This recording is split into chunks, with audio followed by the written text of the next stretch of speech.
The Adventures of Don Lavington, George Manville Fenn. Chapter 27. The Fugitives. Don and Jim plunged almost simultaneously into the black, cold water, and felt the sea thundering in their ears.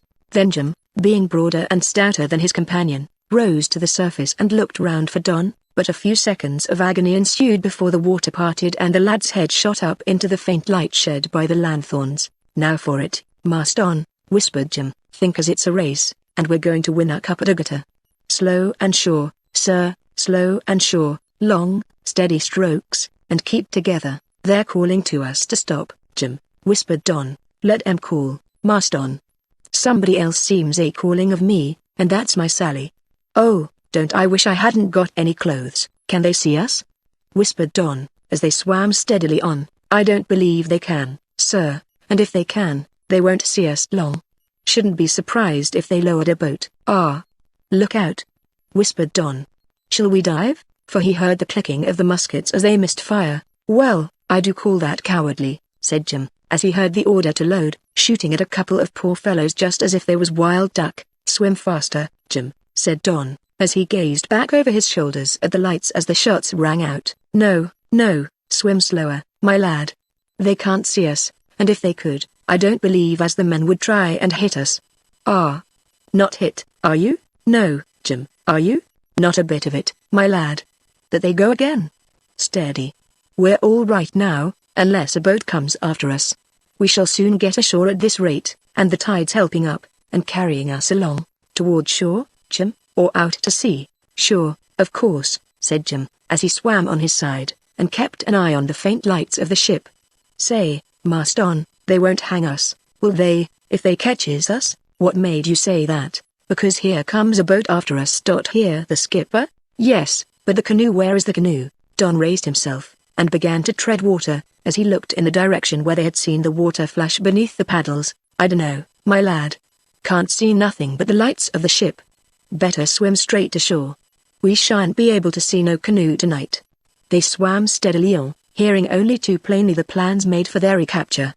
The orders, the creaking of the falls, even the plash made by the boats, as they kissed the water, and the dull rattle of the oars in the rowlocks was carried in the silence of the night distinctly to their ears, while the regular plash, plash, plash, as the oars dipped, sent a thrill through Don, and at times seemed to chill his energy, but these checks were almost momentary.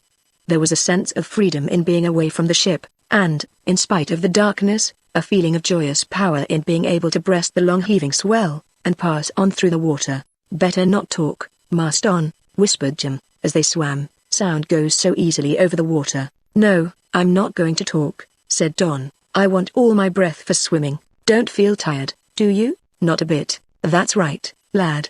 Stick to it steady like. The lanthorns aren't much good. Don't you be scared. We can see them plain enough, but they can't see us." "But it seems as if they could," whispered Don, as they saw a man standing up in the bows of one of the boats, holding a lanthorn on high. "Yes, seems," whispered Jim, "but there's only our heads out of water, and only the tops o' them sometimes.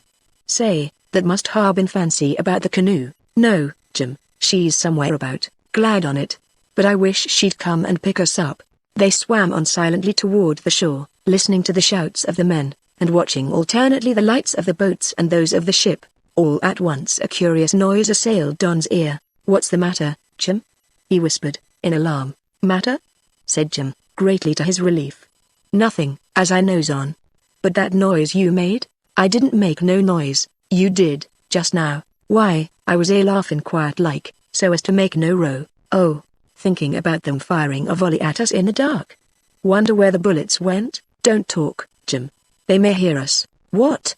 A whisper like that, my lad? Not they. Boats is a long way off, too, now." The excitement had kept off all sense of fear, and so far Don had not seemed to realize the peril of their position in swimming through the darkness to land, for even if there had been a canoe coming to their help, the lowering of the boats seemed to have scared its occupants away, and though the sea was perfectly calm, save its soft, swelling pulsation, there were swift currents among the islands and points, which, though easily mastered by canoe or boat with stout rowers, would carry in an imperceptible manner a swimmer far from where he wished to go. But they swam steadily on for some time longer, Jim being the first to break the silence. "Say, Master Don," he whispered, "did you hear oars?" "No, Jim, I thought I did." I fancy one of the boats put off without a lanthorn. Weren't the three? Yes, I think so. Well, you can see two of 'em easy like. Yes, Jim, I can see. Then there's another cruising about in the dark, so we must be careful. There was another interval of steady swimming, during which they seemed to get no nearer to the shore, and at last Jim spoke again. Say, Marston, don't you feel as if you'd like a cup o' tea? No, I do. I'm as dry as sawdust. Suppose we're nearly there. But I can't touch bottom. I tried just now. They swam on, with the lights of the boat farther off than ever, and the ship more distant still. Getting tired, Jim? No. Could go on for about another week. Are you? My clothes seem so heavy. Can you see the shore? I can see the beach right afore us, but can't tell how nigh it is. Never mind about your clothes, my lad, but they're a great nuisance at a time like this. Take your strokes long, and slow as you can. That's what I'm doing, Jim. But do you think it's much further? Now, look here, Marston, if ever there was a good-tempered chap it was is Jim Wimble, but if you gets talking like that, you aggravates me to such a degree that I must speak. Jim spoke angrily, and with unwonted excitement in his manner. Is it much further, indeed? Why, of course it aren't. Swim steady, and wait. Jim closed in as much as was possible after raising himself in the water, and scanning the distant shore. And as he did so a cold chill of dread not on his own account ran through him, for he felt that they were certainly no nearer shore than they were before. Throw your left shoulder a little more forward, Marston, he said calmly. There's a pint runs out here, I think, as'll make the journey shorter. Don obeyed in silence, and they swam on, with Jim watchfully keeping his eyes upon his companion, who was now deeper in the water. Jim, said Don, suddenly. Yes, Marston. Take it coolly, my lad. We're getting close there. Oh, what a lie. He added to himself, with a chill of misery unnerving him. Jim, Marston, if I escape, whispered Jim, angrily. Now, what's the use you're talking like that? Escape, indeed. Why, I feel as if I could live in the water, if I had plenty to eat and drink. Listen to me, said Don, hoarsely. If you escape, tell my mother I always loved her, even when I was obstinate. Tell her we didn't run away, and that I didn't take that money, Jim. You'll tell her that? I won't tell her nor nobody else. Nothing of the sort, said Jim. I'm too busy swimming to think no messages, and so are you. Steady. Bit tired, lad? Tired, Jim? My arms feel like lead. Turn over and float a bit, dear lad, and rest yourself. No, said Don. If I turn over I shall be too helpless to keep up, and I can't turn back. Jim, I'm beat out. You're not, cried Jim, in so loud and angry a voice, that the occupants of the pursuing boats must have heard them if they had been near. You've got to keep on swimming steady, as I tells you, and if you says another word to me bout being beat, I'll give you such a shove aside o' the head as'll duck you under. Don made no answer, but swam on feebly, with the water rising over his lips at every stroke, and as Jim swam by him he could hear the lad's breath come quickly, and with a hoarse, panting sound. And I can't leave him, even to save myself, groaned Jim. Oh, Sally, my gal, I did love you very true, and if I never see you again, goodbye. It seemed to poor Jim Wimble that his thoughts were so heavy that they sank him lower in the water, but he had a buoyant heart, which is the surest and best of life-preservers, and taking a long breath, and setting his teeth, he swam on. Not so very far now, Marston, he said. You feel better now, don't you, Jim? Yes, lad, it's getting darker. I want to keep on, but I can't. Can you shake hands? No, cried Jim, fiercely. You turn over and float. Don uttered a sigh, and obeyed in a feeble way, while Jim ceased his striking out for shore, and placed one arm under Don's neck. It's all right, my lad. Don't lose heart, he said. It's wonderful easy to float, but you're tired. It's your clothes does it. You're a wonderful good swimmer, Marston, but the wonderfulest swimmers can't swim forever in clothes. That's resting you, aren't it? I'm fresh as a lark, I am. So I'll you be directly, lad. Keep cool. Just paddle your hands a bit. We're close inshore, only it's so dark. We've done boats is right away. Are they right away, Jim? Yes, my lad, thank goodness. Don groaned. Don't do that, my lad. You do make me savage when you won't be plucky. Why, you can swim miles yet, and you shall, as soon as you're rested. I say, how savage the captain will be when he finds he can't catch us, Jim, my lad, said Don, quietly. Don't talk to me as if I were a child. "It's very good of you, and kind, but I'm done, Jim, I'm done." "You're not," cried Jim, savagely. "Say that again, and I'll hit you in the mouth. You aren't done, and it's the way with you. You're the obstinatest chap as ever was. You've got to swim ashore as soon as you're rested, and I say you shall." Don made no reply, but he floated with his nostrils clear of the water, and smiled as he gazed straight up in the dark sky. "There. It was time I spoke," continued Jim. "Some chaps lose his heart about nothing." "Nothing, Jim?" "Well, next to nothing, my lad." "Why, mussy me. What a fuss we are making about a few hundred yards of smooth water. I've swum twice as far as this." "Rested?" Don made no reply. "Ah, you will be soon. It's the clothes, my lad. Now look here, Marston. You take my advice. Never you try a long swim again like this with your clothes on. They makes a wonderful deal of difference, Jim," said Don, interrupting him. My lad, are the boats very far away?" "Well, a tidy bit, say half-mile. Then swim ashore and leave me, save yourself." "Oh, that's it, is it? And tell my mother." "Now, look here," cried Jim. "I should look well going and telling your mother as I left you in the lurch, and my Sally would spit at me, and serve me right. No, Marston, I've tried it easy with you, and I've tried it hard, and now I says this, if you've made up your mind to go down, why, let's shake hands, and go down together, like mates. No, you must swim ashore. Without you, Jim, I can do no more. If I leaves you, Marston ahoy." Boat! Boat. Jim meant that for a sturdy hail, but it was half-choked, for just at that moment Don made a desperate effort to turn and swim, lost his remaining nerve, and began to beat the water like a dog. Marston, one more try, dear lad, one more try," cried Jim, passionately, but the appeal was vain. He, with all his sturdy manhood, strength hardened by his life of moving heavy weights, was beaten in the almost Herculean task.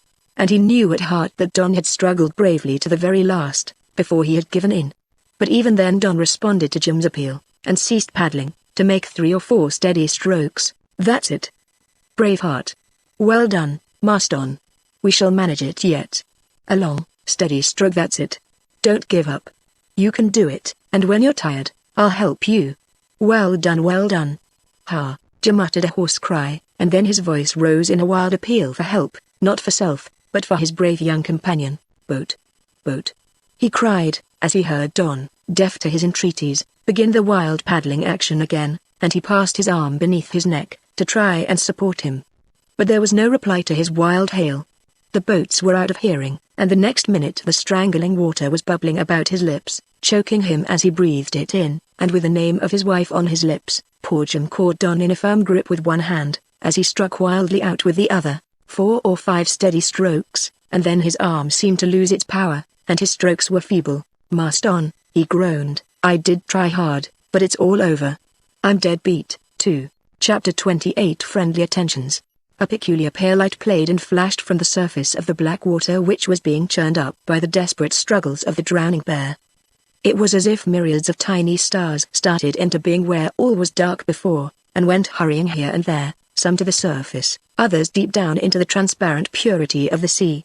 A minute before Jim Wimble had kept command of himself, and swam as a carefully tutored man keeps himself afloat. That minute passed, all teaching was forgotten in a weak, frantic struggle with the strangling water which closed over their heads. A few moments, during which the phosphorescent tiny creatures played here and there, and then once more the 2 helpless and nearly exhausted fugitives were beating the surface, which flashed and sent forth lambent rays of light. But it was not there alone that the phosphorescence of the sea was visible. About 100 yards away there was what seemed to be a double line of pale gold liquid fire changing into bluish green, and between the lines of light something whose blackness was greater than the darkness of the sea or night. There was a dull low splashing, and at every splash the liquid fire seemed to fly. The double line of fire lengthened and sparkled, till it was as so much greenish golden foam reaching more and more toward where the drowning pair were struggling. Then came a low, growling, grinding sound, as if the long lines of light were made by the beating fins of a dark object, which was some habitant of the deep roused from slumbers by the light of the golden foam formed by those who drowned, and it rushed on and on to seize its prey, invisible before, but now plainly seen by the struggles and the resulting phosphorescent light. Long, low, and with its head raised high out of the water, horrent, grotesque and strange, the great sea monster glided along over the smooth sea.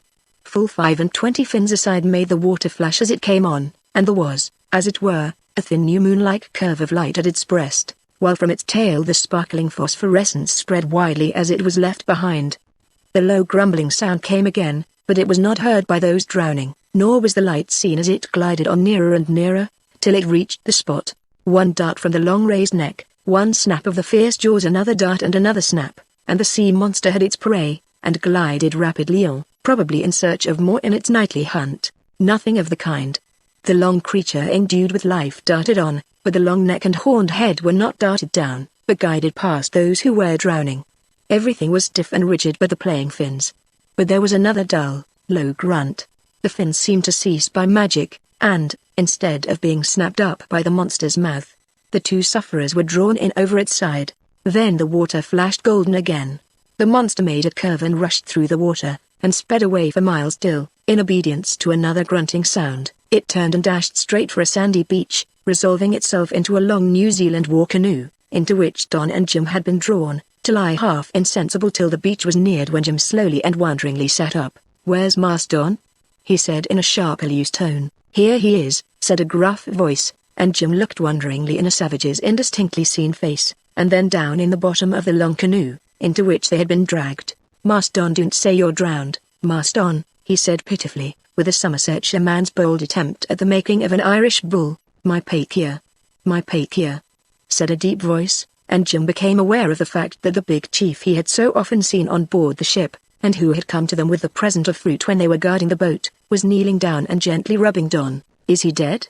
said Jim in a whisper. "No, not this time," said the gruff voice out of the darkness. "Pretty night touch, though, for both of you. Why didn't you hail sooner?" "Hail sooner?" said Jim. "Yes. We came in the canoe to fetch you.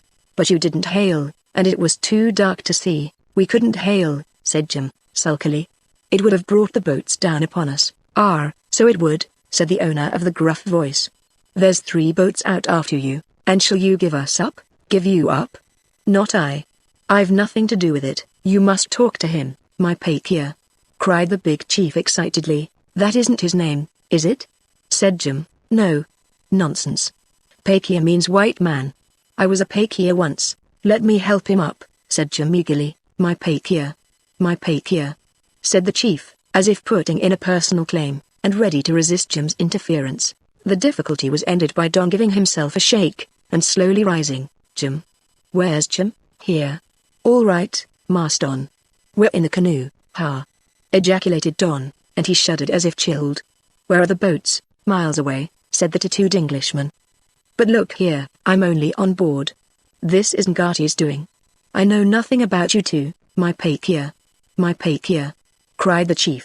"Look here," cried Jim, speaking in the irritable fashion of those just rescued from drowning. "If that the chief keeps on saying, my Pakeha at me in that aggravating way, I shall hit him in the mouth." "Ah. You're rusty," said the tattooed Englishman. "Man always is when he's been underwater." "I dunno what you mean by being rusty," said Jim snappishly. "What I say is, leave a man alone." "All right," said the Englishman. "I'll let you alone. How's your young mate?" "My head aches dreadfully," said Don. "And there's a horrible pain at the back of my neck." "Oh, that'll soon go off, my lad." "And now what are you going to do?" interrupted Jim.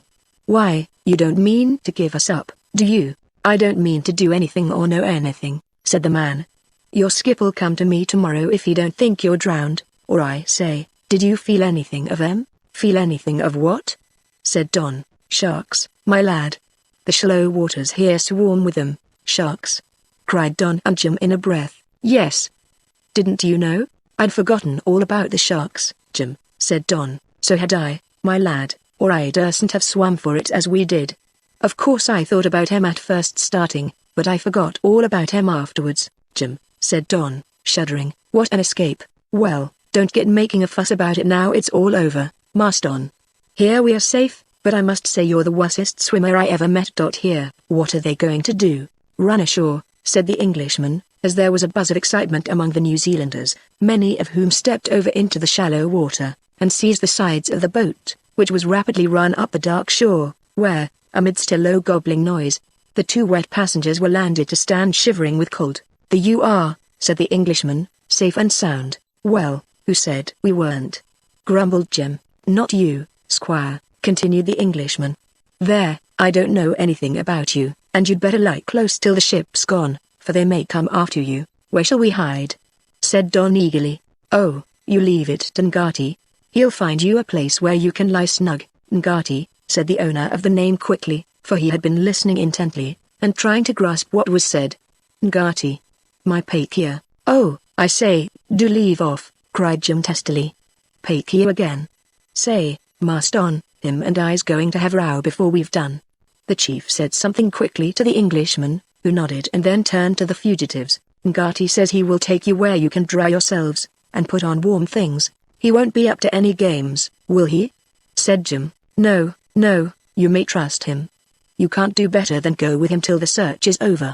The Englishman turned to a tall young savage, and said some words to him, with the result that the young man placed himself behind Don, and began to carefully obliterate the footprints left by the fugitives upon the sand. Don noticed this and wondered, for in the darkness the footprints were hardly perceptible, but he appreciated the act, though he felt no one but a native would distinguish between the footprints of the two people. "My Pakia," said Ngati just then, making Jim wince in utter and angry gesticulation. "Gunpowder, gunpow, eh?" said Jim harshly. "My Pakia, powder gun. Pow gun, gunpow. No? He says his Pakia was to have brought plenty of guns and powder, and he has not brought any." "No," said Don, shivering as he spoke. "The guns are the king's. I could not bring any." The New Zealand chief seemed to comprehend a good deal of his meaning, and nodded his head several times. Then making a sign to a couple of followers, each took one of Don's arms, and they hurried him off at a sharp run, Jim being seized in the same way and borne forward, followed by the rest of the men who were in the boat. "Here, I say." "Look here," Jim kept protesting, "I aren't a cask o' sugar or a bar lobico. Let a man walk, can't you?" "Hi. Marston, they're carrying on strange games here." "How are you getting on?" Don heard the question, but he was too breathless to speak, and had hard work to keep his feet, leaving everything to the guidance of his companions, who kept on for above a quarter of a mile before stopping in a shadowy gully, where the spreading ferns made the place seem black as night, and a peculiar steaming sulphurous odor arose. But a short time before Don's teeth were chattering with the cold, but the exercise circulated his blood, and now, as his eyes grew more used to the obscurity, he managed to see that they were in a rough hut-like place open at the front. The sulphurous odor was quite strong, the steam felt hot and oppressive, and yet pleasant after the long chilling effect of the water, and he listened to a peculiar gurgling, bubbling noise, which was accompanied now and then by a faint pop. He had hardly realized this when he felt that his clothes were being stripped from him, and for a moment he felt disposed to resist, but he was breathless and wearied out, and rough as was the attention, it struck him that it was only preparatory to giving him a dry blanket to wear till his drenched garments were dry, and hence he suffered patiently. But that was not all, for, as the last garment was stripped off, Ngati said some words to his people, and before he could realize what was going to be done, Don felt himself seized by 4 men, each taking a wrist or ankle, and holding him suspended before Ngati, who went behind him and supported his head. "Ha!" ejaculated Ngati, with a peculiar grunt. His men all acted with military precision, and, to Don's astonishment, he found himself plunged into a rocky basin of hot water. His first idea was to struggle, but there was no need. He had been lowered in rapidly but gently, and he felt Ngati place the back of his head softly against a smooth, pleasantly warm hollowed-out stone, while the sensation, after all he had gone through, was so delicious that he uttered a sigh of satisfaction, for now he realized the hospitality of the people who had brought him there, and the fact that to recover him from the chill of being half-drowned, they had brought him to one of their hot springs, used by them as baths. Don uttered another sigh of satisfaction, and as he lay back covered to his chin in the hot volcanic water, he began to laugh so heartily that the tears came into his eyes, for the same process was going on in the darkness with Jim, who was a less tractable patient, especially as he had taken it into his thick head that it was not for his benefit that he was to be plunged into a hot water pool, but to make soup for the New Zealanders around. "Marston!" he cried out to the darkness, "where are you? I want to get out of this. Here, be quiet, will you? What you're doing of? I say. Don't. Here, what are you going to do?" Don wanted to say a word to calm Jim's alarms, but after the agony he had gone through, it seemed to him as if his nerves were relaxed beyond control, and his companion's perplexity presented itself to him in so comical a light, that he could do nothing but lie back there in his delicious bath, and laugh hysterically. and all the while he could hear the New Zealanders gobbling angrily in reply to Jim's objections. As a fierce struggle went on. "That's your game, is it? I wouldn't ha' thought it of a set who calls theirselves men.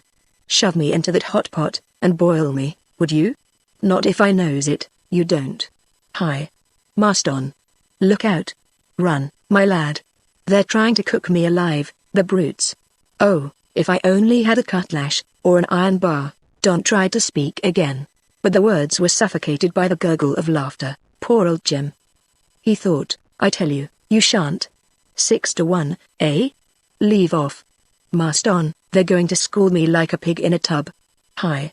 Help." There was the sound of a struggle, a loud splash, and then silence, followed by Jim's voice. "Oh," he ejaculated. "Then why didn't you say so? How was I to know you meant a hot bath?" "Well, it aren't bad. Mast on, yes, what? Ha, you been there all the time? Yes, what you been doing of? Laughing. Are they giving you a hot bath? Yes, aren't it good, glorious? I thought they was going to school me like a pig, so as to eat me afterwards. Did you hear me holler? Hear you? Yes. How delicious and restful it feels. Ah, it do, my lad, but don't you let any on it get into your mouth." "I did, and aren't good. But I say, what's it mean? Seems so rum to me coming to meet us in a canoe and bringing us ashore, and giving us hot baths. I don't seem to understand it. Nobody does such things over at home." As they lay in the roughly made stone slab baths, into which the volcanic water effervesced and gurgled, the followers of Ngati came and went busily, and a curious transformation came over the scene. The darkness seemed to undergo a change and become grey. Then as Don watched, he saw that above his head quite a cloud of steam was floating, through which a pale, sad light began to penetrate, and as he watched this, so pleasant and restful was the sensation that he felt as if he could sleep, till he took into consideration the fact that if he did, his body would become relaxed, and he would slip down with his head beneath the surface. As it grew lighter rapidly now, he could make out that the roughly thatched roof was merely stretched over a rough rocky nook in which the hot spring bubbled out of the mountain slope, and here a few rough slabs had been laid together, box fashion, to retain the water and form the bath. Before he had more than realized the fact that Jim was in a shelter very similar to his own, the huge New Zealander was back with about a dozen of his men, and himself bearing a great native flax cloth marked with a broad pattern. Just as the sun had transformed everything without, and Don was gazing on a glorious prospect of lace-like tree fern rising out of the steaming gully in which he stood, Jim Wimble came stalking out of the shelter where he had been dressing, a very simple operation, for it had consisted in draping himself in a great unbleached cloth and looking squat and comical as a man in his circumstances could look. Ngati was close at hand with his men all standing in a group, and at first sight it seemed as if they were laughing at the little, stoutly built, pink-faced man, but, on the contrary, they were smiles of admiration. "I couldn't ha' believed it, Mast on," said Jim. "I feel as fresh as a daisy, and well, I never did. Mast on, what a guy you do look." Don, after a momentary thought that he looked something like one of the old Romans in a toga, just as he had seen them in an engraving, had been so taken up with the beauty of the ferny gully, with the sun gilding here and there the steamy vapor which rose from the hot springs, that he had thought no more of his personal appearance till Jim spoke. "Guy?" he said, laughing, as he ran his eye over Jim. "I say, did you ever hear the story of the pot and the kettle?" "Yes, of course, but I say, my lad, I don't look so rum as you, do I?" "I suppose you look just about the same, Jim. Then the sooner they gets our clothes dry and we're into 'em again, the sooner we shall look like human beings. Say, Mast on, it's very awkward, you can't say anything to that big savage without him shouting Pakia.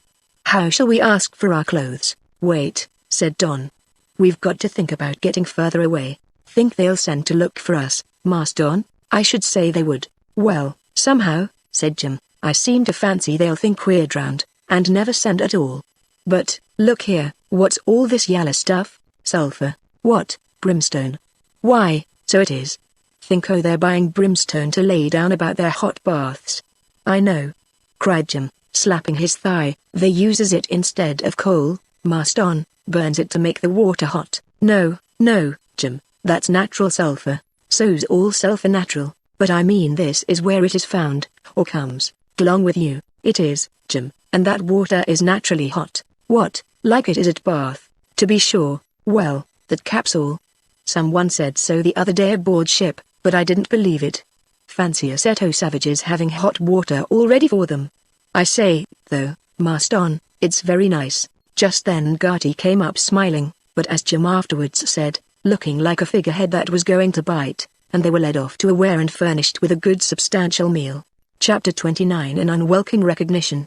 "It aren't bad," said Jim, "but it's puzzling." "What is?"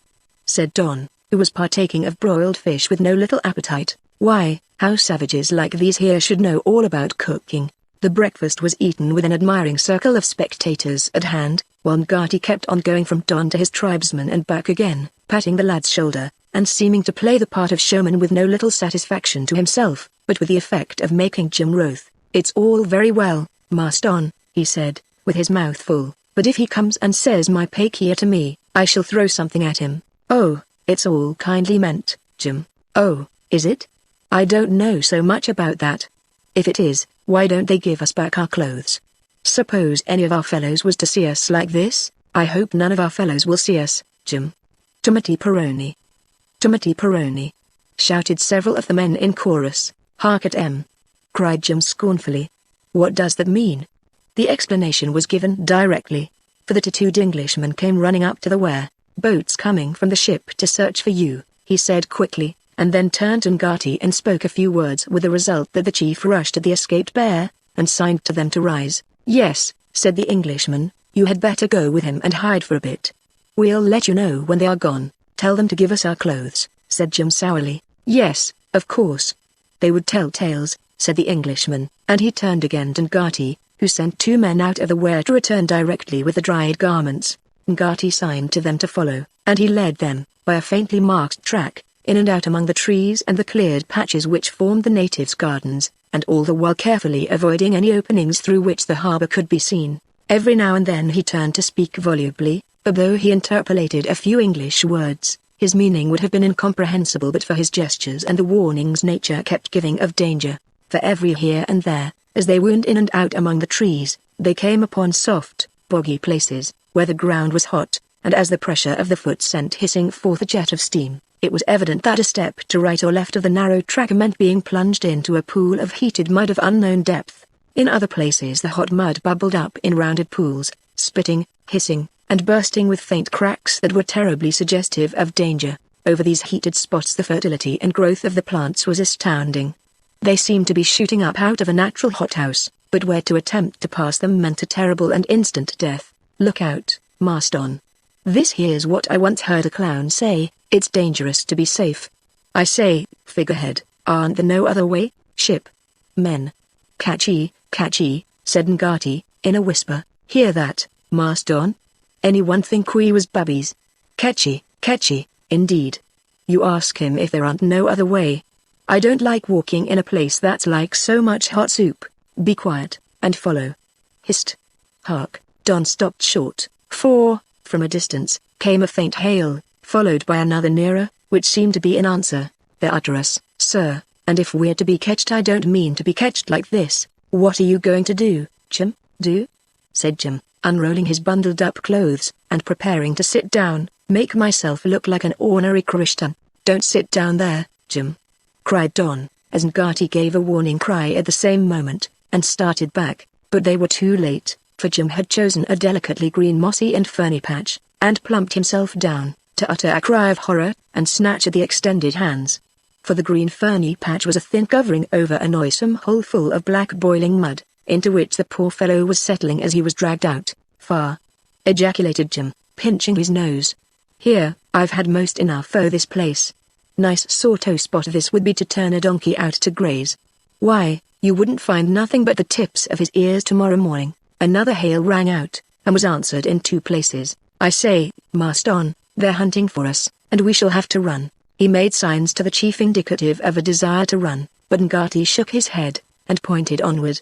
They followed on, listening to the shouts, which came nearer, till Gertie suddenly took a sharp turn round a great buttress of lava, and entered a wild, narrow, forbidding-looking chasm, where on either side the black, jagged masses of rock were piled up several hundred feet, and made glorious by streams which coursed among the delicately green ferns. "Looks damp," said Jim, as Gertie led them on for about 50 yards, and then began to climb, his companions following him, till he reached a shelf about 100 feet up, and beckoned to them to come.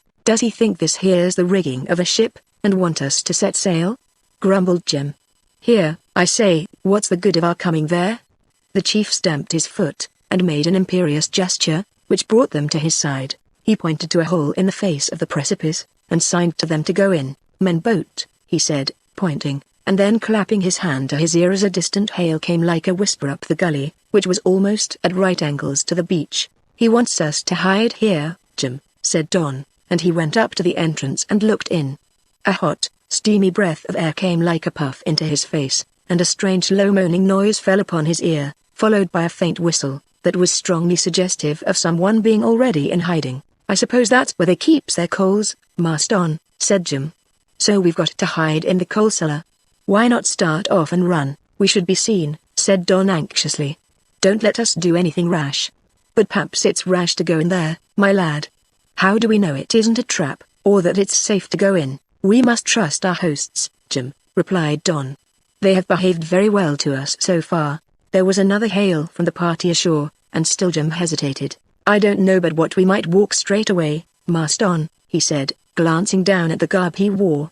If any of our fellows saw us at a distance they'd say we were savages, and take no notice. Not of our white faces, Jim. Come, don't be obstinate, I'm going on. Oh, well, sir, if you go on, of course I must follow, and look at you, but I don't like it. The place looks treacherous. Ugh. Wirra. Wirra. Wirra. That repeated word represents most nearly the shudder given by Jim Wimble as he followed Don into the cave. The chief pointing for them to go farther in, and then dropping rapidly down from point to point till he was at the bottom, Jim peering over the edge of the shelf, and watching him till he had disappeared. Aren't gone to tell them where we are, have he, Master Don? No, Jim. How suspicious you are. Ah, so'll you be when you get as old as I am, said Jim, creeping back to where Don was standing, looking inward. Well, what sort of a place is it, Master Don? I can't see in far, but the cavern seems to go right in, like a long crooked passage, crooked enough, and long enough, grumbled Jim. Hark. Don listened, and heard a faint hail. They're coming along searching for us, I suppose. I didn't mean that sound, I meant this. There, listen again.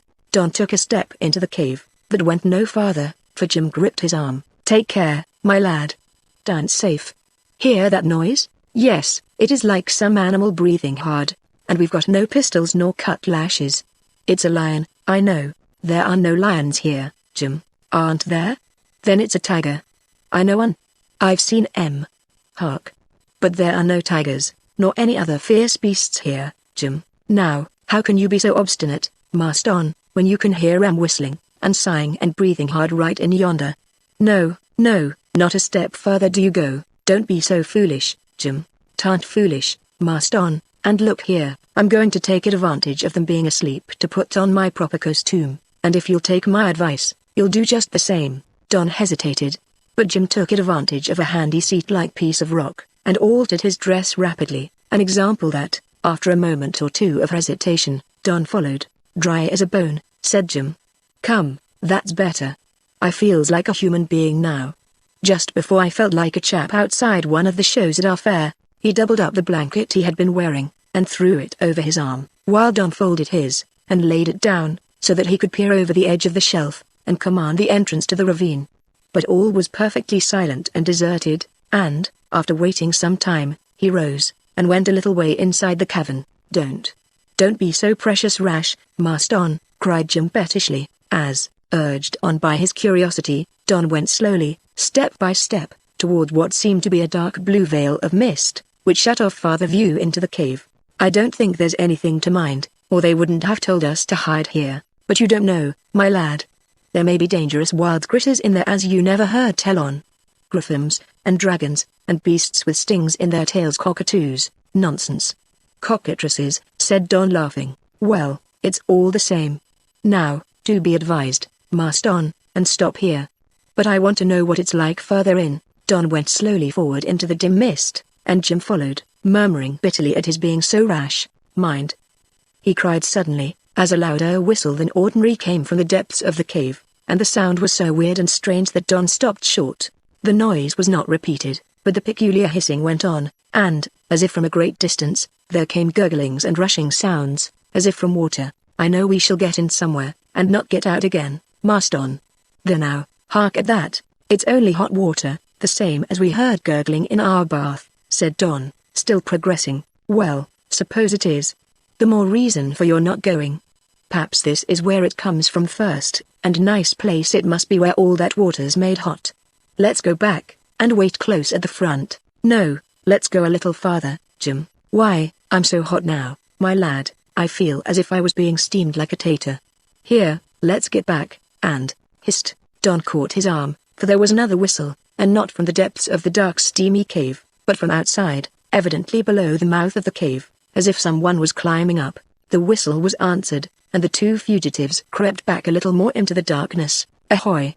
Come up here, sir, shouted a familiar voice, and a hail came back. Here's a hole in the rocks up here, came plainly now. Ramsden, whispered Don in Jim's ear. They stole back a little more into the gloom, Jim offering no opposition now, for it seemed to them, so plainly could they see the bright greenish-hued daylight, and the configuration of the cavern's mouth, that so sure as anyone climbed up to the shelf and looked in they would be seen. Impressed by this, Don whispered to Jim to come farther in, and they were about to back farther, when there was a rustling sound, and the figure of a man appeared standing up perfectly black against the light, but though his features were not visible, they knew him by his configuration, and that their guess at the voice was right. He sees us, thought Don, and he stood as if turned to stone, one hand touching the warm rocky side of the cave, and the other resting upon Jim's shoulder. The man was motionless as they, and his appearance exercised an effect upon them like fascination, as he stood peering forward, and seeming to fix them with his eyes, which had the stronger fancied effect upon them for not being seen.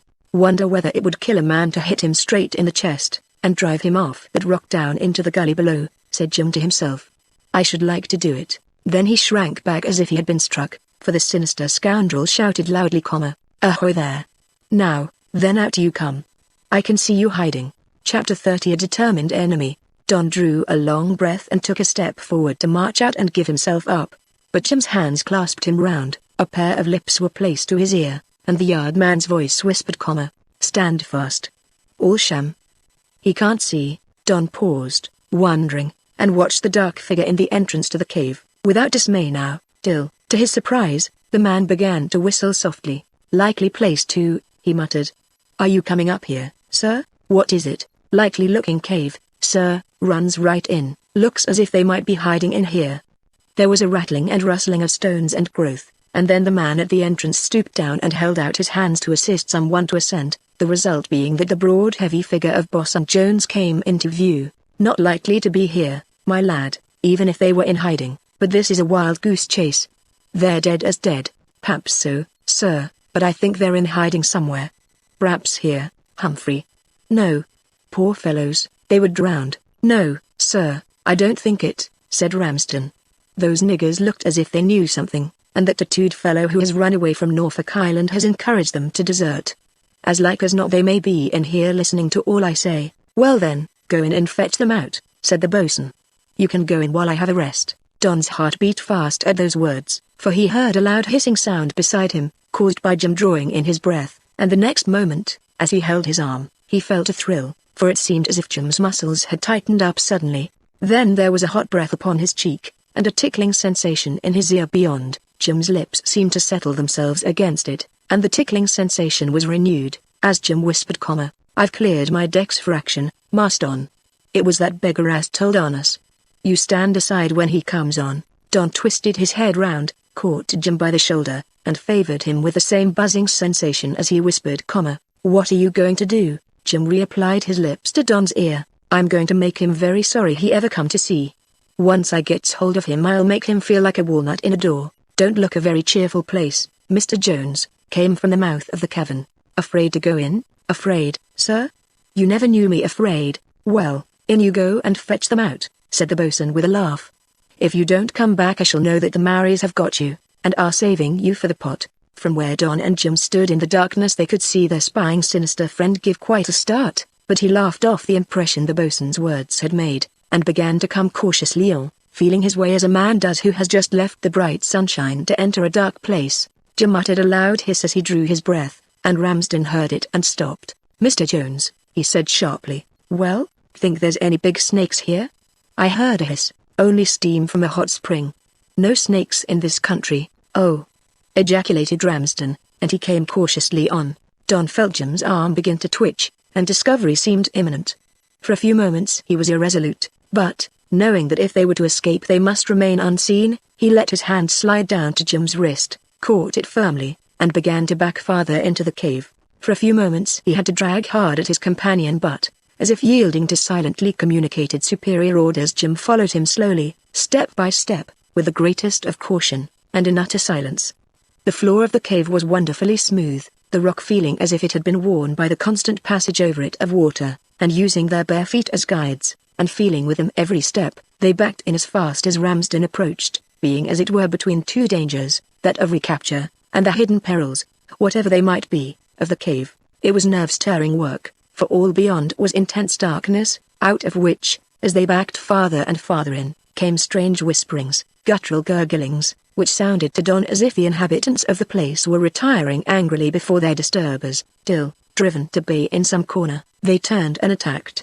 But still Don held tightly by Jim's wrist, and mastering his dread of the unknown, crept softly in, turning from time to time to watch Ramsden, who came on as if some instinct told him that those he sought for were there. "Found them?"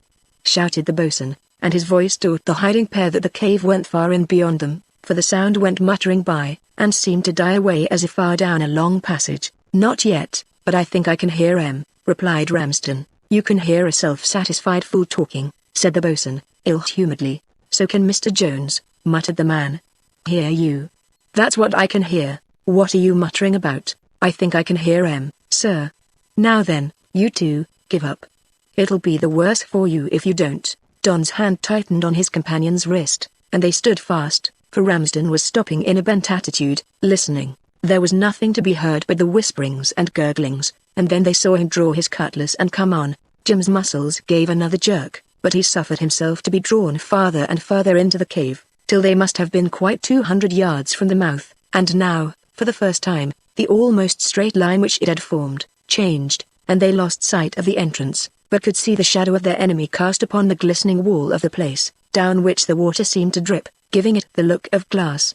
All at once Don, as he crept back, felt his left foot, instead of encountering the smooth rock floor, go down, and as he quickly withdrew it and felt nearer to him, it was to touch the edge of what seemed a great crack crossing the floor diagonally. As he paused, he felt that it might be a fault of a few inches in width or depth, or a vast chasm going right down into the bowels of the mountain.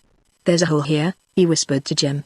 "Hold my hand." Jim gripped him firmly, and he reached out with one leg, and felt over the side outward and downward, and, just as he was coming to the conclusion that the place was terribly deep, and a shudder at the danger was running through him, he found that he could touch bottom. He was in the act of recovering himself, so as to try how wide the crack fault might be, when a peculiar strangling sensation attacked him, and he felt that he was falling. The next thing he felt was Jim's lips to his ear, and feeling his whisper, "Hold on, lad.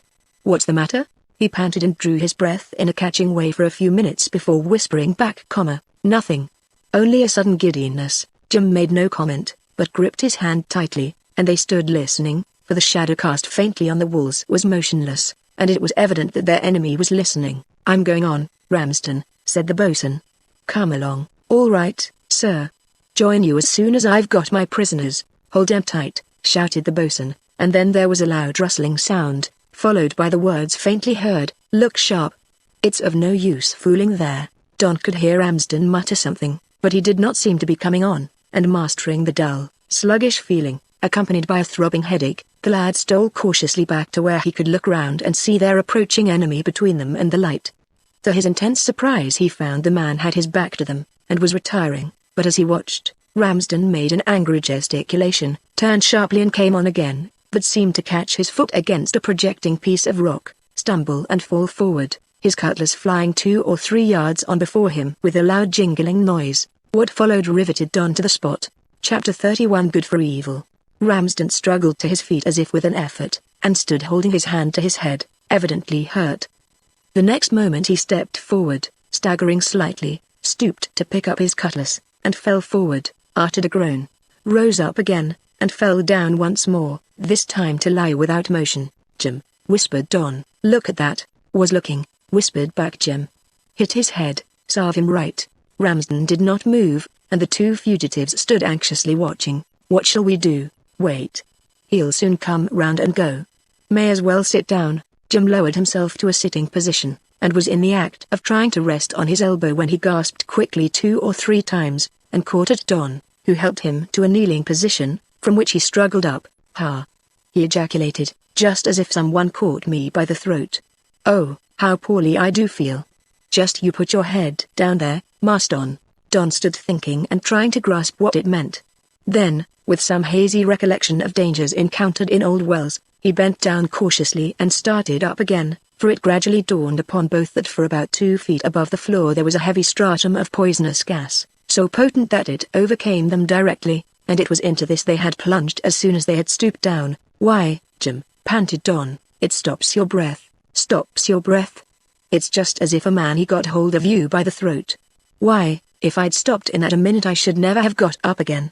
But, that man?" whispered Don. "What, old Ramsden? Phew. I'd forgot all about him. He's quiet enough, Jim. He must be dying.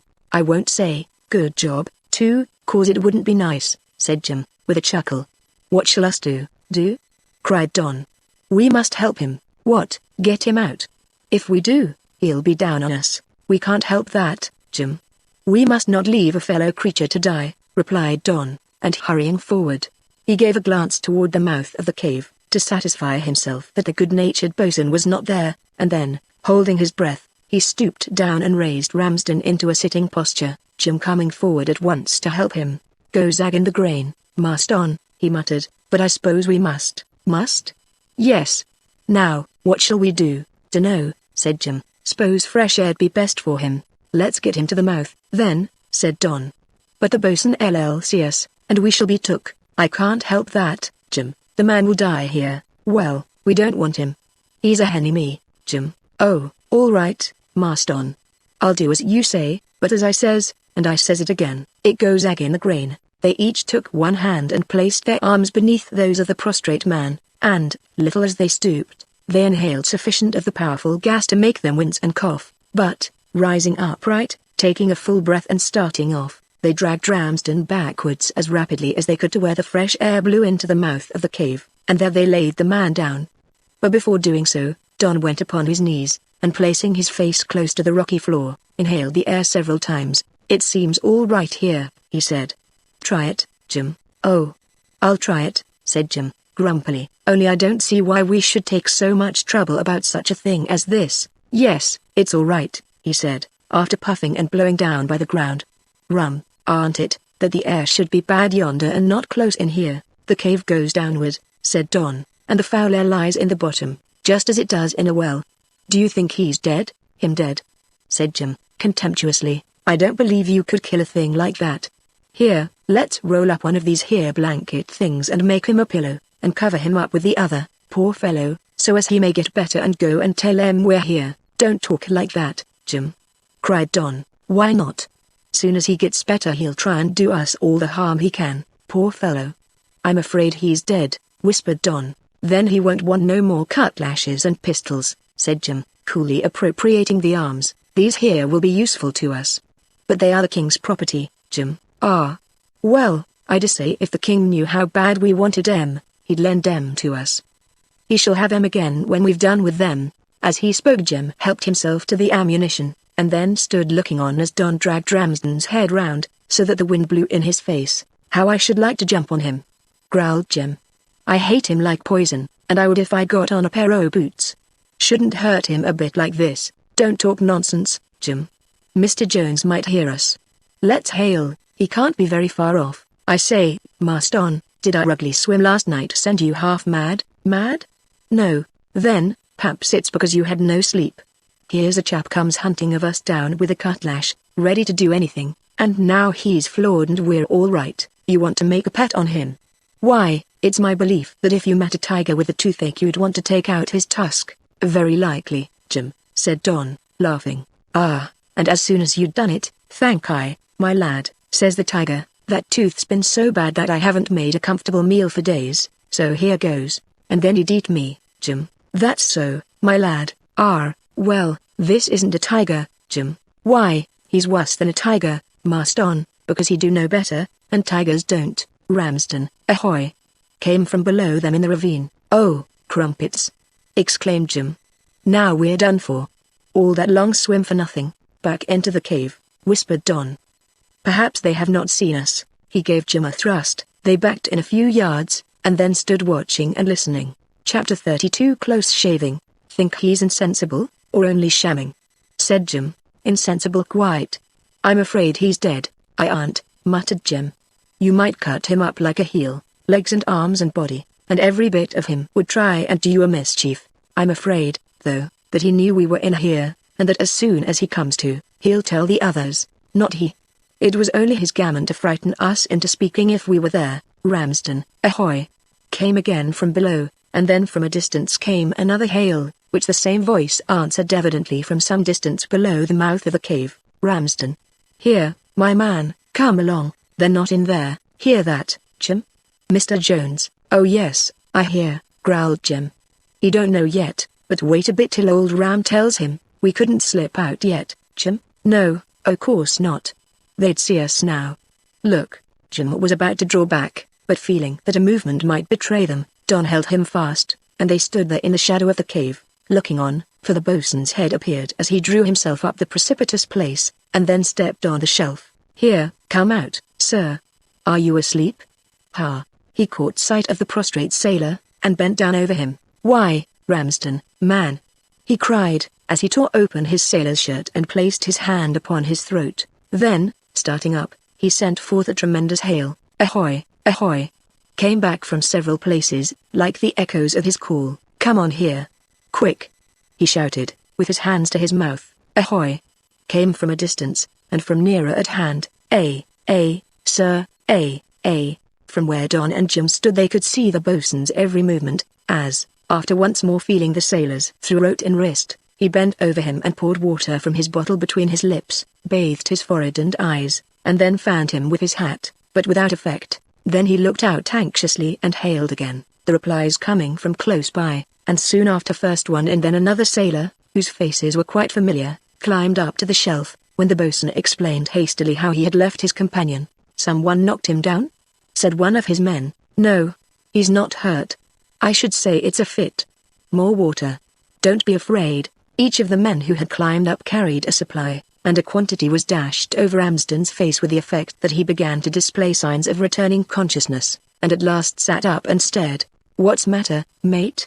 Said one of the men, as Don prepared to hurry back into the darkness, but longed to hear what Ramsden would say. It was a painful moment, for upon his words seemed to depend their safety. Matter? I don't know. He put his hand to his head. Here, take a drink o' this, mate, said one of the men, and Ramsden swallowed some water with avidity. Aren't seen a ghost, have you? I recollect now, Mr. Jones. You left me in that hole, and called to you to come out. Yes, but, Don's heart beat furiously. They were discovered, and now the betrayal was to come. Well, what happened? Said the bosun. I felt sure that those two were in this place, and I went on farther into the darkness till I kicked against something and fell down. Out here and stunned yourself? No, in there. I'd got up and picked up my cutlass, and then something seemed to choke me, and I went down again. Jim squeezed Don's arm, for they both felt more hopeful. And then one of they chaps came and give you a crack on the head? Said a sailor. Don's heart sank again. Nonsense. Said his old friend, the bosun. Foul air. He must have staggered out and fallen down insensible. Jim gripped Don's arm with painful force. Here, how do you feel? Can you walk? Ramsden rose slowly, and staggered, but one of the men caught his arm. I think I can. Well, we must get you down to the boat as soon as we can walk, if you are able. If you can't, we must carry you. But them chaps, said one of the party, just as Don and Jim were beginning to breathe freely. Think they're in yonder, mate? I think so, said Ramsden faintly. You had better search. What? A place full of foul air? Said the bosun, greatly to Don's relief. Absurd. If Ramsden could not live in there, how could the escaped men? Here, let's get him down. Sir. But I say, mate, where's your fighting tools? What you done with them? Don made an angry gesticulation, and turned to Jim, who had the pistols and cutlass in his hand and waist belt, and felt as if he should like to hurl them away. He must have dropped them inside. Here, one of you come with me and get them. Don shrank back into the stony passage as a man volunteered.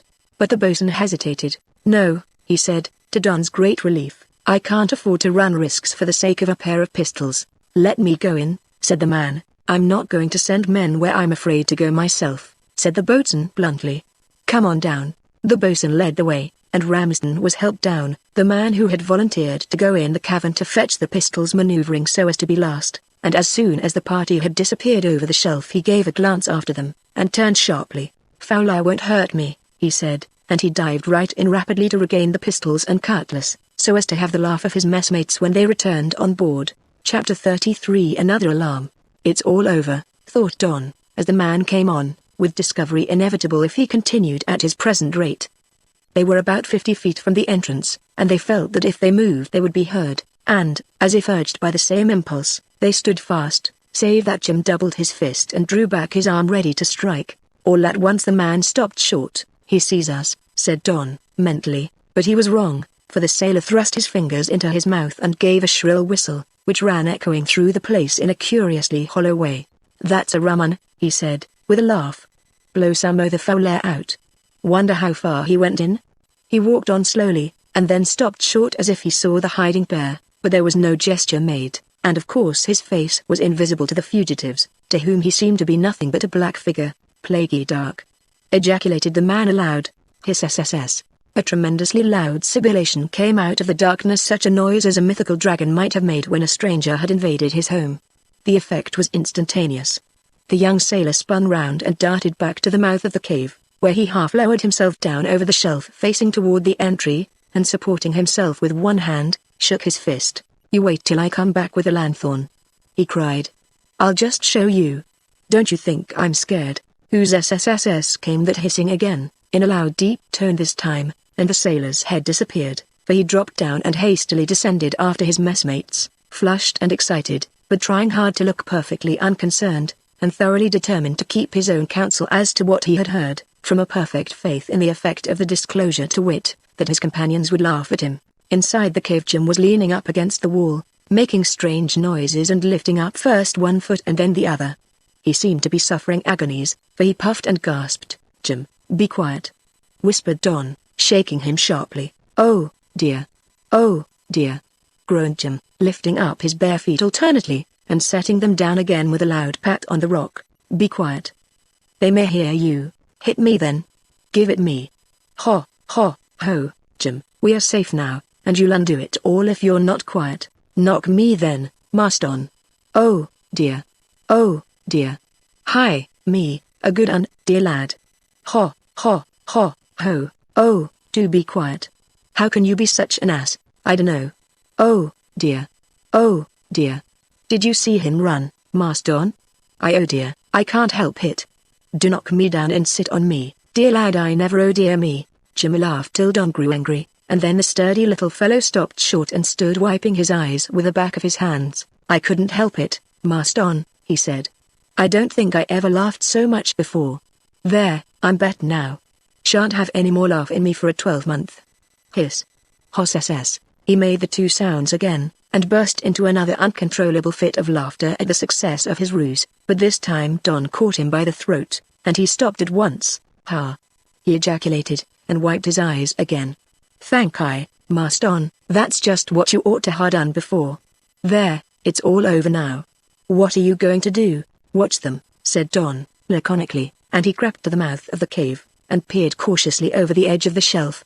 But all was quiet, and beyond a distant hail or two, heard after listening for some minutes, there was nothing to indicate that the search party had been there. "We must be well on the lookout, Jim.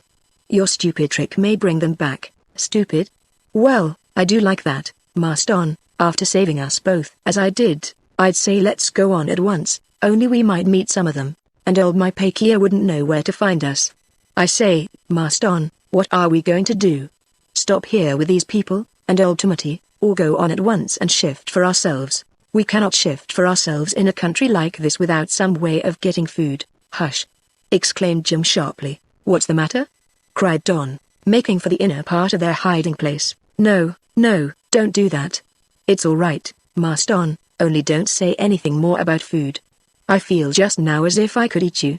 It's horrid how hungry I am." "You see then," said Don, "how helpless we are. Yes, if it was only a biscuit I wouldn't mind just now, for there don't seem to be nothing to eat here, nor nothing to drink. They stood leaning against the rocky wall, not caring to risk sitting down on account of the foul air, and not daring to go to the mouth of the cave for fear of being seen, till Don suggested that they should steal there cautiously, and lie down with their faces beyond the cavern floor. This they did, glad of the restful change, but hours passed and no sounds met their ears, save the hissing and gurgling from the interior of the cave, and the harsh screech of some parrot or cockatoo. Every time a louder hiss than usual came from the interior, Jim became convulsed, and threatened another explosion of laughter, in spite of Don's severely reproachful looks. But in every case Jim's mirthful looks and his comic ways of trying to suppress his hilarity proved to be too much for Don, who was fain to join in, and they both laughed heartily and well. It is a curious fact, one perhaps which doctors can explain, and it seems paradoxical.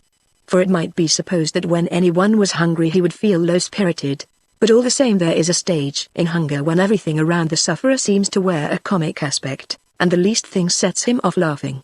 This was the stage now with Jim and Don, for, the danger being past, they lay there at the mouth of the hole, now laughing at the recollection of the sailor's fright, now at the cries of some parrot or the antics of a cockatoo which kept sailing round a large tree, whose hold on the steep rocky side of the ravine was precarious in the extreme. The presence of white people seemed to cause the bird the greatest of wonder, and to pique his curiosity, and after a flit here and a flit there, he invariably came near and sat upon a bare branch, from which he could study the aspect of the two intruders.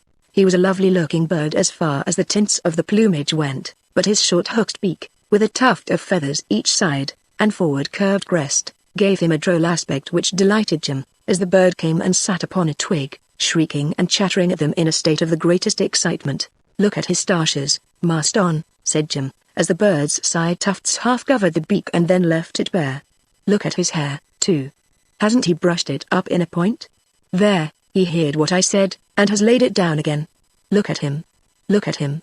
Did you ever see such a rum one in your life?" For at that minute, after turning its head on one side for a good look, and then on the other, so as to inspect them again, the bird seemed to have an idea that it might gain a little more knowledge from a fresh point of view, and to effect this turned itself completely upside down, hanging by its soft yoke toes, and playing what Jim called a game of peepter. This lasted for some minutes, and then the bird squatted upon the bough in a normal position, set up its feathers all over, and began to chatter. "Hark at him, Master Don. He's calling names. There, hit me if he didn't. Did you hear him?" "I heard him chatter, yes, but I mean calling us that my pakia.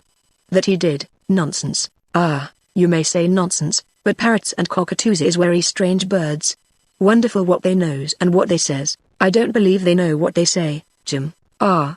That's because you're so young, Master Don. You'll know better some day. Parrots is as cunning as cunning. Well, now, did you ever see the likes of that? He's laughing and jeering at us." For at that moment the bird began to bob its head up and down rapidly, gradually growing more excited, and chattering all the while, as it ended by dancing first on one leg and then on the other, in the most eccentric fashion. "I should like to have that bird, Jim," said Don at last. "Should you? Then you wouldn't have me along with you." "I don't like him. I like a bird as can behave itself and whistle and sing and perch, but I don't like one as goes through all the monkey tricks. Wish I'd got a stone, I'd try and knock him off his perch." "Chirrrrrrrrr," shrieked the bird, and it let itself fall over backwards, dropping down head over heels like a tumbler pigeon, or an unfortunate which had been shot, and disappearing among the leaves far below. "There!" cried Jim, triumphantly. "Now, what do you say to that?" "Heard what I said, he did, and thought I was going to throw." "Nonsense, Jim." "Ah. You may call it nonsense, Master Don, because you don't know better. But you didn't see him fall." "Yes, I saw him fall, and hissed. Creep back, there's someone coming." The secret of the bird's sudden disappearance was explained, for there was a rustling among the ferns far behind, as if some large body was forcing its way along the ravine, and as Jim backed slowly into the cavern, Don cautiously peered from behind a mass of stone into the hollow, to see that someone or something was approaching rapidly, as if with the intention of scaling the rock, and climbing to where they lay. Chapter 34 Among Friends Again. "It's all over with us, Master Don," whispered Jim, as soon as they were some little distance in the retreat.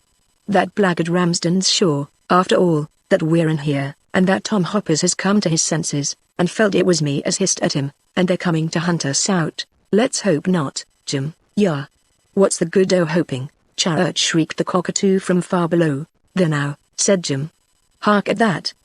He's telling em we're in here, and coming on before to show em the way. What nonsense, Jim, char shrieked the cockatoo, ever so much nearer. Well, do you call that nonsense? Whispered Jim, the birds being cheered on. Someone coming, cha-cha-cha shrieked the cockatoo nearer, nearer, and then right in front of the cave, as it flew by. All right, Marston, I aren't going to argue. You think your way, and I'll think mine, but if that wasn't saying in New Zealandy as those two misfortunate chaps is hiding in this here hole. I never lived in Bristol City, and I don't know sugar from tobacco, hissed. Whispered Don. His SSS came from far in the depths of the cave. Gurgle-gurgle-gug-pap. Went something of a liquid kind. Here, I can't stand this here, Marston, whispered Jim. Let's make a rush of it, and get right away in the woods. Hush. There's someone coming, whispered Don, drawing his companion further back into the darkness. All right, Marston. Take me in again where the bad air is, poison us both. Goodbye, Sally, my gal. It's all over now, but I forgives you. Shake hands, Marston. I don't bear you no ill will, nor nobody else. Here they come. There was a rustling and panting noise, and they were on the tiptoe of expectation, when there was a heavy concussion, a deep-toned roar, and then an echoing rumble as the sound reverberated among the mountains. Then utter silence. Jim gripped Don's arm with force, and stared at him wildly. Well, whispered Don. It was only a gun from the ship to recall the boats. Jim stooped down and gave his leg a slap. You are a clever one, Marston, and no mistake. Why, of course it is. I never thought it was that. What did you think it was, then? Some o' them hot water works gone off, bang. And blown up the mountain. There. He pointed to a hideous-looking head appearing above the edge of the shelf, and seen by the evening light as it fell athwart it. The countenance with its blue lines and scrolls ending in curls on either side of the nose was startling enough to make anyone fear danger. The owner of the face climbed up to the shelf, followed by another bronzed figure, when Don recognized the second as the tattooed Englishman, while there was no mistake about the first, for he made Jim give an angry grunt as a human voice shouted, "My Pakeha, somebody calling you, Marston, my Pakeha," shouted the New Zealander again. "Jamari Wimby, eh? Here, I say, call a fellow by his right name," cried Jim, stepping forward. The chief met him with advancing step, and caught him by the shoulders, and before Jim could realize what he was going to do, placed his blue nose against that which was coppery white, and gave it a peculiar rub. "Here, I say, don't," cried Jim, struggling to free himself, when the chief seized Don in turn, and bent down and served him the same. "Don't you stand it, Marston. Hit out, don't you, youngster," said the Englishman. "It's only his friendly way. Yes, that's what they say at home when a big dog goes at you, and nearly rolls you over," grumbled Jim. "I say, have you got anything to eat?" "Not here, but plenty at Ngati's place." "I'm glad to see you both safe, my lads. It gave me quite a turn when he told me he'd hidden you in here." "Why?" said Don sharply. "Well, I'll tell you, my lad. There's a kind o' bad steam lies along the bottom farther in, and if a man was to lie down on the floor and go to sleep, I don't suppose he'd ever wake again. Come along. Where are the men from the ship? Gone off with their mates?" "Didn't you hear the gun?" Don nodded. "They've been searching all over for you. Can't make out whether you two got ashore, or were chopped up by the sharks out yonder. They won't come again till tomorrow, and you'll be safe till then. You must be hungry." "Hungry?" said Jim, with a mocking laugh. "Hungry? Look here, you'd better take me where there's something, or it won't be safe. I heard tell as people ate one another out here, and I didn't believe it, but I do now. I'm ready for anything or anybody, so come along." Ngati took possession of Don, and led the way, evidently very proud of his young companion, whilst Jim followed with the Englishman down the gully slope, and then in and out among the trees, ferns, and bushes, till the dangerous hot and mud springs were passed, and the weir was reached. Then the weary fugitives were seated before what seemed to them a banquet of well-cooked fish, fruits, and roots, with a kind of hasty pudding preparation, which was far from bad. "Feel better, now?" said the Englishman, after he had sat and smoked till they had done. "Better? Yes, I'm better," said Jim, "but I should like to know one thing." "Well, what is it? Will they go on feeding us like this?" "Yes, and if they don't, I will." "But it don't mean any games, does it?" said Jim, in a doubting tone. "You mean making game of you?" said the Englishman with a broad grin. "Yes, Herr or Fenn," said Jim. The Englishman laughed, and turned to Don. I'll see if you can't have a better hiding place tonight. That was very dangerous, and I may as well tell you to mind where you go about here, for more than one poor fellow has been smothered in the hot mud holes, and scalded to death. Is the water so hot as that? Said Don. Hot? Why, those vegetables and things you ate were cooked in one of the boiling springs. Phew. Whistled Jim. They sat talking in the moonlight afterwards, listening to the tattooed Englishman, who spoke about what he had heard from the ship's crew. Among other things, the news that they might sail at any time. Don started, and the tattooed Englishman noticed it. Yes, he said, that means going away and leaving you two behind. You don't seem pleased. Don looked up at him earnestly. No, he said, I didn't at first. Don't think me ungrateful after what you've done. I don't, my lad, said the man, kindly. I know what you feel. It's like being shut away from everyone you know, and you feel as if you were going to be a savage, and never see England again. I felt something like that once, but I didn't come out like you did.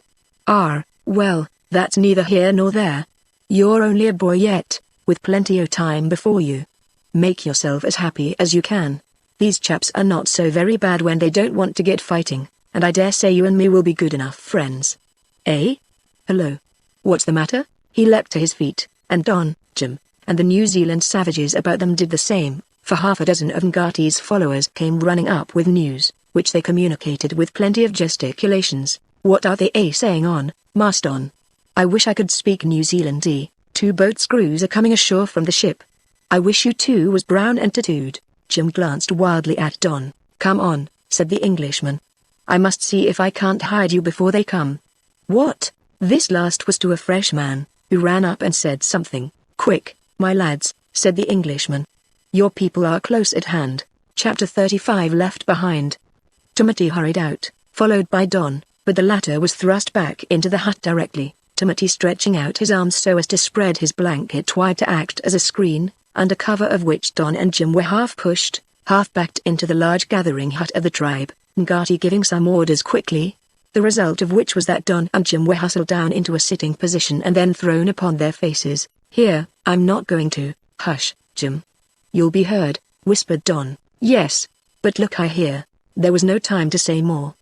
The first lieutenant of the ship, with Amity, Boss and Jones, and about 20 men came marching up, to find a group of Ngati's men seated in a close circle, their blankets spread about them and their heads bent forward, grunting together, and not so much as looking round. The men were halted, and the lieutenant addressed the tattooed Englishman. Well, he said, where are our 2 men? Ask the sharks, said the renegade, shortly. Humphrey. Yes. I suppose we shall have to. Poor wretches. The captain thought we'd have a last look round. But mind this, if they turn up here, you and your men will detain them till we come back. I shall hold you responsible. The Englishman grunted after the fashion of one of the savages. I suppose you don't want to come home, eh? No, I'm comfortable enough here as an emigrant. An emigrant, eh? Look here, Master Timothy, if I did my duty, I suppose I should take you aboard, and hand you over to the authorities. What for? Said the Englishman, surlily, escaping from Norfolk Island. That's right, isn't it? Look here, said the Englishman, do you know, sir, that this is one of the worst parts of the coast, and that the people here think nothing of attacking boats' crews and plundering them, and making them prisoners, and often enough killing and eating 'em? Threatening, eh?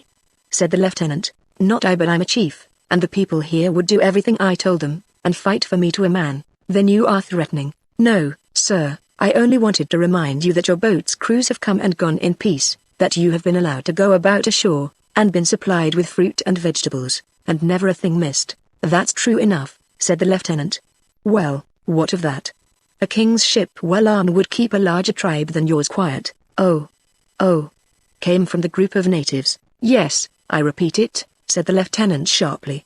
They can understand English, then? Of course they do, said the tattooed man calmly, though he looked uneasily at the group. And as to your ship, sir, what's the good of that if we were to fight you ashore? Do you want to fight, then?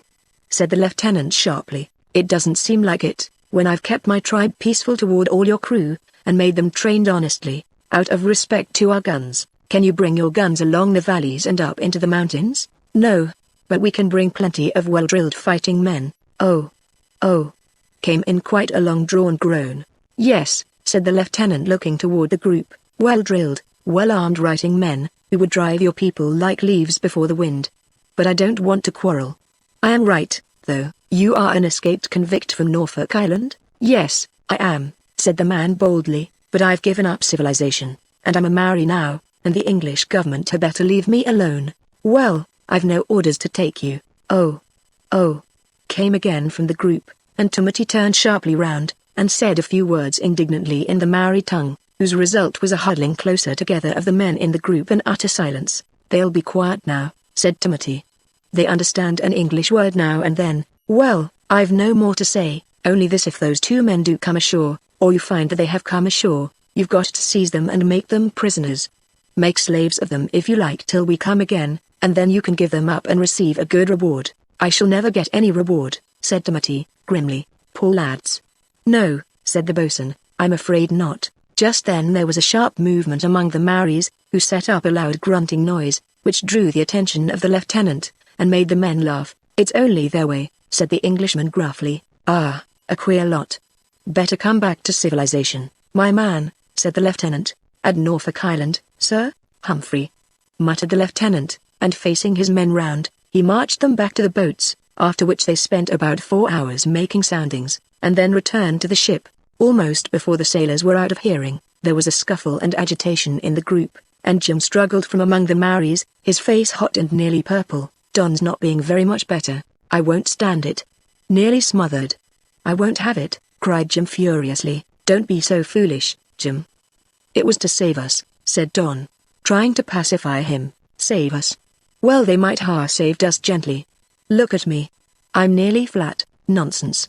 I found it unpleasant, but they hid us, and we're all right. But I aren't all right, Master Don. I feel like a pancake, cried Jim, rubbing and patting himself as if he were so much paste or clay which he wanted to get back into shape. Don't be so stupid, Jim. Stupid? North to make any man feel stupid. I was most suffocated. So was I. Yes, but you hadn't got that big, my pakia chap sitting on you all the time. No, Jim, I hadn't, said Don, laughing. Well, I had, and he weighs about as much as a sugar hog's head at home, and that aren't light. But it was to hide us, Jim. Hide us, indeed. Bother me if it didn't seem as if they was all hens wanting to sit on one egg, and that egg was me. I know I shall never get right again. Oh yes, you will, laughed Don. It's all very well for you to laugh, Master Don, but if my ribs hadn't been made o' the best hoe bone, they'd ha' cracked like carrots, and where should I ha' been then? Hurt, mate? Said Timothy, coming up and laughing at Jim, who was rubbing himself angrily. Just you go and be sat upon all that time, and see if you won't feel hurt, grumbled Jim. Why, it hurts your feelings as much as it does your body. Well, never mind. You're quite safe now. Timothy walked away to speak to one of his men. Quite safe now, he says, Master Don. Well, I don't feel it. Hear what he said to the first lieutenant. This was the worst part of the coast, and the people were ready to rob and murder and eat you? I didn't hear all that, Jim, said Don quietly. I heard him say that they were a warlike, fighting people, but that doesn't matter if they are kind to us. But that's what I'm feared on, said Jim, giving himself a jerk. Afraid of them being kind? Feared of them liking us too well. Pot? Yes, Pot. Don't you understand? No, Pot. Pot, Pot. Well, of course, I know that. But what does it mean? Why, they've sat upon you, Master Don, till your head won't work. That's what's the matter with you, my lad. I mean, treat us as if we was chice fat sheep. Nonsense, Jim. Oh, is it? Well, you'll see. I hope not, said Don, laughing. You may laugh, my lad, but you won't grin that day when it comes to the worst. News was brought in soon after of the boats being busy taking soundings, and that night Don and Jim sat screened by the ferns high up on the mountainside, and saw the sloop of war with her sails set, and looking golden in the setting sun, gliding slowly away toward the northeast, careening slightly over before a brisk breeze, which grew stronger as they reached out farther beyond the shelter of the land, and in spite of hints from Timothy, and calls from Gertie, neither could be coaxed down till, just as it was growing dusk, Don rose and turned to his companion. Have we done right, Jim? What, in getting away from being slaves aboard ship? Why, of course, Don shook his head. I don't know, he said, sadly. We are here right away on the other side of the world amongst savages, and I see no chance of getting away back home. Oh, but we aren't tried yet, my lad. No, we haven't tried, Jim. My pakia. My pakia. Came from below. There he goes again, growled Jim. Do tell Timothy to ask him to call you something else. I know I shall get in a row if you don't. You must not get into any quarrel, Jim, said Don, thoughtfully, for we ought to keep the best of friends with these people. Ahoy! An answering cry came back, and they began to descend with the darkness coming on and a strange depression of spirit troubling Don, as he felt more and more as if for the first time in their lives he and Jim Wimble were thoroughly alone in the world. Chapter 36. Something to do. "'Tan't so bad, Master Don," said Jim, about a month later. "Never felt so clean before in my life. Them hot baths is lovely, and if we could get some tea and coffee, and a bit o' new bread and fresh butter now and then, and I could get my Sally out here, I don't know as I should much mind stopping. And what about the pot, Jim? That was all gammon. I don't believe they ever did anything o' the sort. When's Timothy coming back?" "Timothy, Jemery, Donny. Pretty sort of language. Why, anyone could talk New Zealandy. I wish I could, Jim." "Well, so you could if you tried. All you've got to do is to riddle me the words a bit. I'm getting on first rate, and what I like in these people is that they never laughs at you when you makes a mistake." They had been furnished with a snug hut, close to one of the roughly made hot water baths, and were fairly well supplied with food, which they augmented by going out in Gertie's canoe, and catching abundance of fish, to the Maori's great delight, for he gazed with admiration at the skillful methods adopted by Jim, who was no mean angler. "And the best of the fun is, Master Don, that the fishes out here are so stupid. They take any bait almost, and taken all together they're not such bad eating. Wonder what shark would be like?" Don shuddered, and they both decided that they would not care to try. Gertie of the fiercely savage face and huge size proved to be one of the most amiable of men, and was after them every morning, to go out in the forest collecting fruit, or to dam up some stream to catch the fresh-water fish, or to snare birds. "He do cap me," Jim would say. "Just look at him, Master Don. That chap's 6'4" at least, half as broad again across the chest as I am, and he's got arms like a elephant, while to look at him with his blue face you'd say he was about the fiercest-looking fighting man you ever see, and yet, when you come to know him inside, he's just like a big boy, and so good-tempered I could do anything with him. And only the other day you looked upon him as quite an enemy." I did, Master Don, but I don't now. Them there artful birds is my mortal enemies. They parrots and cockatoos is cunning and wicked enough, but them little birds is imps, that's what they are." Jim shook his head and frowned, and no more was said then, for they were packing up a basket, and going up into the mountains to get fruit, taking provisions enough to last them for the day. Their hut was right in the middle of the little village, and the Maoris treated them in a most friendly manner, smiling at them in an indolent fashion as they lolled about the place, doing very little except a little gardening, for their wants were few, and nature was kind in the abundance she gave for a little toil. This life soon had its effects upon Jim, who began to display a disposition to idle too. "Seems so natural, Master Don," he would say. "I don't see why a man should be always letting sugar hogsheads down out of wagons, and rolling 'em about and getting them into warehouses. Why can't we take it coolly, same as they do?" "Because we don't want to stand still, Jim," said Don quietly. "You and I are not savages." "Well, no, Master Don, that's true, but it's very pleasant to take it as coolly as they do. Why, these chaps, the whole lot of 'em, live just as if it was always holidays, and a hot water bath thrown in. Uncle Josiah used to say that people soon got tired of having holidays. Your Uncle Josiah soon got tired of giving holidays, Master Don. I never, as you know, wanted many, but he always looked rat-traps at me if I asked for a day. Here you can have as many as you like." "Well, let's take one today, Jim," said Don. "Fill another basket with something to eat, take a couple of bags, and we'll go right away into the forest, and bring back as much fruit as we can. I'll be all ready in no time," said Jim, cheerily, and at the end of 3 minutes he was equipped, and they started off together, to find Ngati half lying on the sands in company with about a dozen more of his tribe, all of whom gave the pair a friendly smile and a wondering look at the trouble they seemed to take to obtain fruit, when some of the women or girls could have done the task just as well. "They are about the idlest set of chaps I ever did see, Master Don," said Jim, as they trudged cautiously along through the ferny woodlands, where traces of volcanic action were wonderfully plentiful.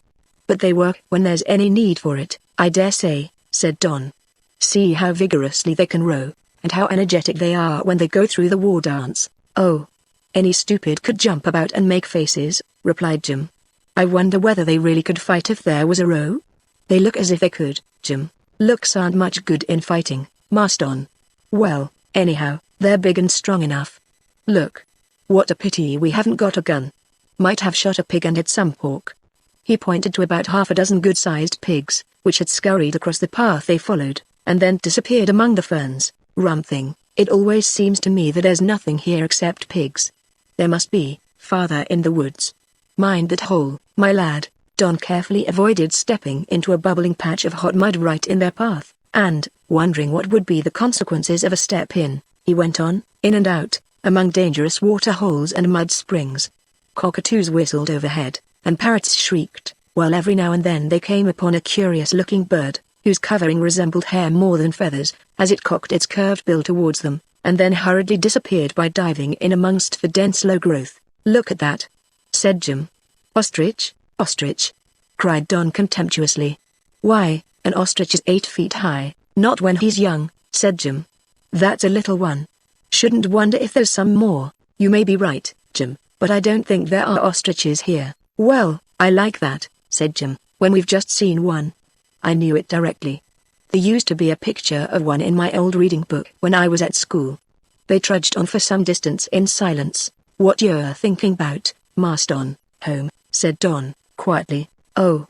I say, don't think about home, Marston, because if you do, I shall too. It do make me so unc't. I can't help it, Jim. It doesn't seem natural to settle down here, and go on week after week.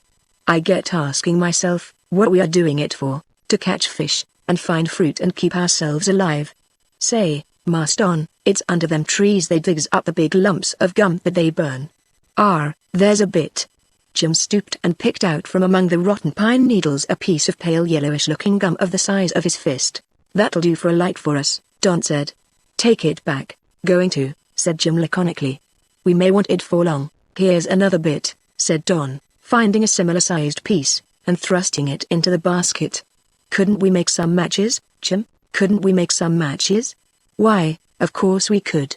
There's plenty of brimstone. I'm going to try and manage a tinderbox after a time." They again walked on in silence, climbing higher and higher, till, coming to an opening, they both paused in silent admiration of the view spread out before them, of river, lake, and mountain, whose top glistened like silver, where glacier and snow lay unmelted in spite of the summer heat. "Wouldn't you like to go up there, Marston?" said Jim, after a few moments' silence. "Go? I'd give anything to climb up there, Jim. What a view it must be." "It must, Marston, but we won't try it today, and now, as we've been on the tramp a good 2 hours, I vote we sit down and have a bit of a peck." Don agreed, and they sat down at the edge of the wood to partake of the rather scanty fare which they spread on the ground between them. "Yes, it would be fine," said Jim, with his mouth and hands full. "We ought to go up that mountain some day. I've never been up a mountain." "Hi. This was shouted at another of the peculiar-looking little birds which ran swiftly out of the undergrowth, gave each in turn a comical look, and then seized a good-sized piece of their provender and ran off. "Well, I call that sass," said Jim. "That's what I calls that." If I'd had a stone I'd soon have made him drop that." "Now," said Don laughing. "Do you call that an ostrich?" "To be sure I do," cried Jim. "That proves it. I've read in a book as ostriches do steal and swallow anything nails, pocket knives, and bits o' stone." "Well, I never did." Jim snatched off his cap and sent it spinning after another rail which had run up and seized a fruit from their basket, and skimmed off with its legs forming a misty appearance like the spokes of a rapidly turning wheel. "Sass is nothing to it, Marston. Why, that little beggar's 10 times worse than the old magpie we used to have in the yard. They're so quick, too. Now, just look at that." Either the same or another of the little birds came out of the undergrowth, peering about in the most eccentric manner, and without displaying the least alarm. "Just look at him, Jim. Look at him, Marston. I am looking at him with all my eyes. He's a beauty, he is. Why, if I was a bird like that with such a shabby, dingy-looking, sooty suit o' clothes, I know what I'd do." "What would you do?" "Why, I'd molt at once. Look at the rum little beggar. Aren't he comic? Why, he aren't got no wings and no tail. Hi. Cocky, how did you get your beak bent that way? Look as if you'd had it caught in a gate. Have another?" Jim took up a large raspberry-like fruit that he had picked some time before, and held it out to the bird, which stopped short, and held its head down comically, looking first at Jim, and then at the berry. With a rapid twist it turned its head on the other side, and performed the same operation with the left eye. "Well, here's a rum un," cried Jim, laughing. "Look. Master Don, look." Don was watching the eccentric-looking little creature, which ran forward rapidly, and then paused. "Why, 'tarn't a wild bird at all," cried Jim. "It's one of the my Pakeha chaps' cocks and hens." "Well, I am blessed," for rapid almost as thought, and before Jim could recover from his surprise, the bird had darted forward, seized the fruit, and was off a dozen yards before he had darted out his hand after it. "Too late, Jim." "Yes, Master Don, too late that time, but I mean to catch that chap, just to show him he aren't so clever as he thinks. You sit still, and go on eating, and don't take no notice, and look out, oh!" ejaculated Don. For at that moment one of the birds had come up behind him, and almost before he had heard Jim's warning cry, he was made aware of the bird's presence by a sharp dig of its beak in the hand holding a portion of his dinner, which was carried rapidly away. "Magpies is nothing to 'em," cried Jim. "But wait a bit, my fine fellows, and you shall see what you shall see. Pass the basket, Master Don. Ah, that's a good bait for my gentleman. Look at 'em. I can see 3 peeping out of the bushes. They're watching to see what I'm going to do. 3. I can see 4, Jim, more for me to catch, Master Don. Wonder whether they're good to eat? I say, do you think they can understand English?" Don laughed, and went on with his dinner, as Jim began to play fox, by putting a tempting-looking berry in his hand, stretching it out to the full extent of his arm, and then lying back among the ferns. "Now then, don't take no notice, Master Don. Let you and me keep on feeding, and that'll track them out." Don was already quietly feeding, and he rested his back against a piece of stone, watching intently all the while. 2 of the birds began to approach directly, while the others looked on as if deeply interested.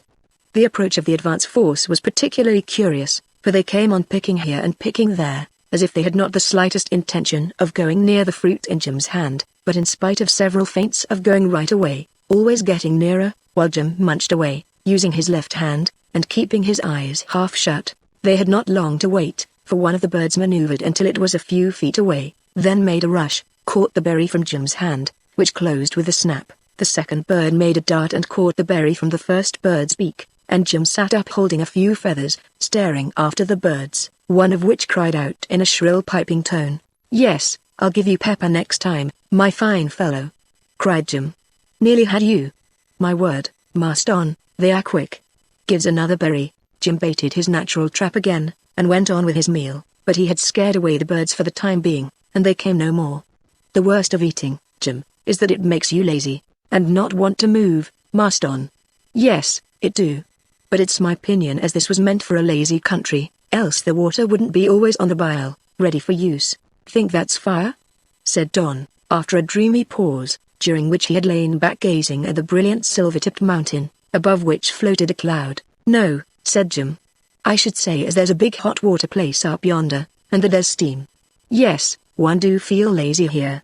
But it don't matter, Master Don, there's no bosun, and no master and lieutenant and captain to order you about. I rather likes it, only I seem to want my Sally here. Wonder what she'd say to it? We must get away from it, Jim.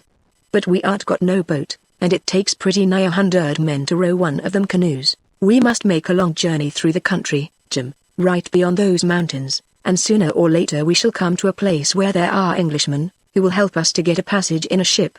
Jim shook his head. "I don't believe there's any Englishmen here, Master Don." "I do. I think I've read that there are, and if we do not find any, we shall have seen the place, and can come back here." He talks just like as if he was going for a ride to Exeter by the Bristol wagon. "Ah, well, just as you like, Master Don, only don't let's go this afternoon, it's all too nice and comfortable. I don't want to move. Say, wonder whether there's any fish in that lake?" "Sure to be, Jim, and hundreds of wonders to see if we journey on." "Dissay, my lad, dissay, but it's very wonderful here. Look along that hollow place where the big fir trees is growing, lovely, Jim. What a beautiful home it would make. Say, Master Don, let's make our fortunes." "How?" "Let's set up in trade, and deal in wood. Look yonder. There's fir trees there, that if we cut 'em down and trimmed 'em, they'd be worth no end o' money in Bristol, for ships' masts." "Yes, Jim," said Don dryly, "and how are you going to get them there?" "Ah," said Jim, scratching his head. "Never thought of that." There was half an hour's drowsy silence. The sun shone down with glorious power, and the lizards rustled among the large stones. From the forest behind there came the buzz of insects, and the occasional cry of some parrot. Save for these sounds all was wonderfully still, and they sat there gazing before them at the hundreds of acres of uncultivated land, rich in its wild beauty, unwilling to move, till Don said suddenly, "Yes, Jim, this is a lazy land. Let's be up and doing." "Yes, Master Don." "What?" "I don't know, Jim, something useful." "But there aren't nothing useful to do. I couldn't make a boat, but I think I could make a hogshead after a fashion, but if I did, there aren't no sugar to put in it, and... Look, Jim." "What at, Master Don?" "Eh?" he continued as he followed his companion's pointing hand. "Why, I thought you said there was no beasts here, and there are none." "Well, if that aren't a drove o' cattle coming down that mountainside, I'm a Dutchman." "It does look like it, Jim," said Don. "It seems strange." "Look like it, Master Don?" "Why, it is. Brown cattle, and you can see if you look at the sun shining on their horns." "Horns, Jim?" cried Don, excitedly. "They're spears." "What? And those are savages." "So they are," cried Jim. "Why, Master Don, that there don't mean a fight, do it?" "I don't know, Jim. But they can't see us, can they?" "No. These here bushes shades us. Let's creep back through the wood, and go and tell them down below. They don't know, perhaps, and we may get there first." "We must," said Don quickly. "Jim, I'm sure of it. You can see the spears quite plainly, and perhaps it's a war party out from some other tribe. Quick, lad, quick. We can get there first, and if it's a false alarm, they'll laugh at us, Master Don." "Let them. They won't laugh if there's danger in the way." Don caught up the basket and backed into the shelter of the trees, keeping in a stooping position, while Jim followed, and now, with all the sensation of indolence gone, they hurried along the rugged and dangerous path, to spread the alarm in the village far below, where they had left the inmates dreaming away their existence in happy ignorance of the danger so close at hand. Chapter 37 A Perilous Descent. The heat was terrible, and it seemed to Don as if the difficulties met within their outward journey had been intensified on their return. Thorns caught in their garments, and, failing these, in their flesh. Twice over Jim stepped a little too much off the faint track, and had narrow escapes of plunging into pools of hot mud, whose presence was marked by films of strange green vegetation. Then they mistook their way, and after struggling along some distance they came out suddenly on a portion of the mountainside, where to continue their course meant that they must clamber up, descend a sheer precipice of at least 100 feet by hanging on to the vine-like growths and ferns, or return. They stopped and stared at each other in dismay. "Know where we went wrong, Master Don?" said Jim. "No, do you?" "Not I, my lad. Think it must have been where I had that last slip into the black hasty pudding." "What shall we do, Jim?" "If we go back we shall lose an hour." "Yes. Quite that, and 'tarn't no good to climb up here." "I could do it, but it's waste o' time." "Could we get down here?" "Oh, yes," said Jim dryly, "we could get down easy enough, only the thing is, how should we be when we did get down?" "You mean we should fall to the bottom?" "Well, you see, Master Don," said Jim, rubbing one ear as he peered down, "it wouldn't be a clean fall, 'cause we should scrittle and scrattle from bush to bush, and catch here and snatch there. We should go right down to the bottom, sure enough, but we might be broke by the time we got there." Jim, don't talk like that," cried Don angrily. "Do you think it possible to go down?" "Well, Master Don, I think the best way down would be with our old crane and the windlass tackle." "Do you dare climb down?" "Yes, I think so, Master Don, only aren't there no other way?" "Not if we want to save them down at the village." "Well, but do we want to save them, Master Don?" "They're all very well, but, and have been very kind to us, Jim. We must warn them of danger, but, look here, Master Don, s'pose it aren't danger. Pretty pair o' Bristol noodles we shall look, lying down at the bottom here, with all our legs and arms broke for nothing at all." Don stood gazing at his companion, full of perplexity. "Think it is real danger, Master Don?" "I'm afraid so. You heard Timothy say that there were desperate fights sometimes." "Don't call him Timothy, I hates it," growled Jim. "Well, I suppose it is danger, then, and we must look the matter in the face, Jim. If we go back those people will be at the village before us.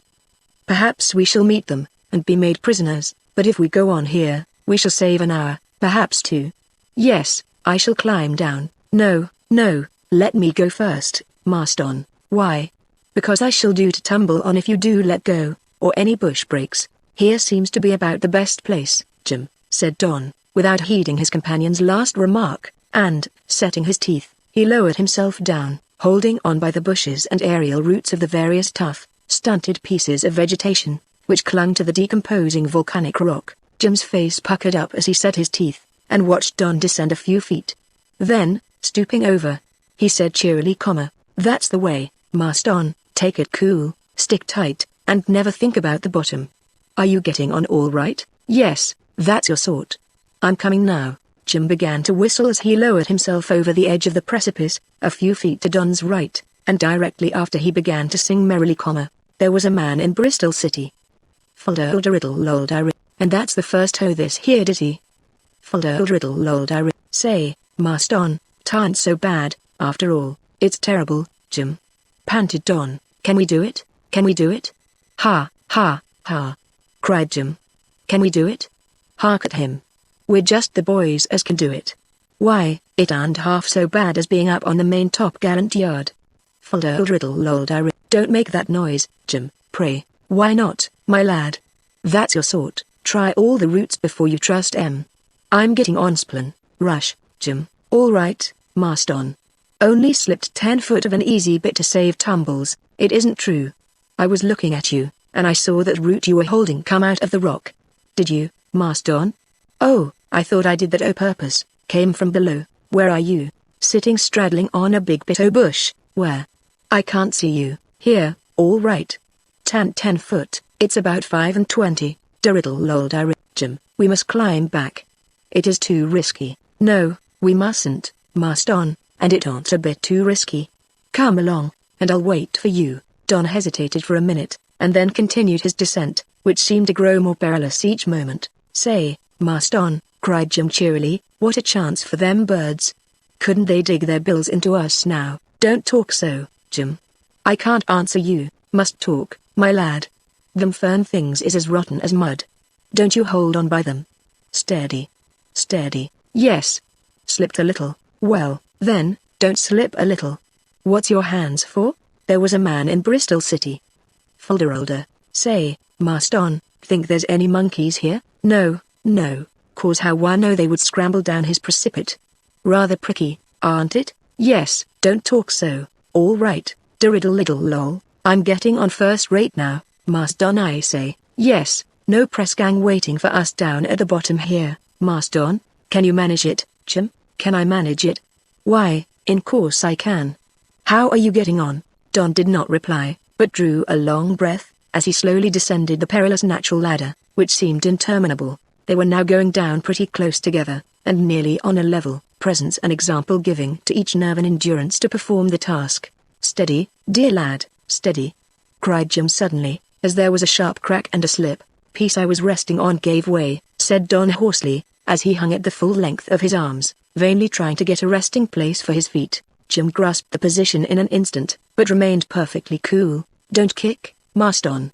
"But I can't hang here long, Jim." "Nobody wants you to, my lad. Wait a minute, and I'll be under you, and set you right."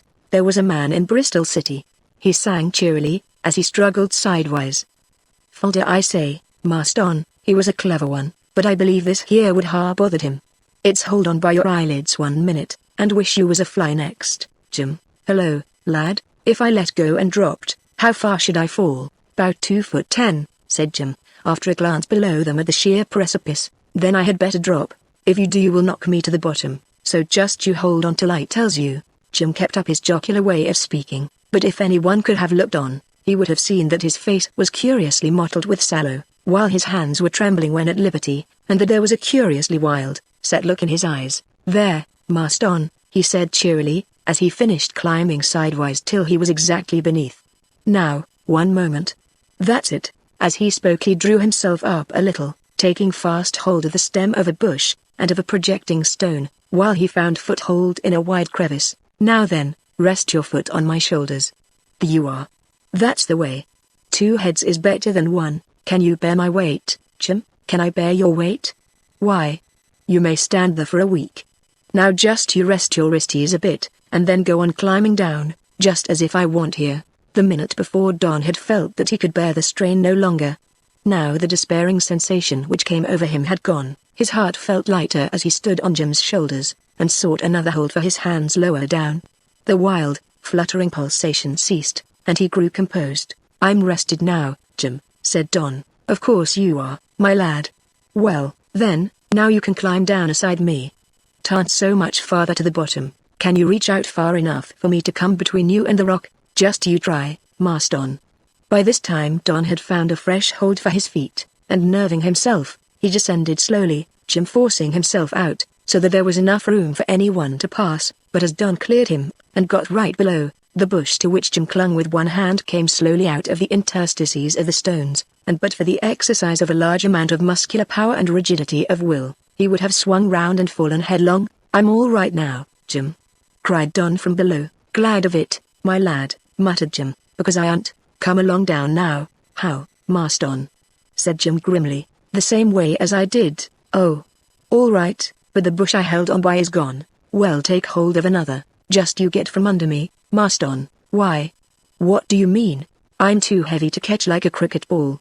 That's all, my lad." "Oh, Jim, don't say you are in danger." "Not I, my lad, if you don't want me to, but it is awkward." "Stand clear," he shouted. "I'm coming down."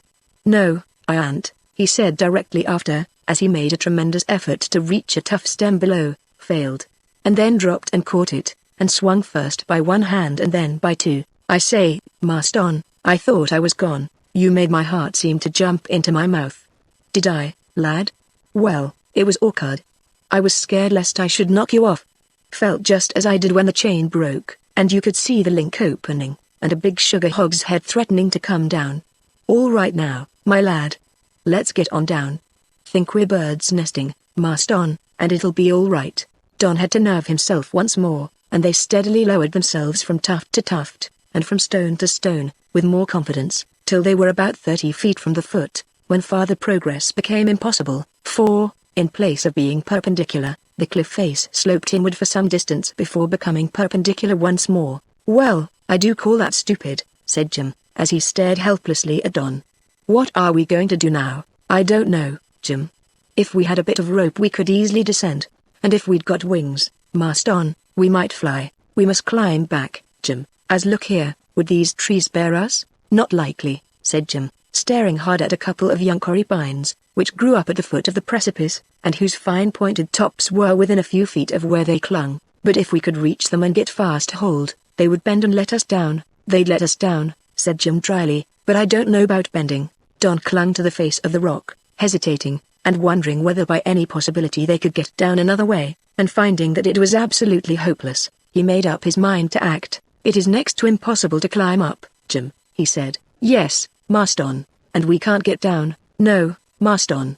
We shall have to live here for a bit, only I don't know how we're going to eat and sleep, Jim." "Yes, Mas Don, I'm going to jump into that tree." "No, Mas Don, you mustn't risk it. And if it breaks?" "Never mind about the tree breaking. What I don't like is, suppose you break, I shall go first, and you can try afterwards." "No, no, Mas Don, let me try first." Don paid no heed to his words, but turned himself completely round, so that he held on, with his back to the stony wall, and his heels upon a couple of rough projections, in so perilous a position that Jim looked on aghast, afraid now to speak. In front of Don, about 9 feet away, and the top level with his feet, was the tree of which he had spoken. As far as support was concerned, it was about as reasonable to trust to a tall fishing rod, but it appeared to be the only chance, and Don hesitated no longer than was necessary to calculate his chances. "Don't do it, Mas Don. It's impossible, and like chucking yourself away. Let's climb up again, it's the only chance, and if we can't get to the village in time, why, it aren't our fault." "No, my lad, don't." As the last words left his lips, Don stood perfectly upright, balancing himself for a few moments, and then, almost as if he were going to dive into the water, he extended his hands and sprang outward into space. Jim Wimble uttered a low groan. Chapter 38 Don's Report. In the case of a leap like that made by Don, there was no suspense for the looker-on, for the whole affair seemed to be momentary. Jim saw him pass through the air and disappear in the mass of greenery with a loud rushing sound, which continued for a few moments, and then all was still. "He's killed," groaned Jim to himself, "and my Sally will say it was all my fault." He listened eagerly. "Mas Don," he shouted. "Hello, Jim. I say, would you drop if you were me? Drop? Then you aren't killed?" "No, not yet." "Would you drop?" "I don't know what you mean. I'm hanging on to the end of that young tree, and it keeps going up and down like a spring, and it won't go any nearer than about 12 feet from the ground." "Would you drop?" Wish. Rush. Crash. Thud. The young tree sprang up again, cleaving a way for itself through the thick growth, and standing nearly erect once more, ragged and sadly deprived of its elegant proportions, just as a dull sound announced Don's arrival on terra firma. "All right, Jim," he cried. "Not hurt? Look here, spread your arms out well and catch tight round the tree as you jump at it. You'll slip down some distance and scratch yourself, but you can't hurt much, I hear, Marston," said Jim, drawing a long breath full of relief. "I'm coming. It's like taking physic," he added to himself. "But the sooner you takes it, the sooner it's down. Here goes. Say, Marston, do you catch hold o' the tree with your hands, or your arms and legs, all of them? Aim straight at the stem, and leap out boldly." "Oh, yes," grumbled Jim. "It's all very well, but I was never apprenticed to this sort o' fun. Below, a good bold jump, Jim." "I'm out of the way, below then," said Jim again. "Yes, jump away. Quick." But Jim did not jump. He distrusted the ability of the tree to bear his weight. "Why don't you jump? 'Cause it seems like breaking my neck, which is white, to save those of them people in the village, which is black, Marston. But you will not break your neck if you are careful." "Oh, yes. I'll be careful, Marston, don't you be afraid of that." "Well, come along. You're not nervous, are you, Jim?" "Yes, Marston, regular scared, but, below, once more. Here goes. Don't tell my Sally I was afraid if I do get broke." Possibly Jim would have hesitated longer, but the stump of the bush upon which he stood gave such plain intimation of coming out by the roots, that he thought it better to leap than fall, and gathering himself up, he plunged right into the second corrie pine, and went headlong down with a tremendous crash, for he had been right in his doubts. The pine was not so able to bear his weight as its fellow had been to carry Don. He caught it tightly, and the tree bent right down, carrying him nearly to the earth, where he would have done well to have let go, but he clung to it fast, and the tree sprang up again, bent once more, and broke short off, Jim falling at least 20 feet into the bushes below. "Hurt, Jim?" cried Don, forcing his way to his side. "Hurt? Now is it likely, Marston? Hurt? No. I feel just like a baby that's been lifted gently down and laid on the feather cushion. That's about how I feel. Oh, dear. Oh, dear. Here, gives a hand.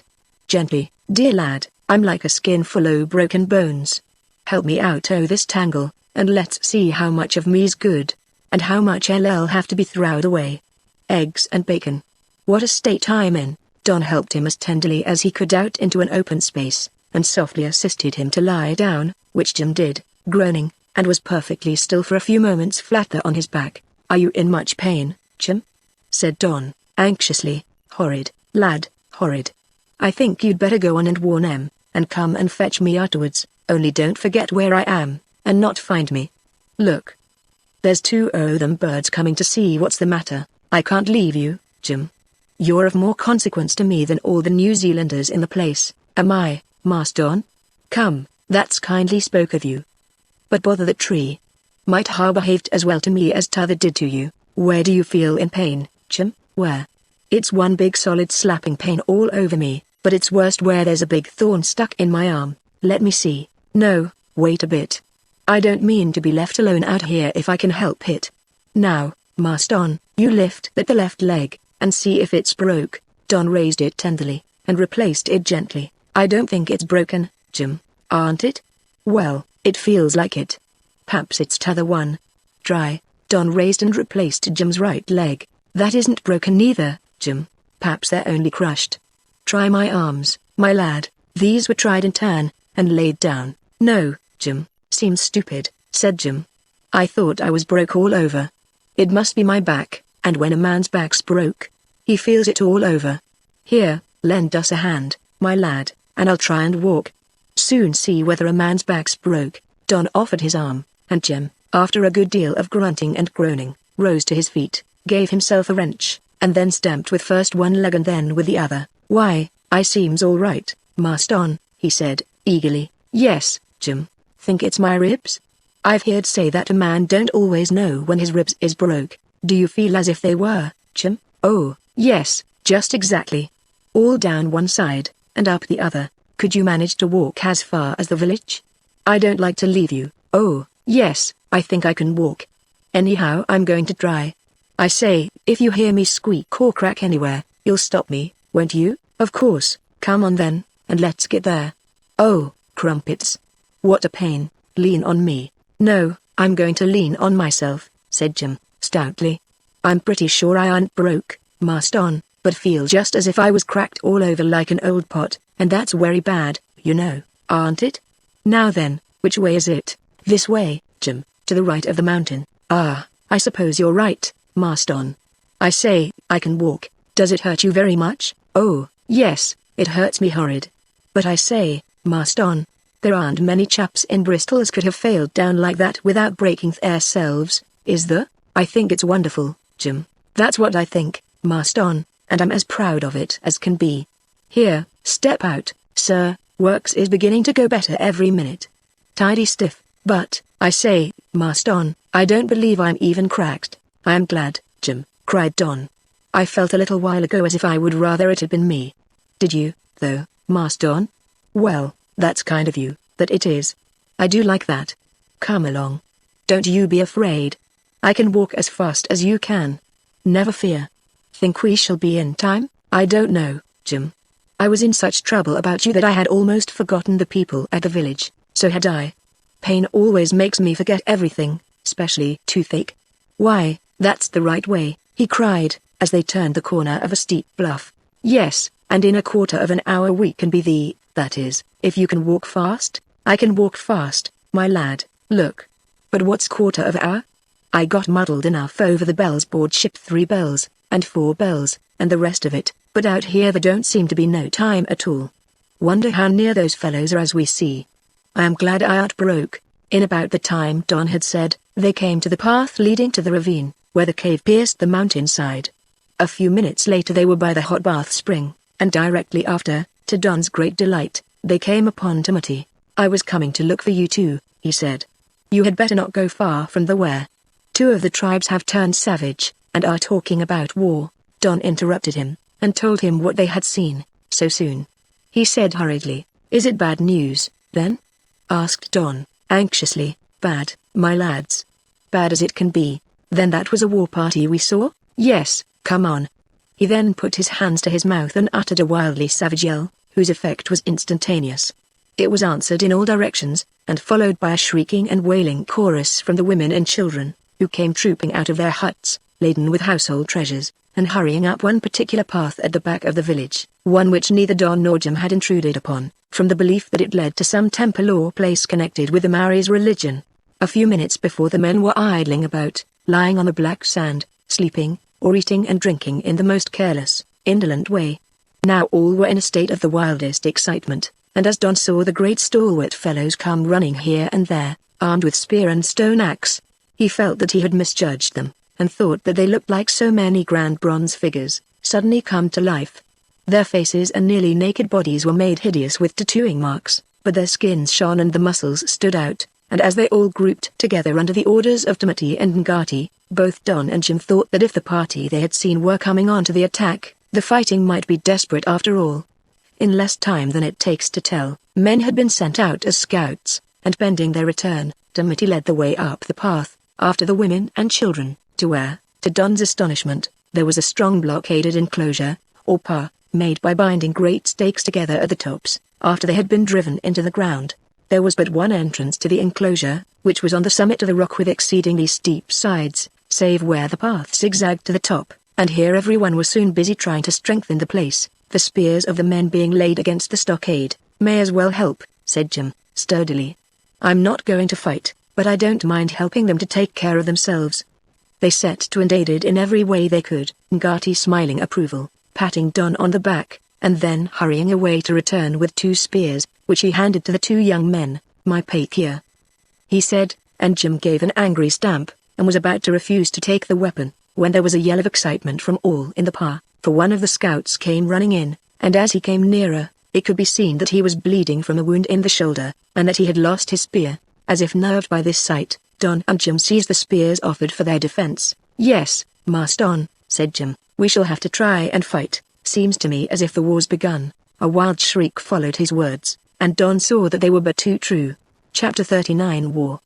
Timothy soon showed the reason for his elevation to the position of chief among the Maoris, for, in addition to being a man of commanding presence and great strength, his adventurous life had given him quickness and decision in his actions, which told with a savage race none too ready to discriminate. He rushed out of the pa, and caught the man by the shoulder, questioned him, turned him over to a couple of his friends to be doctored, and then in a loud voice informed the excited crowd that the danger was not imminent, following up this announcement with orders to go on strengthening the stockade.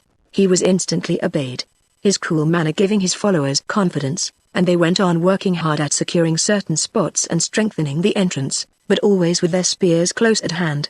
There was another shout from a sentry, and again the whole tribe was electrified, women and children huddling under shelter, and the warriors seizing their weapons. This time a scout came running in uninjured with his spear to announce the nearer approach of the enemy. Timothy received his news coolly enough, and then, after a word or two with Ngati, signed to the man to join the defenders, while 2 fresh scouts were sent out to spy the neighborhood, and keep the chiefs well informed of the coming danger. Ngati's eyes seemed to flash, and there was a savage rigidity in his countenance that suggested hard times for the man who attacked him, but he seemed to place the most implicit confidence in Timothy, obeying his slightest suggestion, and evidently settling himself into the place of lieutenant to the white captain. After the first wailing and tears, the women and children settled down in their shelter quite as a matter of course, and as if such an event as this were no novelty in their social history. Once within the pa, and surrounded by stout fighting men on whom they could depend, they seemed quite satisfied, and full of confidence in the result of an attack, and this took Jim's notice. "Can't be much danger," he said, half contemptuously, "or these here wouldn't take it so coolly. But it looks as if there was going to be a desperate fight, cha." "Not that, Master Don. But look at that scout who ran in. He was hurt, so is a boy who has had his head punched, and whose nose bleeds. There won't be no real fighting, my lad. I mean men being killed, and that sort o' thing. Think not, Jim?" "Sure of it, my lad. T'other side LL come up and dance a war dance, and shake their spears at our lot. Then our lot LL dance up and down like jack jumpers, and make faces, and put out their tongues at and call names. I know their ways, and then they'll all yell out, and shout, and then the others LL dance another war dance, and shout in New Zealandy that they'll kill and eat us all, and our lot'll say they'd like to see do it, and that'll be all." Don shook his head. The preparations looked too genuine. "Ah, you'll see," continued Jim. "Then one lot LL laugh, and say you're obliged to go, and t'other lot LL come back again, and they'll call one another more names, and finish off with killing pigs, and eating till they can't eat no more. You seem to know all about it, Jim." "Well, anybody could know as much as that," said Jim, going to the side and taking up a bundle formed with one of the native blankets, which he began to undo. "What have you got there?" "You just wait a minute," said Jim, with a dry look. "There. Didn't know that was the arm chest. Did you?" He unrolled and took out a cutlass and 2 pistols, with the ammunition, and looked up smilingly at Don. "There," he said, "what do you think o' them?" "I'd forgotten all about them, Jim." "I hadn't, my lad. The you are. Buckle on that cutlass." "No, you had better have that, Jim." "I should never use it." "Oh, yes, you would, my lad, if it was wanted." "On with it."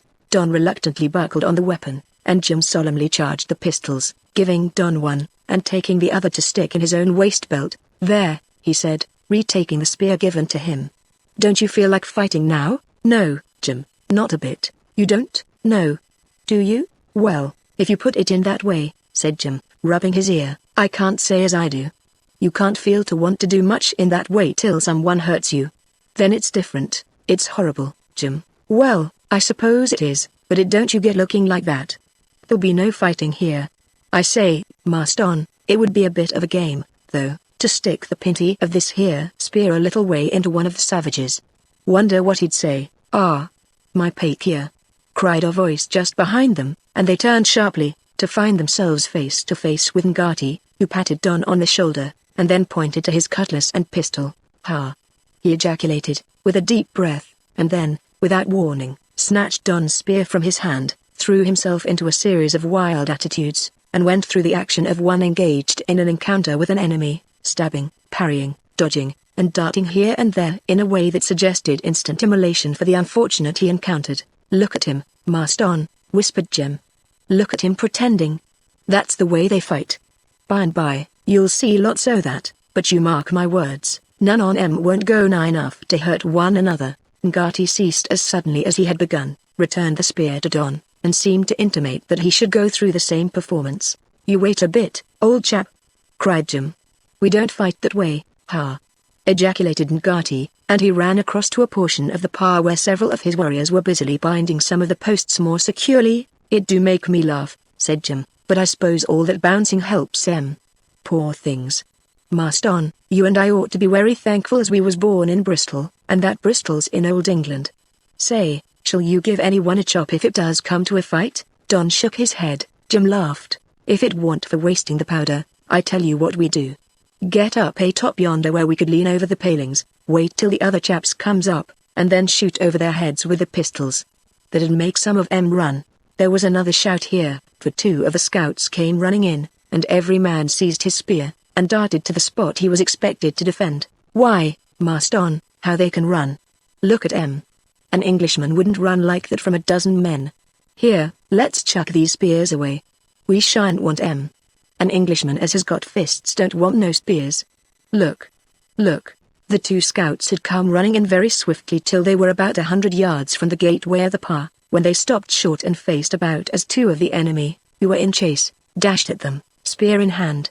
Then, to Jim's astonishment, a sharp passage of arms occurred, the spears clashed together, there was a wonderful display of thrusting and parrying, and the two enemies fell back, and the scouts continued their retreat to the shelter of the fort. "What do you think of that, Jim?" said Don excitedly. "That was real fighting." "Real?" cried Jim. "It was wonderful." And he spoke huskily. "Why, both those chaps was wounded, and these here's got it, too." The two scouts were both gashed about the arms by their enemies' spears, but they came bravely in, without making any display, and were received by cheers, Tumati going up to each in turn, and gripping his hand. Just then the Englishman caught sight of his compatriots, and came across to them quickly. "Hello," he said, with a grim smile. "Cleared for action, and guns run out?" "Yes, we're ready," said Jim. "Going to fight on our side?" "Well, I don't know," said Jim, in a dubious kind of way. "Fighting aren't much in my line. Not in yours neither, youngster. There, I dare say we shall soon beat them off. You two keep under shelter, and if things go against us, you both get away, and make for the mountain.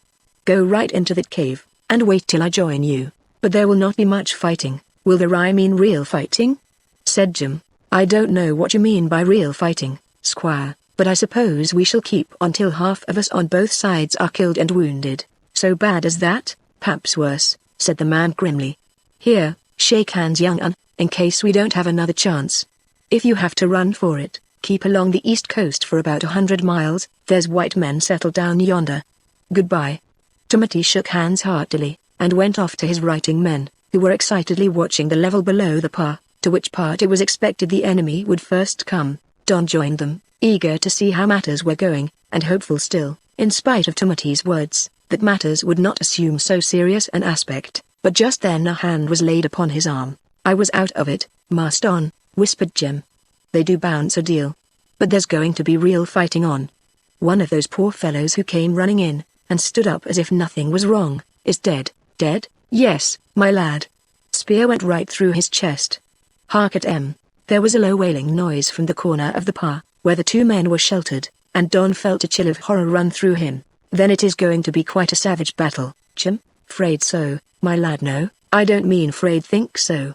Now, look here, Marston, it won't be long first, so you'd better go and lie down behind them high palings, where you'll be safe. And what are you going to do? Stop here and see what there is to see? But you may be hurt." "Well, Marston," said Jim bitterly, "it don't much matter if I am. Run along, my lad. I'm going to stop with you, Jim. And suppose you're hurt, what am I to say to your mother?" "Why, she'd never forgive me, nor me either, Jim, if I were to go and hide, while you stood out here. But it's going to be real dangerous, Marston. It will be just as dangerous for you, Jim." "What should I say to your wife if you were hurt?" "Don't know, Marston," said Jim sadly. "I don't think she'd mind a deal." "You don't mean it, Jim?" cried Don sharply. "Now, are you coming into shelter?" "No," said Jim, with a peculiarly hard, stern look in his face. "I'm going to fight, then I shall stay too, Jim. Won't you feel frightened, Master Don?" "Yes, I suppose so. It seems very horrible." "Yes, so it is, but it's the mothers as makes it horrible. I'm going to give one on 'em something for spearing that poor chap. Look out, Master Don, here they come." There was a fierce shout of defiance as the scouts came running in now as hard as they could, followed by a body of about 200 naked warriors, whose bronzed bodies glistened in the sunshine. They came on in a regular body, running swiftly, and not keeping step, but with wonderful regularity, till they were about 50 yards from the path, when, after opening out into a solid oblong mass to show a broader front, they stopped suddenly as one man, dropped into a half-kneeling position, and remained perfectly motionless, every savage with his head bent round, as if he were looking over his left shoulder, and then turning his eyes to the ground, and holding his weapon diagonally across his body. The whole business was as correctly gone through as if it was a maneuver of some well-drilled European regiment, and then there was an utter silence for a few minutes. Not a sound arose from either side. Enemies and friends resembled statues, and it was as if the earth had some great attraction for them, for every eye looked down instead of at a foe. Don's heart beat heavily. As the band of heavy warriors came on, the air seemed to throb, and the earth resounded. It was exciting enough then, but this was, in its utter stillness, horribly intense, and with breathless interest the two adventurers scanned the fierce-looking band. All at once Jim placed his lips close to Don's ear, and whispered, "Dunno what to say to it all, Master Don. Perhaps it's Flam after all." "No, Jim. They look too fierce," whispered back Don. My lad, that's it. They look so fierce. If they didn't look so precious ugly, I should believe in 'em a bit more. Looks to me as if they were going to pretend to bite, and then run off." A sudden yell rose from the attacking party just then, and 3 of the enemy rushed forward to the front, armed with short-handled stone tomahawks. They seemed to be chiefs, and were men of great height and bulk, but none the less active, and as they advanced, a low murmur of dismay was started by such of the women as could command a view of what was going on outside. This seemed to be communicated to all the rest, women and children taking up the murmur, which rose to a piteous wail. This started the pigs and dogs which had been driven into the protection of the path, and the discord was terrible. But meanwhile, partly to encourage their followers, partly to dismay those they had come to attack, the 3 leaders rushed wildly to and fro before the opening to the fort, brandishing their stone axes, grimacing horribly, putting out their tongues, and turning up their eyes, till only the whites were visible. "It's that air which makes me think they won't fight," said Jim, as he and Don watched the scene intently. "Don't talk, Jim. See what they are going to do." "Are we to shoot if they do attack? If you don't they'll give it to us," replied Jim. "Oh, what a row!" For at that moment there was a terrible and peculiar cry given from somewhere behind the little army, and the 3 men gave place to one who rushed from behind. The cry was given out 3 times as the man indulged in a similar set of wild evolutions to those which had been displayed by the 3 leaders, and with his eyes showing only the whites, he too thrust out his tongue derisively. "If I was only near enough to give you a chop under the chin," grumbled Jim. Then he grasped and cocked the pistol he held, for the chief in front suddenly began to stamp on the ground, and shouted forth the beginning of his war song. Up leapt the whole of the enemy, to shake their spears as they yelled out the chorus, leaping and stamping with regular movement, till the earth seemed to quiver. The acts of the chief were imitated, every man seeming to strive to outdo his fellows in the contortions of their countenances, the protrusion of their tongues, and the way in which they rolled and displayed the whites of their eyes. There was quite a military precision in the stamping and bounding, while the rhythm of the wild war song was kept with wonderful accuracy. "Feel scared, Master Don?" whispered Jim. "I did at first, Jim," replied Don, "but they seem such a set of ridiculous idiots, that I am more disposed to laugh at them. That's just how I feel, my lad, only aggravated like, too. I should like to go among 'em with a big stick. I never see such faces as they make.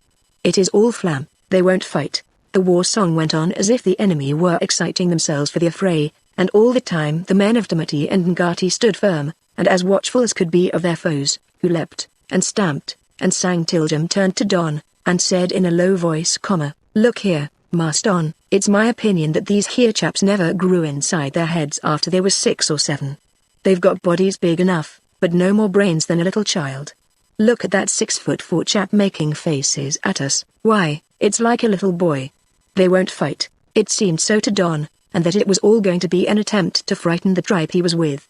But all the same, The enemy came by degrees nearer and nearer, as they yelled and leapt, and a suspicion suddenly crossed Don's mind that there might be a motive in all this. Jim. They mean to make a rush. Think so, Master Don? Yes, and our people know it. Look out. The followers of Timothy had thoroughly grasped the meaning of the indirect approach, just as a man who has practiced a certain maneuver is prepared for the same on the part of his enemy, and they had gradually edged towards the entrance to the pa, which was closed, but which naturally presented the most accessible way to the interior. The howling chorus and the dancing continued, till, at a signal, the rush was made, and the fight began. Jim Wimble's doubts disappeared in an instant, for, childish as the actions of the enemy had been previously, they were now those of desperate savage men, who made no account of their lives in carrying out the attack upon the weaker tribe. With a daring that would have done credit to the best disciplined forces, they darted up to the stout fence, some of them attacking the defenders, by thrusting through their spears, while others strove to climb up and cut the lashings of the trotterer, the stout fibrous creeper with which the palings were bound together. 1 minute the enemy were dancing and singing, the next wildly engaged in the fight, while hard above the din, in a mournful booming bleat, rang out the notes of a long wooden horn. The tumult increased, and was made more terrible by the screaming of the women and the crying of the children, which were increased as some unfortunate defender of the pa went down before the spear thrusts of the enemy. The attack was as daring and brave as could be, but the defense was no less gallant, and was supplemented by a desperate valor, which seemed to be roused to the pitch of madness as the women's cries arose over some fallen warrior. A spear was thrust through at the defenders, answering thrusts were given, but with the disadvantage that the enemy were about 2 to 1. Timothy fought with the solid energy of his race, always on the lookout to lead half a dozen men to points which were most fiercely assailed, and his efforts in this way were so successful that over and over again the enemy were driven back in spots where they had made the most energetic efforts to break through. As Don and Jim looked on, they saw Timothy's spear darted through the great fence at some savage who had climbed up, and was hacking the lashings, and so sure as the thrust was made, the stone tomahawk ceased to hack, and its user fell back with a yell of pain or despair. Ngati, too, made no grotesque contortions of his face, there was no lolling out of the tongue, or turning up of the eyes, for his countenance was set in one fixed stare, and his white teeth clenched as he fought with the valor of some knight of old. I would not ha' thought it, Master Don, said Jim excitedly. Look at him, and I say, oh, poor chap. This last was as Jim saw a fine-looking young Maori, who was defending a rather open portion of the stockade, deliver a thrust, and then draw back, drop his spear, throw up his arms, and then reel and stagger forward, to fall upon his face dead. They'll be through there directly, Master Don, cried Jim, hoarsely, as Don stooped upon one knee to raise the poor fellow's head, and lay it gently down again, for there was a look upon it that even he could understand. Through there, Jim? Said Don, rising slowly, and looking half-stunned with horror. Yes, my lad, and Timothy's busy over the other side, and can't come. Aren't it time us two did something? Yes, said Don, with his face flushing, as he gave a final look at the dead Maori. Ah! Both he and Jim stopped short then, for there was a yell of dismay as Ngati was seen now to stagger away from the fence, and fall headlong, bleeding from half a dozen wounds. An answering yell came from outside, and the clatter of spear and tomahawk seemed to increase, while the posts were beginning to yield in the weak spot near where the two companions stood. Come on, Jim, cried Don, who seemed to be moved by a spirit of excitement, which made him forget to feel afraid, and together they ran to where two men, supported by their companions outside, were hacking at the trotterer, while others were fiercely thrusting their spears through whenever the defenders tried to force the axemen down. Pistols, Jim, and together, before those two fellows cut the lashings. That's your sort, cried Jim, and there was a sharp click, click, as they cocked their pistols. Now, Jim, we mustn't miss, said Don. Do as I do. He walked to within 3 or 4 yards of the great fence, and rested the butt of the spear he carried on the ground. Then, holding the pistol barrel against the spear shaft with his left hand, thus turning the spear into a support, he took a long and careful aim at a great bulky savage, holding on the top of the fence. Jim followed his example, and covered the other, while the enemy yelled, and thrust at them with their spears, yelling the more excitedly as it was found impossible to reach them. Let me give the word, Master Don, cried Jim, whose voice shook with excitement. Mind and don't miss, dear lad, or they'll be down upon us. Ready? Yes, said Don. Here goes, then, cried Jim. Fire. Stop your vents. The 2 pistols went off simultaneously, and for a few moments the smoke concealed the results. Then there was a tremendous yelling outside, one that was answered from within by the defenders, who seemed to have become inspirited by the shots, for either from fright, or from the effects of the bullets, the two great Maoris who were cutting the lashings were down, and the defenders were once more at the fence, keeping the enemy back. "Load quickly, Jim," said Don. "That's just what I was going to say to you, Marston. Well done, my lads." "That's good," cried a hoarse voice, and Timothy was close to them.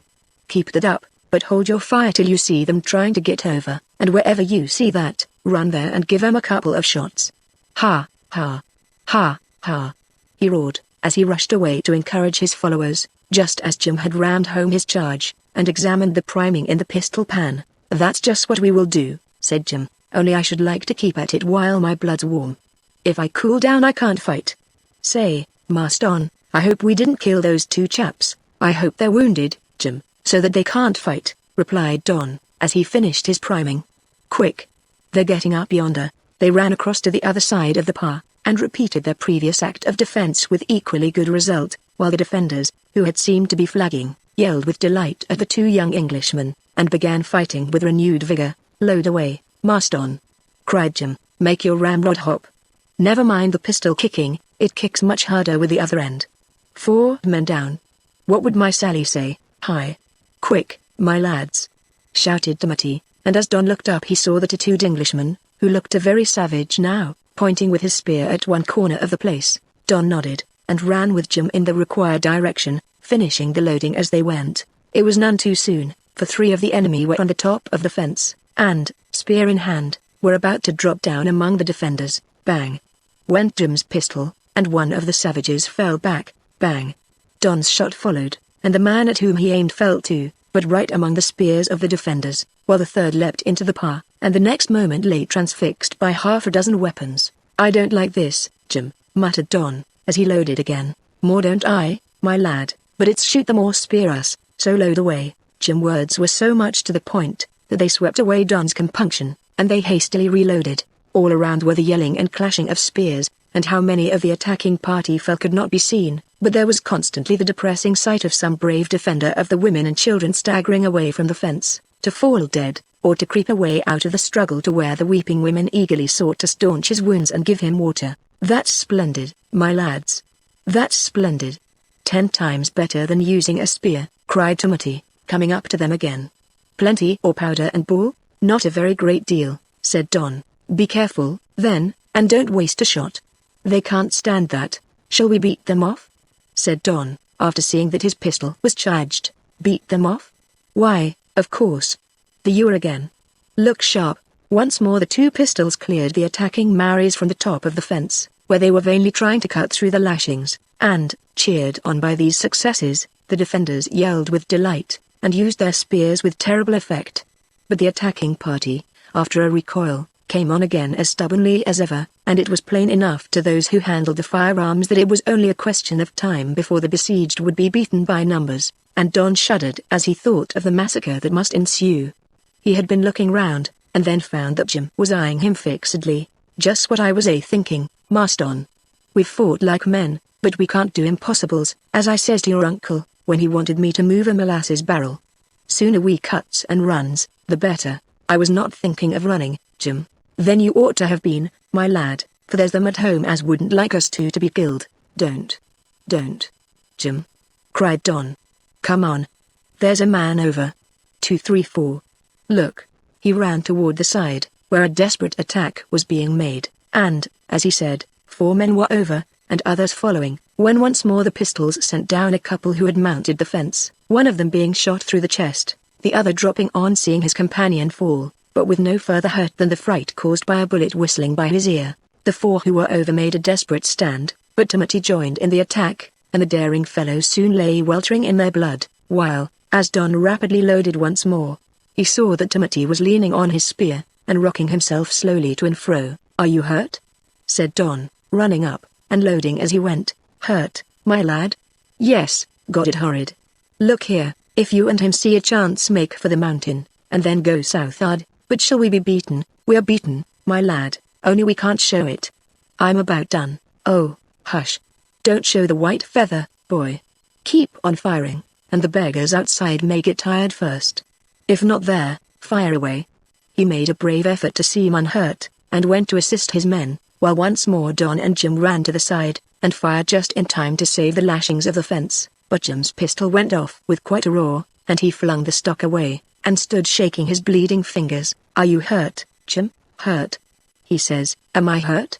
"Why, the precious thing bursted all to shivers, and, oh, crumpets, don't it sting? Let me bind it up. You go on and load, never mind me. Pretty sort-o soldier you'd make. D'ye hear? Load, I say, load." "Can't, Jim," said Don sadly. "That was my last charge, so it was mine, and I rammed in half a dozen stones as well to give 'em an extra dose." "Think that's what made her burst?" "Of course it was, Jim. Bad job, but it's done, and we've got the cutlass and spears." "Which are you going to use?" "The spear." "No, the cutlass, Jim." "Bravo, my lad." "Phew. How my hand bleeds. I'm afraid we shall be beaten, Jim."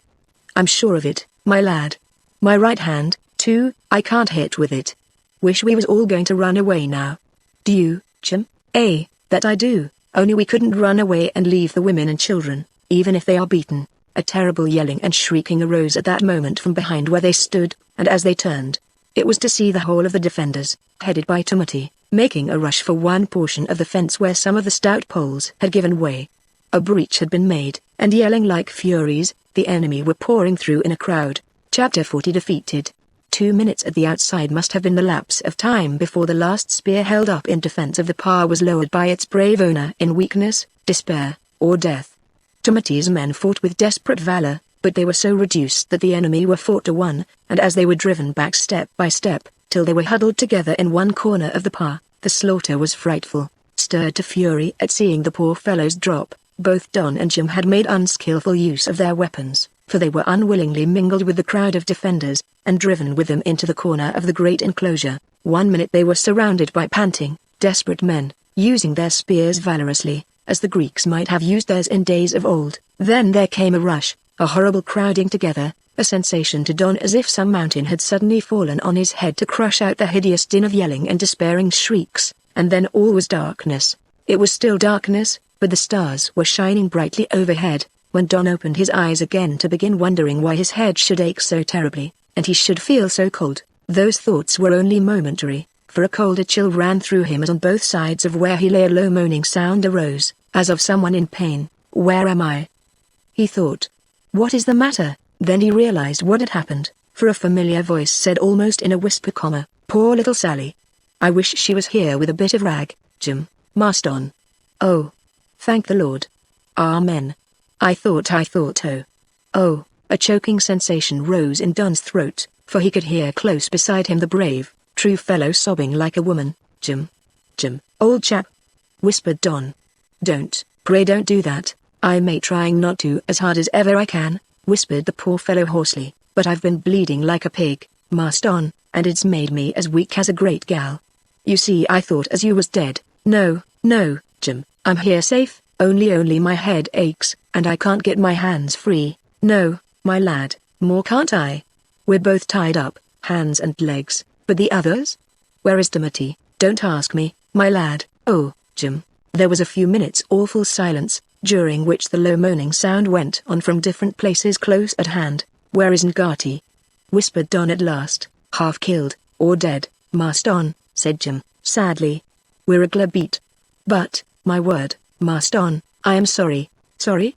Of course, but I mean for all I said about the poor fellows. I thought they couldn't fight. The women and children, Jim, all prisoners, 'cept some as would fight, and they, yes go on, they served them same as they did those poor chaps as wouldn't give in. How horrible." "'Tis horrid, my lad, and I've been wishing we hadn't cut and run. We was better off on board ship." "It's of no use to talk like that, Jim. Are you much hurt?" "Hands all cut about with that pistol busting, and there's a hole through my left shoulder, as feels as if it had been bored with a red-hot poker. But there, never mind. Worse disasters at sea, Marston. Not much hurt, are you?" "I don't know, Jim. I can remember nothing." "Good jobs for you, my lad. One of 'em hit you over the head with the back of a stone chopper, and I thought he'd killed you, so Jim ceased speaking. "Well, go on," whispered Don. "That's all," said Jim, sullenly. "But you were going to say what you did when the man struck me, was I?" Well, I forget now." Don was silent, for Jim had given him something terrible to dwell upon as he tried to think. At last he spoke again. "Where are the enemy, Jim?" "Enemy, indeed," growled Jim. "Savages like them don't deserve such a fine name. Brutes, but where are they? Did you see what they did?" "See?"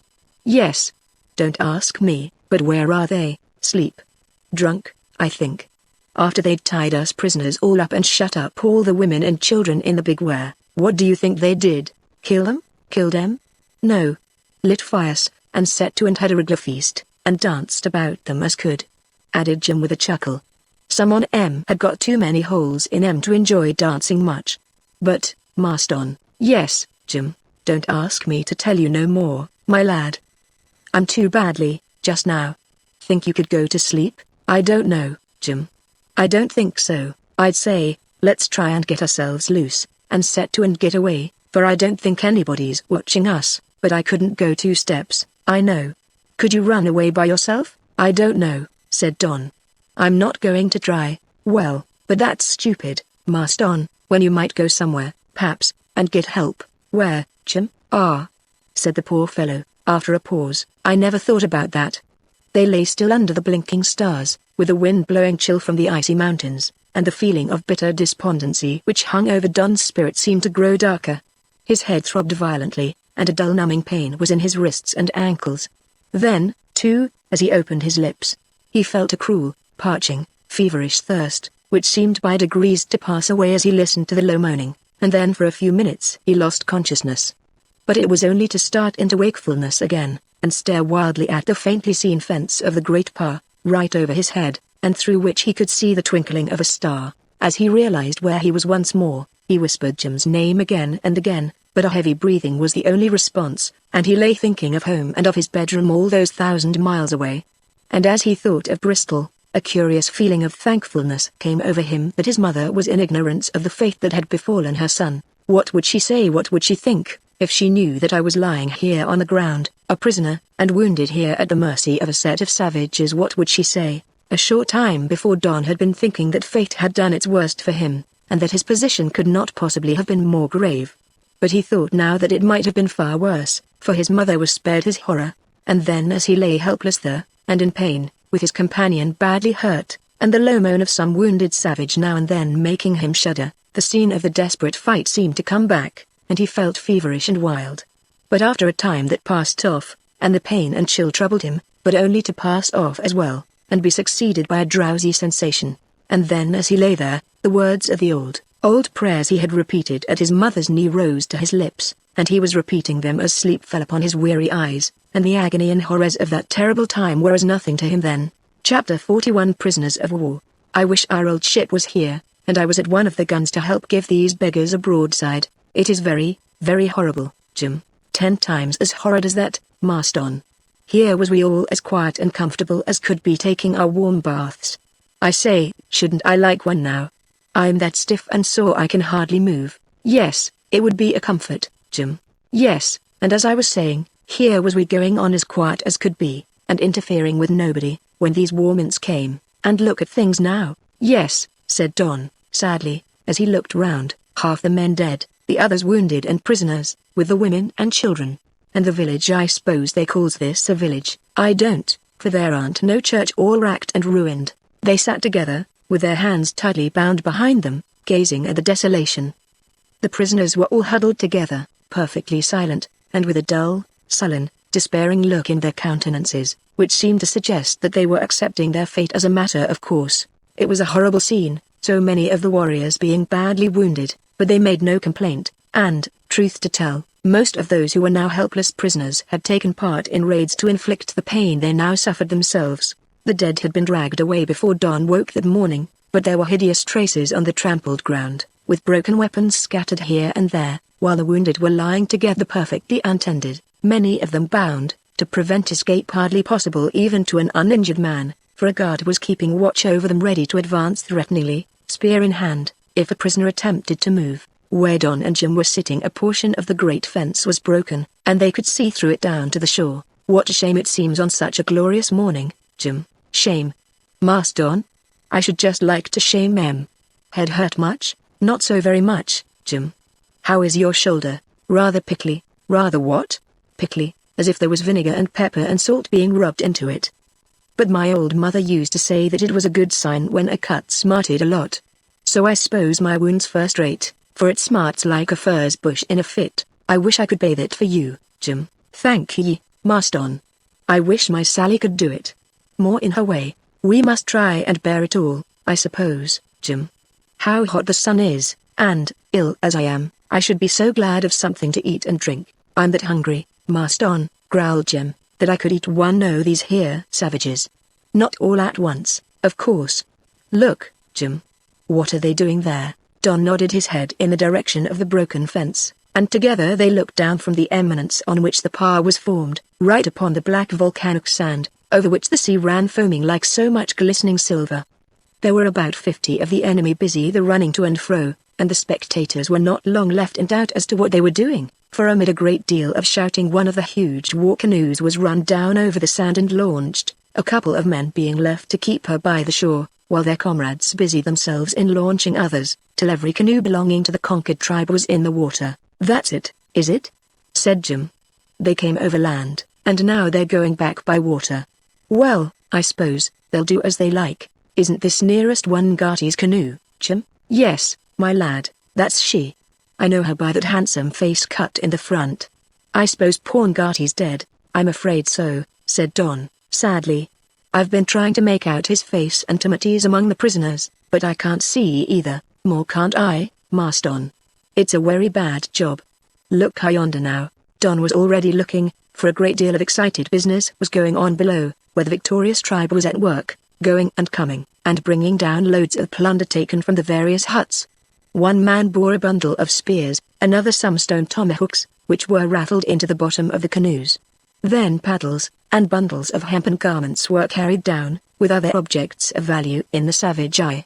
This went on for hours amidst a great deal of shouting and laughter, till a large amount of spoil was loaded into the canoes, one being filled up and deep in the water. Then there seemed to be a pause, the canoes being secured to trees growing close down to the shore, and the party busy there a short time before absent. Coming to fetch us now, I suppose, Marston, said Jim.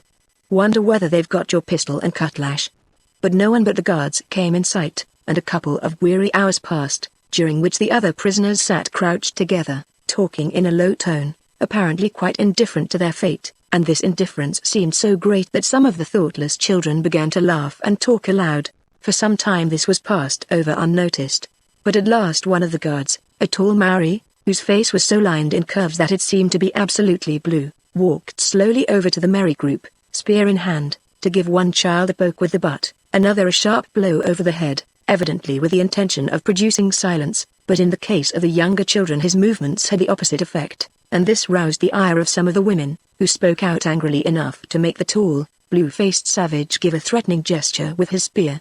Just at that moment, however, a loud shouting and singing arose, which took the man's attention, and he and his fellows mounted on a stage at one corner of the park to stand leaning upon their spears, gazing down at the festivities being carried on at the edge of the sands below. For some time past it had seemed to Don that the plundering party had fired the village, for a tall column of smoke had risen up, and this had died down and risen again as combustible matter had caught. The fire was too far below to be seen, but the smoke rose in clouds as the work of destruction seemed to be going on. The singing and shouting increased, and once or twice the other prisoners appeared to take an excited interest in the sounds that came up to them, but they only sank directly after into a state of moody apathy, letting their chins go down upon their chests, and many of them dropping off to sleep. The noise and shouting had been going on for some time, and then ceased, to be succeeded by a low, busy murmur, as of a vast swarm of bees, and now, after sitting very silent and thoughtful, watching the faint smoke which came up from the fire, and eagerly drinking in the various sounds, Don turned his eyes in a curiously furtive manner to steal a look at Jim. He did not move his head, but proceeded with the greatest caution, so as to try and read his companion's countenance, when, to his surprise, he found that Jim was stealing a look at him, and both, as it were, snatched their eyes away, and began looking at the prisoners. But at that time it was as if the eyes of both were filled with some strange attractive force, which made them turn and gaze in a peculiarly hard, wild way. Don seemed to be reading Jim's thoughts as his sight plunged deeply into the eyes of his companion, and as he gazed, he shuddered, and tried to look elsewhere, but he could not look elsewhere, Only harder Jim, who also shuddered, and looked shamefaced and horrified. For they were reading each other's thoughts only too correctly, and the effect of that perusal was to make big drops of perspiration roll down Jim's face, and to turn Don deadly pale. At last each snatched his eyes away, Jim to watch the prisoners, Don to close his, and sit trembling and listening to the bursts of merriment which came up. At such times, in spite of their efforts, they could not imitate the apathy of the New Zealanders, but gazed wildly at each other, trying to make themselves believe that what they imagined was false, or else the prisoners would have shown some sign of excitement. At last Jim ceased to make any pretense about the matter. He stared speechlessly and full of misery at Don, who let his eyes rest wildly on Jim's for a time before dropping his head upon his chest, and sitting motionless, all through the rest of that hour, and hour after hour, till towards evening, did the wretched prisoners sit in despair and misery without food or water, and the sounds of merriment and feasting came loudly to where they were. The sun was descending rapidly when about half a dozen of the conquering tribe came up to the pa, with the result that those who were on guard suddenly grew wildly excited, and giving up their duties to the newcomers, uttered eager shouts and rushed off in a way that was frantic in the extreme. Don and Jim again exchanged looks full of misery and despair, and then gazed with wonder and loathing at the newcomers, who walked slowly about for a few minutes, and then went and leaned their backs against the palisading of the pa, and partially supported themselves upon their spears. "Ugh!" ejaculated Jim with a shudder as he turned away. "You wretches! Master Don, I felt as I lay here last night, all dull and miserable and sick, and hardly able to bear myself. I felt so miserable because I knew I must have shot some of those chaps." "So did I, Jim," sighed Don. "So did I. Well, just now, Master Don, I'm just t'other way, for I wish with all my heart I'd shot the lot. Hark, there." They listened, and could hear a burst of shouting and laughing. "That's them sentries gone down now to the feast. I say, Master Don, look at these here fellows." "Yes, Jim. I've been looking at them. It's horrible, and we must escape." They sat gazing at their guards again, to see that they were flushed, their eyes full, heavy, and starting, and that they were absolutely stupefied and torpid as some huge serpent which has finished a meal. "They must be all drunk, Jim," whispered Don, with a fresh shudder of horror and loathing. "No, Master Don, tarn't that," said Jim, with a look of disgust. "Old Mike used to tell us stories, and most of them was yarns as I didn't believe, but he told us one thing as I do believe now. He said as some of the blacks in Africa would go with the hunters who killed the hippopotamuses, and when they'd killed one, they'd light a fire, and then cut off long strips of the big beast, hold 'em in the flame for a bit, and then eat 'em, and cut off more strips and eat them, and go on eating all day till they could hardly see or move." "Yes, I remember, Jim, and he said the men ate till they were drunk, and you said it was all nonsense, for a man couldn't get drunk without drink." "Yes, Master Don, but I was all wrong, and Mike was right. Those wretches there are as much like Mike Bannock was when he bored a hole in the rum puncheon as can be. Eating too much makes people as stupid as drinking, and knowing what I do, I wishes I was in Africa and not here." "Knowing what you do, Jim?" "Yes, Master Don, knowing what I do. It's what you know too."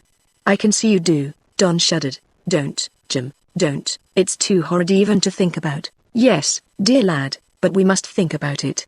These here people's used to it, and done it theirselves, I dare say, and they don't seem to mind, but we do. Ah, Master Don, I'd rather have been a sailor all my life, or been had by the sharks when we were swimming ashore, for I feel as if I can't stand this. There, listen."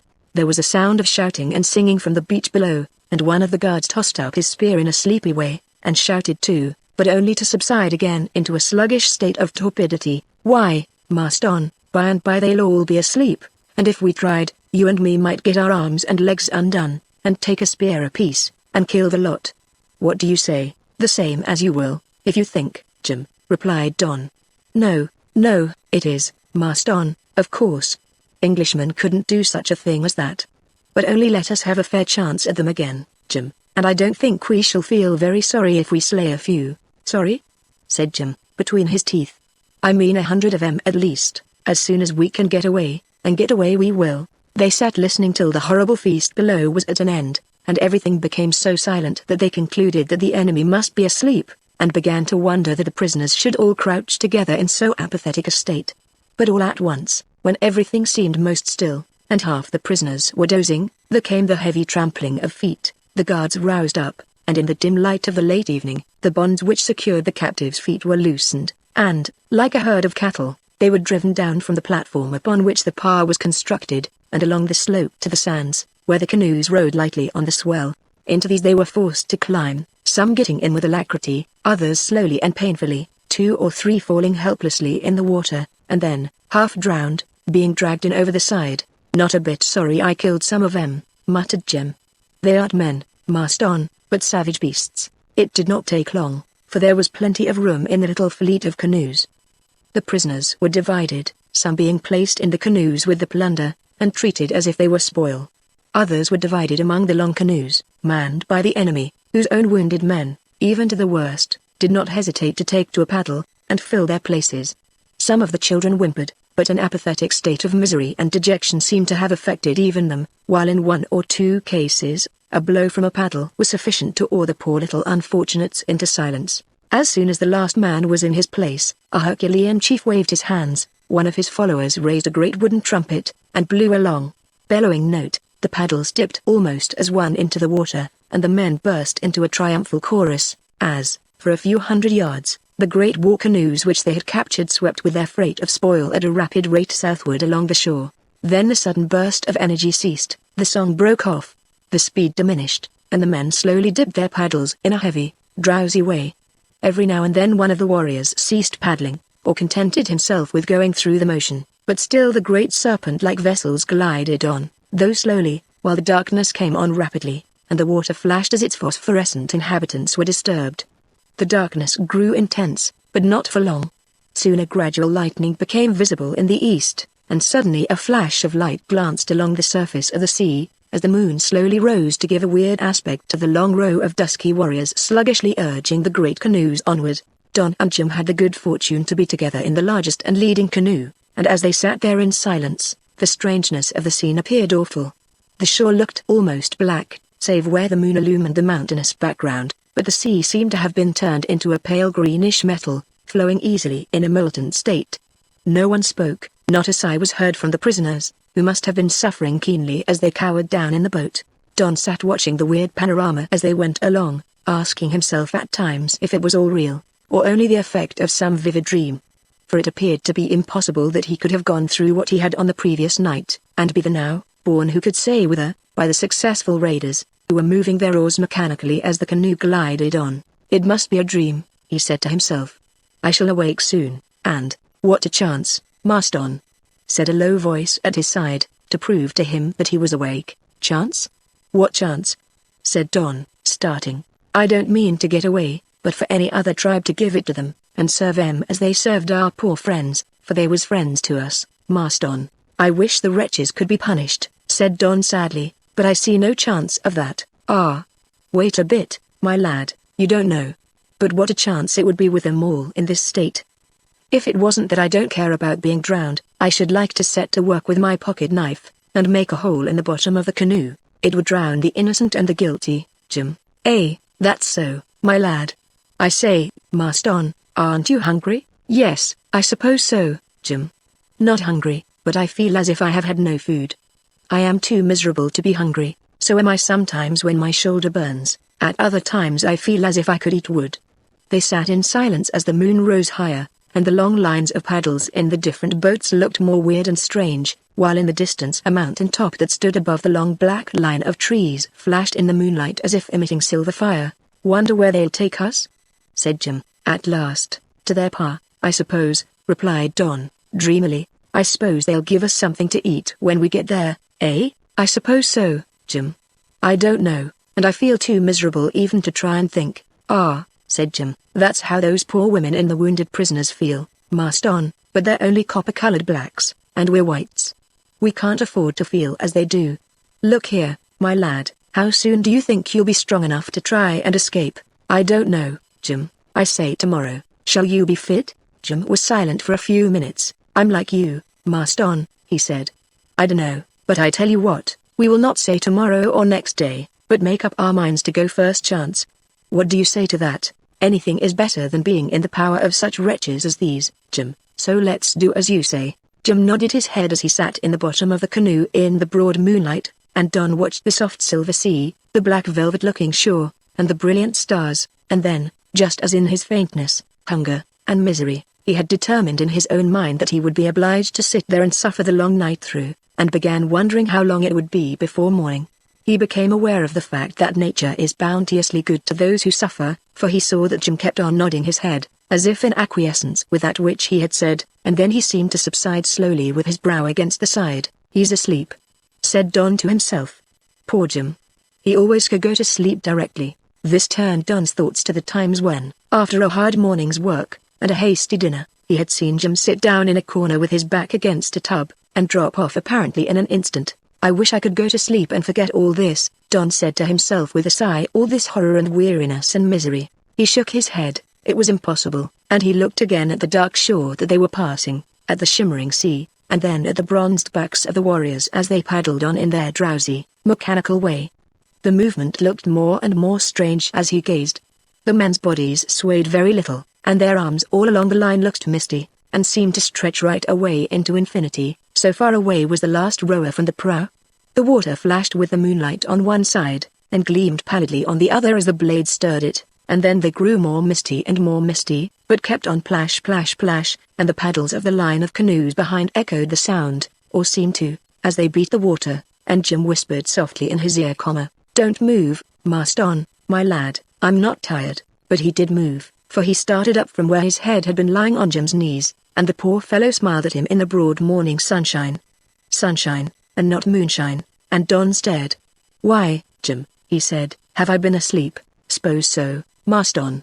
I know I have, and when I woke a bit ago, you'd got your head in my lap, and you was smiling just as if you was enjoying your bit of rest." Chapter 42 Timothy escapes. "Have they been rowing, I mean paddling all night, Jim?" said Don, as he looked back and saw the long line of canoes following the one he was in. "S'pose so, my lad. Seems to me they can go to sleep and keep on, just as old Rumble's mare used to doze away in the carrier's cart, all but her legs, which used to keep on going. Them chaps, paps, goes to sleep all but their arms." A terrible gnawing sensation was troubling Don now, as he looked eagerly about to see that they were going swiftly along the coastline, for their captors had roused themselves with the coming of day, and sent the canoes forward at a rapid rate for about an hour, until they ran their long narrow vessels in upon the beach and landed, making their prisoners do the same, close by the mouth of a swift rocky stream, whose bright waters came tumbling down over a series of cascades. Here it seemed as if a halt was to be made for resting, and after satisfying their own thirst, leave was given to the unhappy prisoners to assuage theirs, and then a certain amount of the food found in the various huts was served round. "Better than nothing, Marston," said Jim, attacking his portion with the same avidity as was displayed by his fellow prisoners. "'Tan't good, but it'll fill up."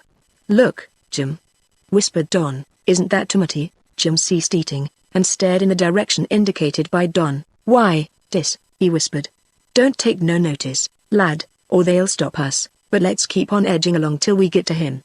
"Will you go first, or follow me?" "I'll follow you," whispered Don, and Jim began at once by changing his position a little as he went on eating.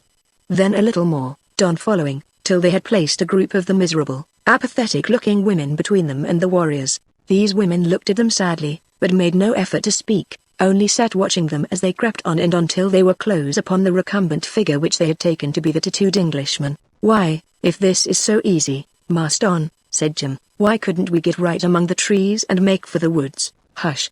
Someone may understand English, and then our chance would be gone. Go on." Another half-dozen yards placed them close beside the figure they had sought to reach, and as he lay beside him, Don touched the poor fellow on the breast. "Timothy," he whispered, "is that you?" The man turned his head feebly round and stared vacantly, so changed that for a moment they were in doubt. But the doubt was soon solved, for the poor wounded fellow said with a smile, "My lad, I was afraid you were done for." No, not much hurt," said Don. "Are you badly wounded?" Timothy nodded. "Can I do anything for you?" "No," was the reply, feebly given. "It's all over with me at last. They will fight and kill one another. I've tried to stop it, no use." Jim exchanged glances with Don, for there was something terrible in the English chief's aspect. "Where are they taking us?" said Don, after a pause. "Down to Waragna, their place." "But look here, don't stop to be taken there. Go off into the woods and journey south farther than they go. Don't stay." "Will they kill us if we stay?" whispered Don. "Yes," said Timothy, with a curious look. "Run for it both." "But we can't leave you." Timothy smiled, and was silent for a few minutes. "You will not leave me," he whispered, as he smiled sadly. "I shall escape, I am glad," whispered Don. "But Ngati where is Ngati?" "Crawled away up the mountain. Badly wounded, but he got away." "Then he has escaped," whispered Don joyfully. "Yes. So must you," said Timothy, shivering painfully. "Good lads, both. I don't like to leave you," said Don again. "Ah. That's right. Don, my lad, can you take hold of my hand and say a prayer or two? I'm going to escape."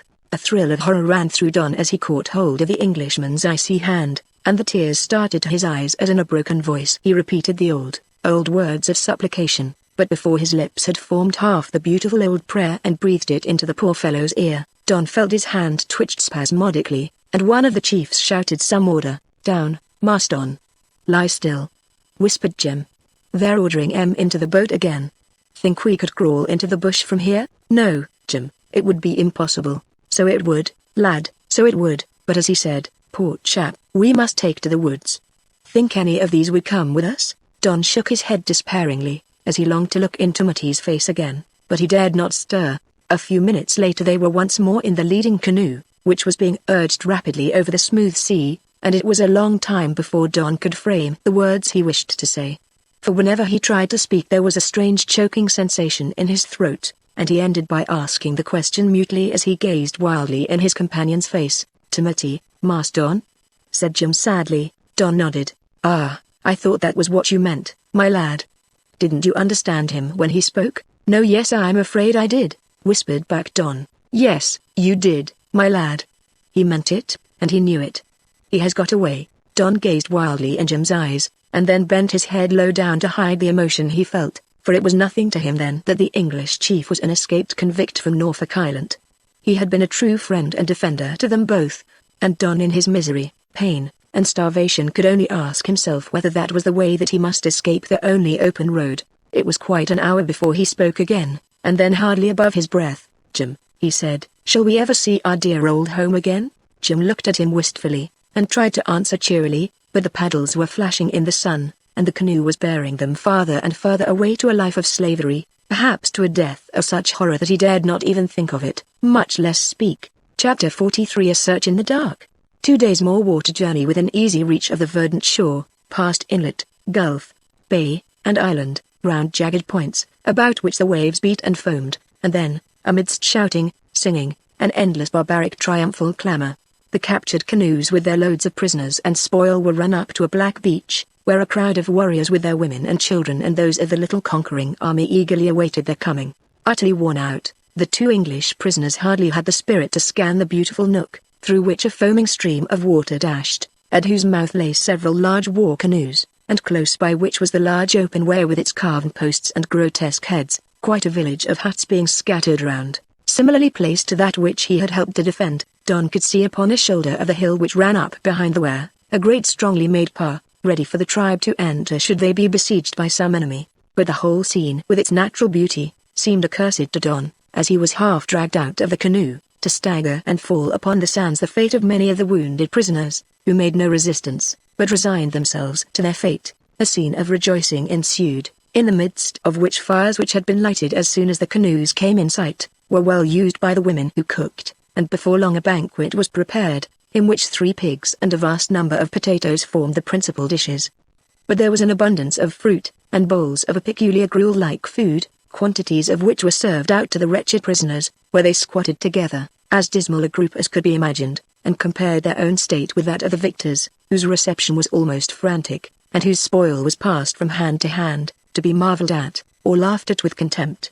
At another time Don would have turned with disgust from the unattractive mess offered to him, but hunger and thirst made him swallow it eagerly, and the effect was wonderful.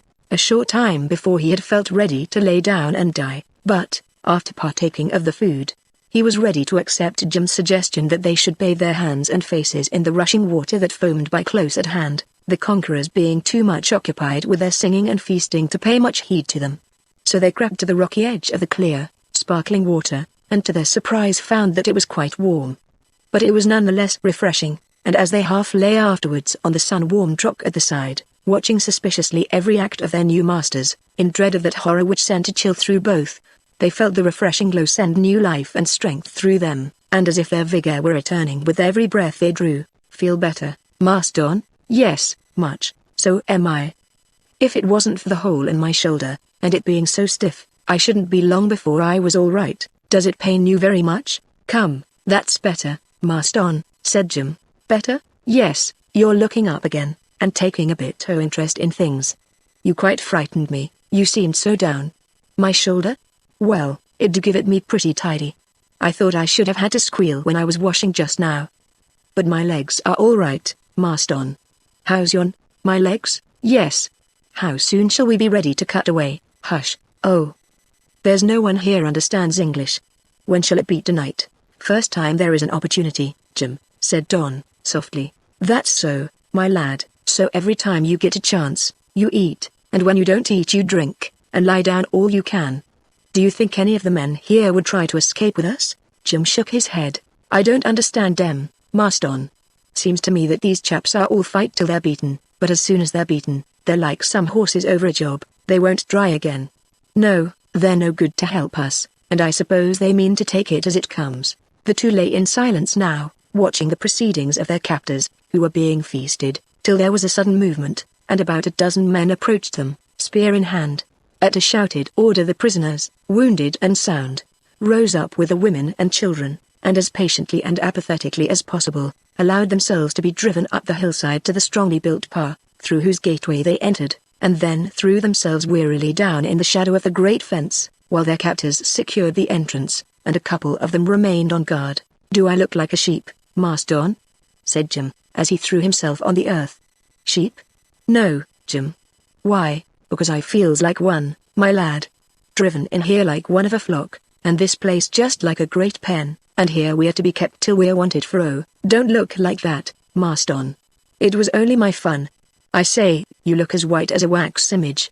"Then don't talk that way," said Don, hoarsely. "It is too horrible." "So it is, dear lad, but it seems to me that they only want to keep us now for slaves or servants." "They're not going to, eh?" "No, Jim," said Don, looking at the great fence. "Yes, that's just what I think, my lad. Posts like this may keep in New Zealanders, but they won't keep in two English chaps, will they? Do you think if we got away in the woods, we could manage to live, Jim?" "I think, my lad, if we stop in this here we can't manage to at all, so we'll try that other way as soon as we can. Do you think it will be cowardly to leave these poor creatures in the power of the enemy? If we could do any good by staying it would be cowardly.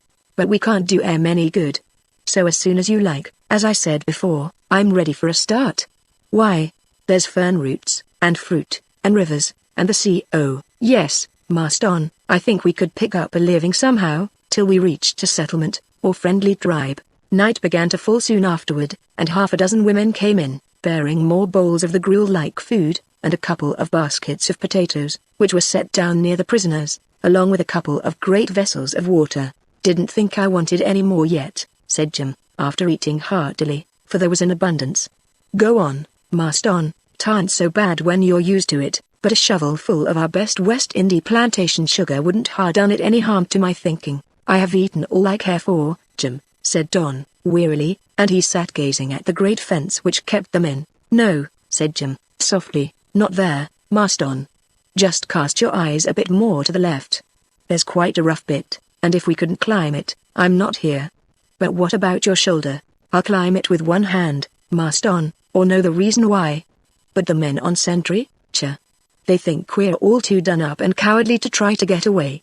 I've been thinking it all over, and if you're the same mind as me, off we go tonight." Don's heart beat fast, and a curious feeling of timidity came over him, consequent upon his weakness, but he mastered it, and, laying his hand on his companion's arm, responded, "I'm ready." "Then we'll make our hay while the sun shines, and as soon as it's dark," said Jim, earnestly, and unconscious of the peculiarity of his use of the proverb. "Let's lie still just as the others do, and then, I'm sorry for but this here's a case where we must help ourselves." Jim lay there on his back as if asleep, when three stalwart Maoris came round soon after dusk, and took out the bowls which had held the food. They were laughing and talking together, as if in high glee, and it was apparently about the success of the festival, for they looked at their prisoners, whom they then seemed to count over, each in turn touching the poor creatures with the butt ends of their long spears. Don felt the hot blood surge through his veins as one of the 3 guards gave him a harsh thrust with his spear, but he did not wince, only lay back patiently and waited till the men had gone. They secured the way into the park, after which they squatted down, and began talking together in a low voice. Don listened to them for a time, and then turned over to where Jim lay as if asleep. "Is it dark enough?" he whispered. "Plenty. I'm ready. Can you manage to get over?" "I will get over," said Jim, almost fiercely. "Wait a little while, Master Don." "I can't wait, Jim," he whispered. "I feel now as if I must act. But 1 minute, I don't like leaving these poor creatures in their helplessness, more do I. But what can we do? They won't stir to help themselves. Only thing seems to me is to get away, and try and find someone who will come and punish the brutes as brought us here." Don's heart sank, but he knew that his companion's words were those of truth, and after a little hesitation he touched Jim with his hand, and then began to crawl slowly across the open space toward the fence. He looked back to make sure that Jim was following, but the darkness was so thick now, that even at that short distance he could not see him. Just then a touch on his foot set him at rest, and he crept softly on, listening to the low muttering of the men at the gate, and wondering whether he could find the rough part of the fence to which Jim had directed his attention. As he crept on he began to wonder next whether the prisoners would miss them, and do or say anything to call the attention of the guard. But all remained still, save that the Maoris laughed aloud at something one of them had said. This gave him confidence, and ceasing his crawling movement, he rose to his hands and feet, and crept on all fours to the fence, where he rose now to an erect position, and began to feel about for the rough post. Jim was up and by him directly after. Don placed his lips to his ear. "Whereabouts was it?" "Somewhere about here." "You try one way, and I'll try the other," whispered Jim, and then Don gripped his arm, and they stood listening, for a faint rustling sound seemed to come from outside. The noise was not repeated, but for quite half an hour they remained listening, till, gaining courage from the silence, the Maori guard only speaking from time to time, and then in a low, drowsy voice Don began to follow Jim's suggestion, feeling post after post, and sometimes passing his arm through.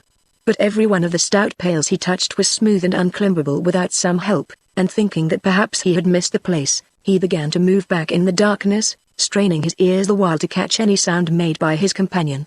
But all was perfectly still, and every pail he touched was smooth and regular, set, too, so close to the next that there was not the slightest chance of even a child creeping through. All at once there was a rustling sound on his left. "Jim has found it," he thought, and he pressed forward toward where he had parted from Jim, passing one hand along the pails, the other extended so as to touch his companion as soon as they were near. The rustling sound again close at hand, but he dare not speak, only creep on in the dense blackness, straining his eyes to see, and his ears to catch his companion's breath. "Ah!" Don uttered a sigh of satisfaction, for it was painful to be alone at such a time, and he had at last touched a strong sturdy arm which was slightly withdrawn, and then the hand gripped him firmly. Don remained motionless, listening for the danger which must be threatening, or else Jim would have spoken, but at last the silence became so irksome that the prisoner raised his left hand to grasp Jim's wrist. But it was not Jim's wrist.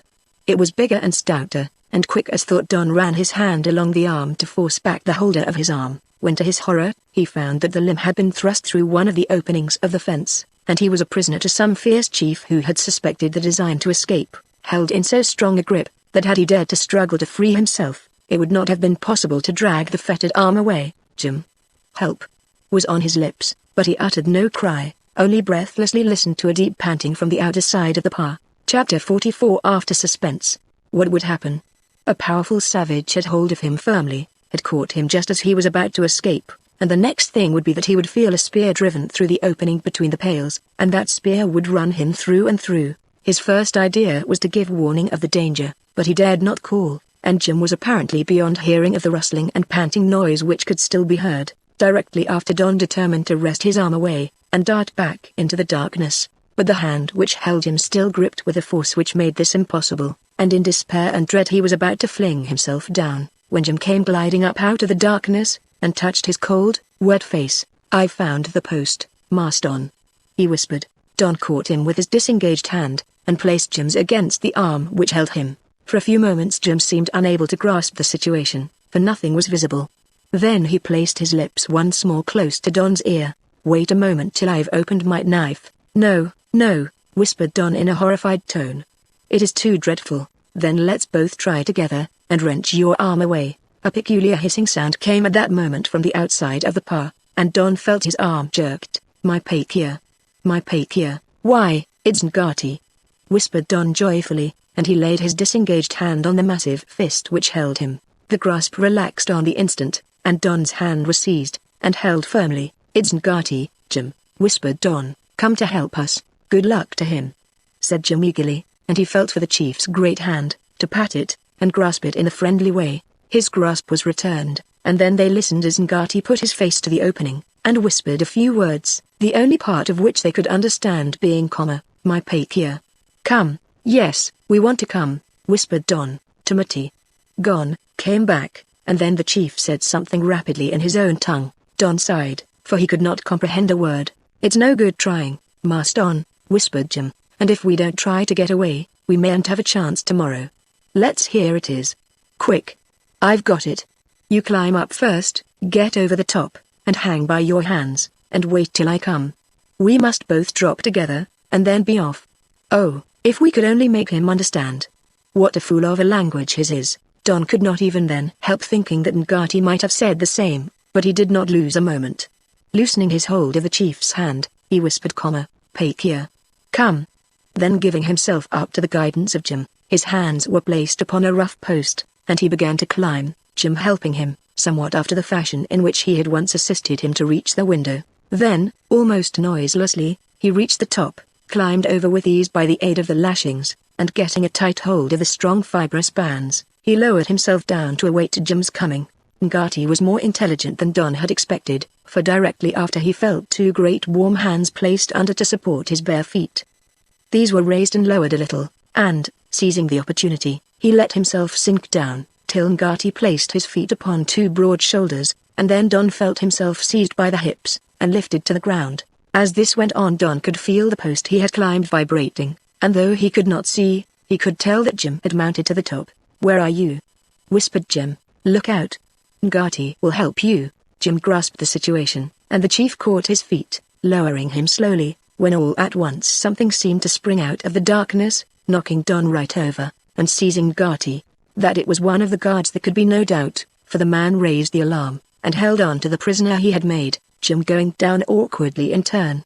He and Don could have fled at once, but they could not leave their New Zealand friend in the lurch, and as the struggle went on, Jim had literally to feel his weight and Ngati's help. No easy task in the darkness when two men are struggling. At last he was successful, and got a grip of one of the combatant's throat, but a hoarse, "No, Pakia," told him of his mistake. He rectified it directly, getting his arm round the neck of the guard, tightening his grasp, and with such good effect, that Ngati wrenched himself free, and directly after Don heard one heavy blow, followed by a groan. "My Pakia, here," whispered Don, as they heard the rapid beating of feet, shouts below, in the pa, and close at hand. Ngati seized Don's hand, and after stooping down, thrust a spear into it. Then, uttering a grunt, he placed another spear in Jim's hand, the spoils of their fallen enemy, and leaving him for a moment, he felt along the fence for his own weapon. He spoke no more, but by means of action made Don understand that he would go first, holding his spear at the trail, he grasping one end, Don the other. Jim was to do likewise, and thus linked together they would not be separated. All this took time, and during the brief moments that elapsed it was evident that the whole tribe was alarmed, and coming up to the pa. "All right, Mas Don. I understand. It's follow my leader, and old my Pakia to lead." Ngati did not hesitate a moment, but went rapidly down the steep descent, straight for the river, apparently right for where some of the yelling tribe were advancing.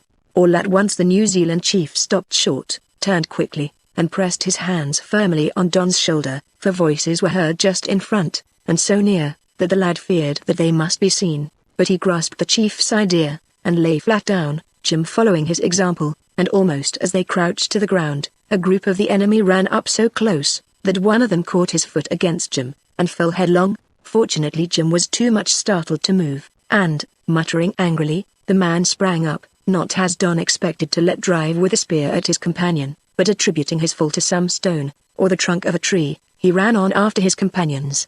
Then Ngati rose, uttered a few words, whose import they grasped, and once more they hurried on straight for the river. It was their only chance of escape, unless they made for the sea, and chanced finding a small canoe on the sands. But that was evidently not Ngati's intention. over the river seemed to be the only way not likely to be watched, and, going straight for it, he only paused again close to its brink, listening to the shouting going on but a very short distance from where they stood. While Don listened, it sounded to him as if the Maoris were literally hunting them down, the men spreading out like a pack of dogs, and covering every inch of ground so closely that, unless they escaped from where they were, capture was absolutely certain. As they stood panting there, Ngati caught Don's hand, and tightened it round the spear, following this up by the same action with Jim. "He means we are to hold tight, Jim. Is he going to take us across this tumbling river, Master Don?" "It seems so." "Then I shall hold tight." Before them they could faintly make out the foaming water, and though the distance was not above 20 or 30 yards, the water ran roaring over great stones in so fierce a torrent, that Don felt his heart sink, and shrank from the venture. But on the other side of the torrent was freedom from a death so horrible that a boy shuddered at the thought, and without hesitation he tightened his hold on the spear, and followed the great Maori as he stepped boldly into the rushing stream. It was a new sensation to Don as he moved on with the water over his waist, and pressing so hard against him, that but for the support of the spear shaft, he must have been swept away. Sturdy even as Jim was, he, too, had a terribly hard task to keep his footing, for his short, broad figure offered a great deal of surface to the swift current, while the rugged stony bed of the river varied in depth at every step. They had a tower of strength, though, in Ngati, who, in spite of the wounds he had received, seemed as vigorous as ever, and though Don twice lost his footing, he clung tightly to the spear, and soon fought his way back to a perpendicular position. But even towers of strength are sometimes undermined and give way. It was so here. They were about halfway across the river, whose white foam gave them sufficient light to enable them to see their way, when, just as Ngati came opposite to a huge block of lava, over which the water poured in tremendous volume, he stepped down into a hole of great depth, and, in spite of his vast strength and efforts to recover himself, he was whirled here and there for a few moments by the power of the fall. Both Don and Jim stood firm, though having hard work to keep their footing, and drew upon the spear shaft, to which Ngati still held. But all at once there was a sharp jerk, quite sufficient to disturb Don's balance, and the next moment Ngati shot along a swift current of water, that ran through a narrow trough-like channel, and Don and Jim followed. Rushing water, a sensation of hot lead in the nostrils, a curious strangling and choking, with the thundering of strange noises in the ears. Next a confused feeling of being knocked about, turned over and beaten down, and then Don felt that he was in swift shallow water amongst stones. He rose to his feet to find, as soon as he could get his breath regularly, that he had still hold of the spear shaft, and that he had been swept down nearly to the sandy level, over which the river ran before joining the sea. A minute later and he was walking over the soft, dry sand, following Ngati on the further shore, the great chief plodding on in and out among bushes and trees as if nothing had happened. The shouting of those in search was continued, but between them and the enemy the torrent ran, with its waters roaring, thundering, and plashing as they leapt in and out among the rocks toward the sea, and now that they were safely across, Don felt hopeful that the Maoris would look upon the torrent as impassable, and trust to their being still on the same side as the Pa. As they trudged on, dripping and feeling bruised and sore, Jim found opportunities for a word here and there. "Thought I was going to be drowned after all, Master Don," he whispered. "I knocked my head against a rock, and if it wasn't that my skull's made o' the strongest stuff, it would ha' been broken." "You had better not speak much, Jim," said Don softly. "No, my lad, I won't." "But what a ducking! All the time we were going across, it ran just as if someone on the left was shoving hard. I didn't know water could push like that. I expected to be swept away every moment. I expected as we was going to be drowned, and if I'm to be drowned, I don't want it to be like that." It was such a rough and tumble way. Don was silent. "Master Don." "Yes, but, of course, I don't want to be drowned at all." "No, Jim, of course not. I wonder whether they'll follow us across the river." "They'll follow us anywhere, Master Don, and catch us if they can. Say, Master Don, though, I'm glad we've got old Mike Pake here. He'll show us the way, and help us to get something to eat." "I hope so, Jim." "Say, Master Don, think we can trust him?" "Trust him, Jim? Why, of course, that's all very well, Master Don. You're such a trusting chap. See how you used to trust Mike Bannock, and how he turned you over." "Yes, but he was a scoundrel. Ngati is a simple-hearted savage." "Hope he is, Master Don.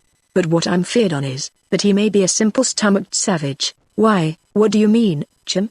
"Only as he may turn hungry some day, as 'tis his nature to, of course, and then, s'pose he has us out in the woods at his mercy like, how then? Jim, you're always thinking about cannibals. How can you be so absurd? Come, I like that, Marston, aren't I had enough to make me think of them? HSSH. The warning came from Gertie, for just then the breeze seemed to sweep the faint roar of the torrent aside, and the shouting of the Maoris came loud and clear. "They're over the river," said Jim excitedly. "Well, I've got a spear in my hand, and I mean to die fighting for the sake of old Bristol and my little wife." Chapter 45 In the Woods. "They're not over the river, Jim," said Don, impatiently. "I wish you wouldn't always look on the worst side of everything. That's what your Uncle Josiah Ellis does with the sugar, Marston. If the foots was very treacly when he had a hogshead turned up to look at the bottom first, Ellis used to say as all the rest was poor quality. We're not dealing with sugar now. No, Marston, this here aren't half so sweet." "I wish it was." HSSH. Came from Gertie again. And for the rest of the night they followed him in silence along ravines, over rugged patches of mountainside, with the great fronds of the tree ferns brushing their faces, and nocturnal birds rushing away from them as their steps invaded the solitudes where they indulged in their hunt for food. When they encountered a stream, which came foaming and plunging down from the mountain, after carefully trying its depth, Gertie still led the way. Hour after hour they tramped wearily on through the darkness, Gertie rarely speaking, but pausing now and then to help them over some rugged place. Everything in the darkness was wild and strange, and there was an unreality in the journey that appeared dreamlike, the more so that, utterly worn out, Don from time to time tramped on in a state of drowsiness resembling sleep. But all this passed away as the faint light of day gave place to the brilliant glow of the morning sunshine, and Gertie came to a standstill in a ferny gully, down which a tremendous torrent poured with a heavy thunderous sound. And now, as Don and Jim were about to throw themselves down upon a bed of thick moss, Gertie held out his hand in English fashion to Don. "My pakeer," he said softly. "Morning." There was something so quaint in his salutation that, in spite of weariness and trouble, Don laughed till he saw the great chief's countenance cloud, but it cleared at once as Don caught his hand, pressed it warmly, and looked gratefully in his face. "Ha!" cried Gertie, grasping the hand he held with painful energy.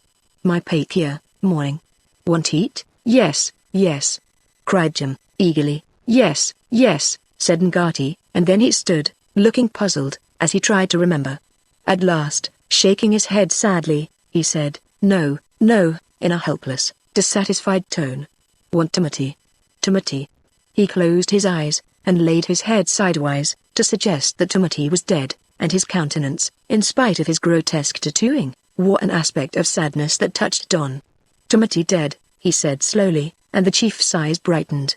"Dead," he said, "Timothy dead, all dead." "Yes, poor fellows, all but the prisoners," said Don, speaking slowly, in the hope that the chief might grasp some of his words, but he did not understand a syllable, though he seemed to feel that Don was sympathizing with him, and he shook hands again gravely. "My pakeer," he said, pressing Don's hand.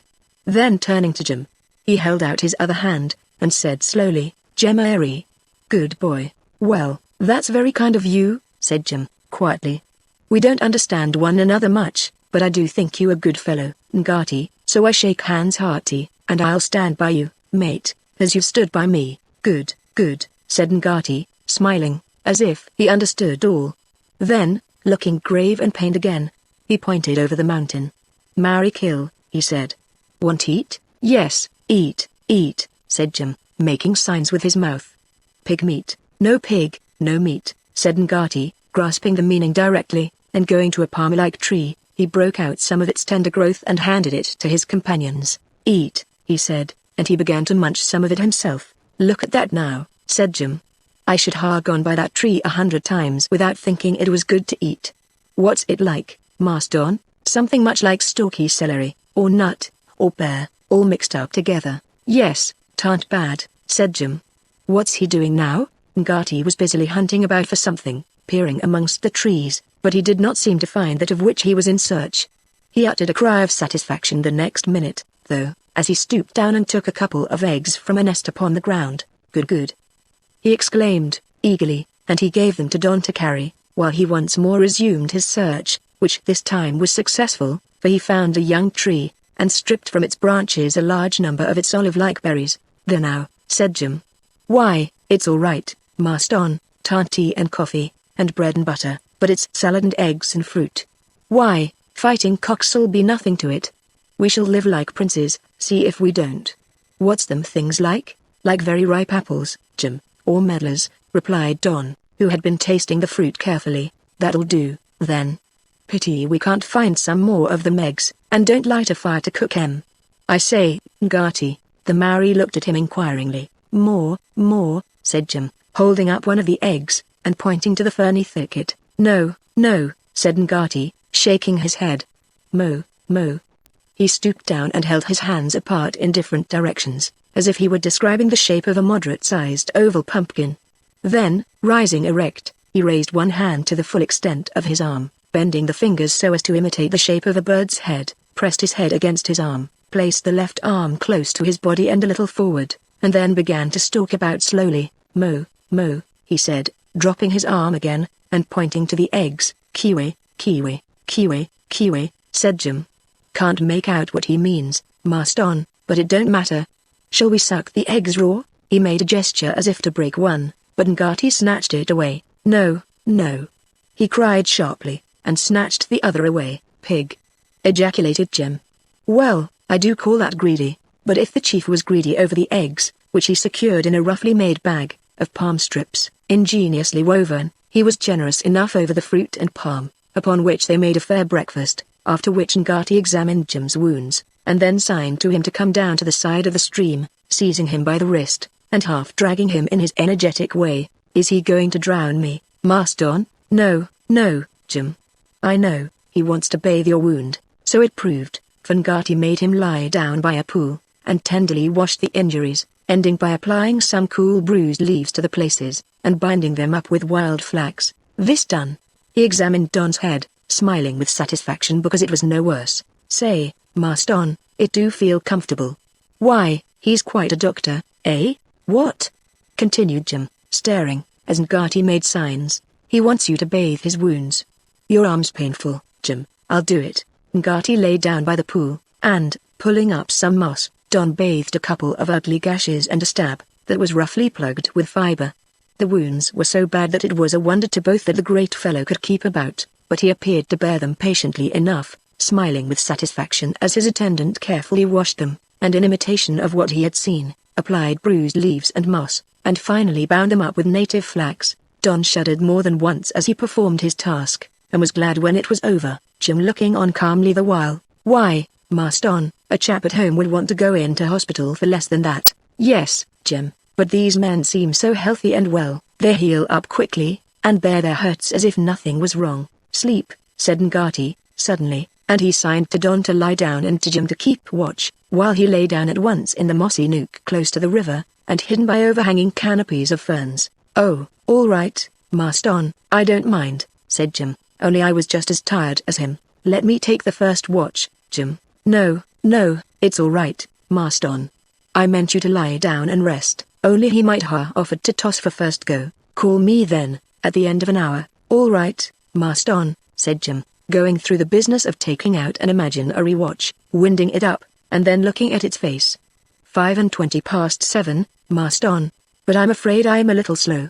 These here baths don't do one's watch any good. You'll keep a good lookout, Jim. Just so, Marston. Moment I hear or see anything I calls you up.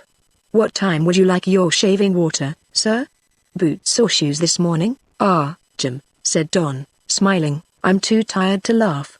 And he lay back and dropped off to sleep directly, Ngati's eyes having already closed. Too tired to laugh, said Jim to himself. Poor dear lad, and him as brave as a young lion. Think of our coming to this. Shall we ever see old England again, and if we do, shall I be a cripple in this arm? Well, if I am, I won't grumble, but bear it all like a man, and, he added reverently, please God save us and bring us back, if it's only for my poor Sally's sake, for I said I'd love her and cherish her, and keep her, and here am I one side o' the world, and she's t'other, and such is life. Chapter 46 An Untiring Enemy. Jim kept careful watch and ward as he stood leaning on his spear. He was very weary, and could not help feeling envious of those who were sleeping so well. But he heard no sound of pursuit, and after a time the wondrous beauty of the glen in which they had halted, with its rushing waters and green lacing ferns, had so composing an effect upon his spirits, that he began to take an interest in the flowers that hung here and there, while the song of a finch sounded pleasant and homelike.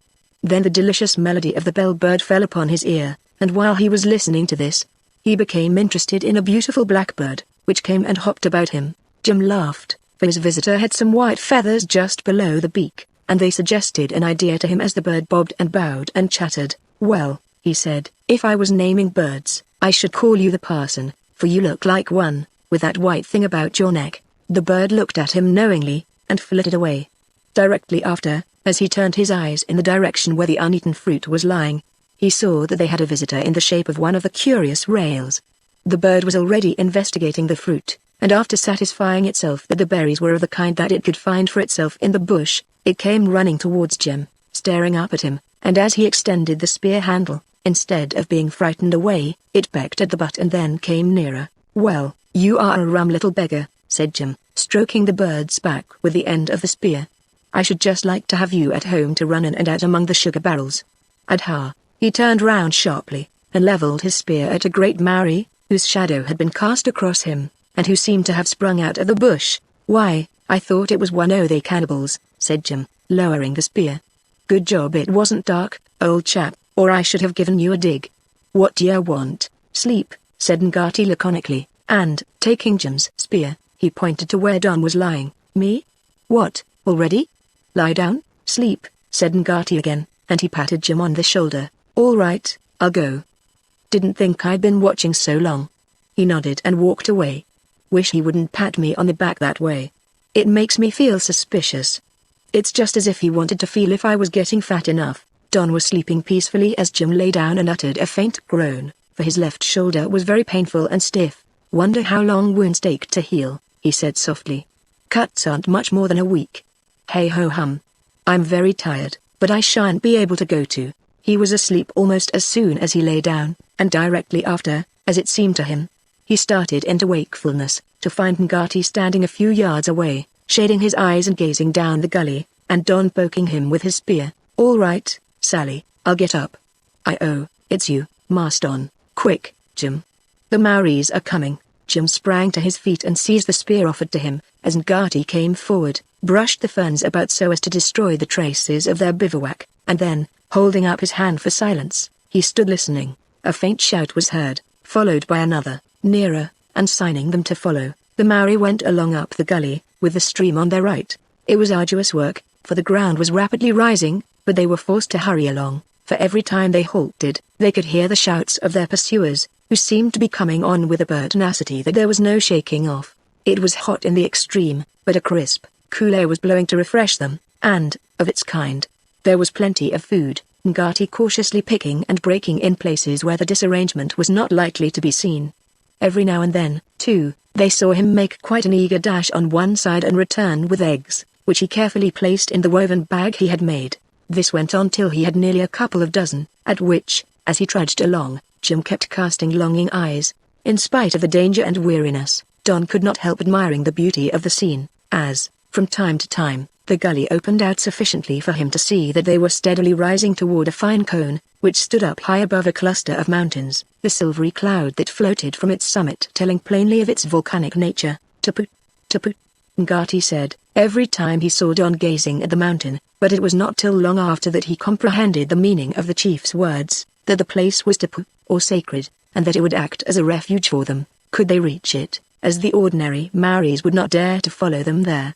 Higher up the valley, where the waters were dashing furiously down in many a cascade, Don began to realize that they were following the bed of a river, whose source was somewhere high up the mountain he kept on seeing from time to time, while, after several hours climbing, often over the most arduous, rocky ground, he saw that they were once more entering upon a volcanic district. Pillars of steam rose here and there, and all at once he started aside as a gurgling noise arose from beyond a patch of vivid green which covered the edges of a mud pool, so hot that it was painful to the hand. From time to time Ngati had stopped to listen, the shouts growing fainter each time, while, as they progressed, a heavy thunderous roar grew louder, died away, and grew louder again. Don looked inquiringly at Jim. "It's the big chimney of that mountain drawing, Marston." "Nonsense. Nay, that's what it is, and what I say is this. It's all very well getting away from them cannibals, but don't let's let old Ngati." The chief looked sharply round. "Yes, I may talking about you, old chap. I say, you're not to take us right up that mountain, and into a place where we shall tumble in, tapu, tapu, said Ngati, nodding his head, and pointing toward the steaming cloud above the mountain. Oh, you aggravating savage, cried Jim. Ngati took it as a compliment, and smiled. Then, pointing to a cluster of rocks where a jet of steam was being forced out violently, he led the way there. When they had to pass over a tiny stream of hot water, and a few yards farther on, they came to its source, a beautiful bright fountain of the loveliest sapphire blue, with an edge that looked like a marble bath of a roseate tint, fringed every here and there with crystals of sulphur. Let's have a bathe, cried Jim eagerly. Is the time? He stepped forward, and was about to plunge in his hand, when Ngati seized his shoulders and dragged him back. What you're doing that for? Cried Jim. The Maori stepped forward, and made as if to dip in one of his feet, but snatched it back as if in pain. Then, smiling, he twisted some strands of grass into a band, fastened the end to the palm basket, and gently lowered it, full of eggs, into the sapphire depths, a jet of steam and series of bubbles rising to the surface as the basket sank. Why, Jim, said Don laughing, you wanted to bathe in the big copper. How was I to know that this was a foreign outdoor kitchen? Replied Jim laughing. And the water's boiling hot, added Don. You can see it bubbling just at this end. Think o' that now, said Jim. I say, what a big fire there must be somewhere down below. Strikes me, Master Don, that when I makes my fortune and buys an estate I shan't settle here. No, Jim. There's no place like home. Well, home's where you settle, aren't it? But this won't do for me.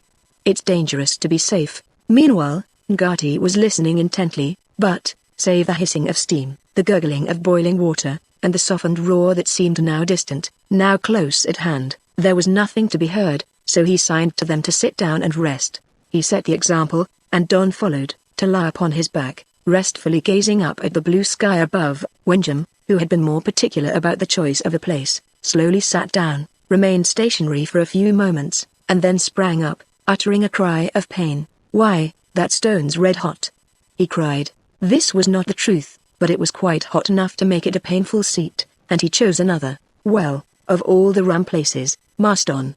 He said no more on the subject, for just then Ngati rose, and carefully drew the bag of eggs from the boiling pool. And I called him a pig, said Jim, self-reproachfully. Number no pig, said Ngati, who caught the word. Well, I didn't say there was, obstinate, said Jim.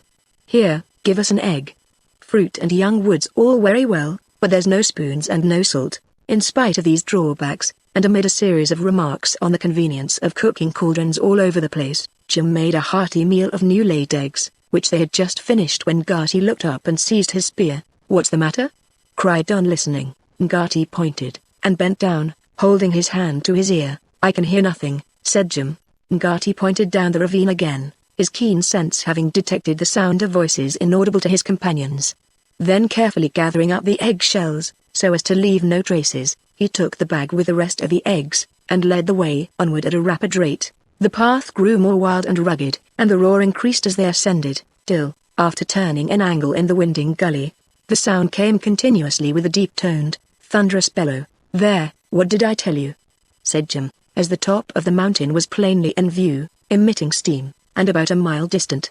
That's the chimney roaring. It's a great waterfall somewhere on ahead, replied Don, and a few yards farther on they came once more upon the edge of the river, which here ran foaming along at the bottom of what was a mere jagged crack stretching down from high up the mountain, and with precipitous walls, a couple of 100 feet down. Ngati seemed more satisfied after a while, and they sat down in a narrow valley they were ascending to finish the eggs, whose shells were thrown into the torrent. I should like to know where he's going to take us, said Jim, all at once. It does not matter, so long as it is into safety, said Don.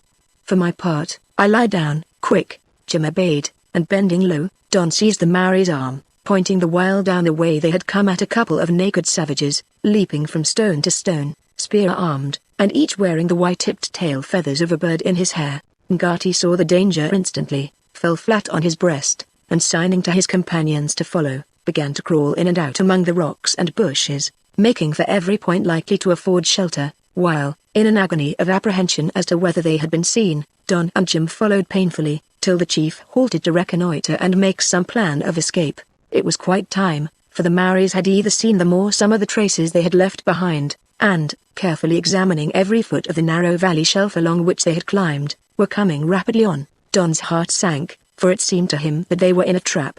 On his right was the wall-like side of the gully they ascended, on his left the sheer precipice down to the awful torrent, before them the sound of a mighty cataract, and behind the enemy, coming quickly and stealthily on. Chapter 47 A Dangerous Phase.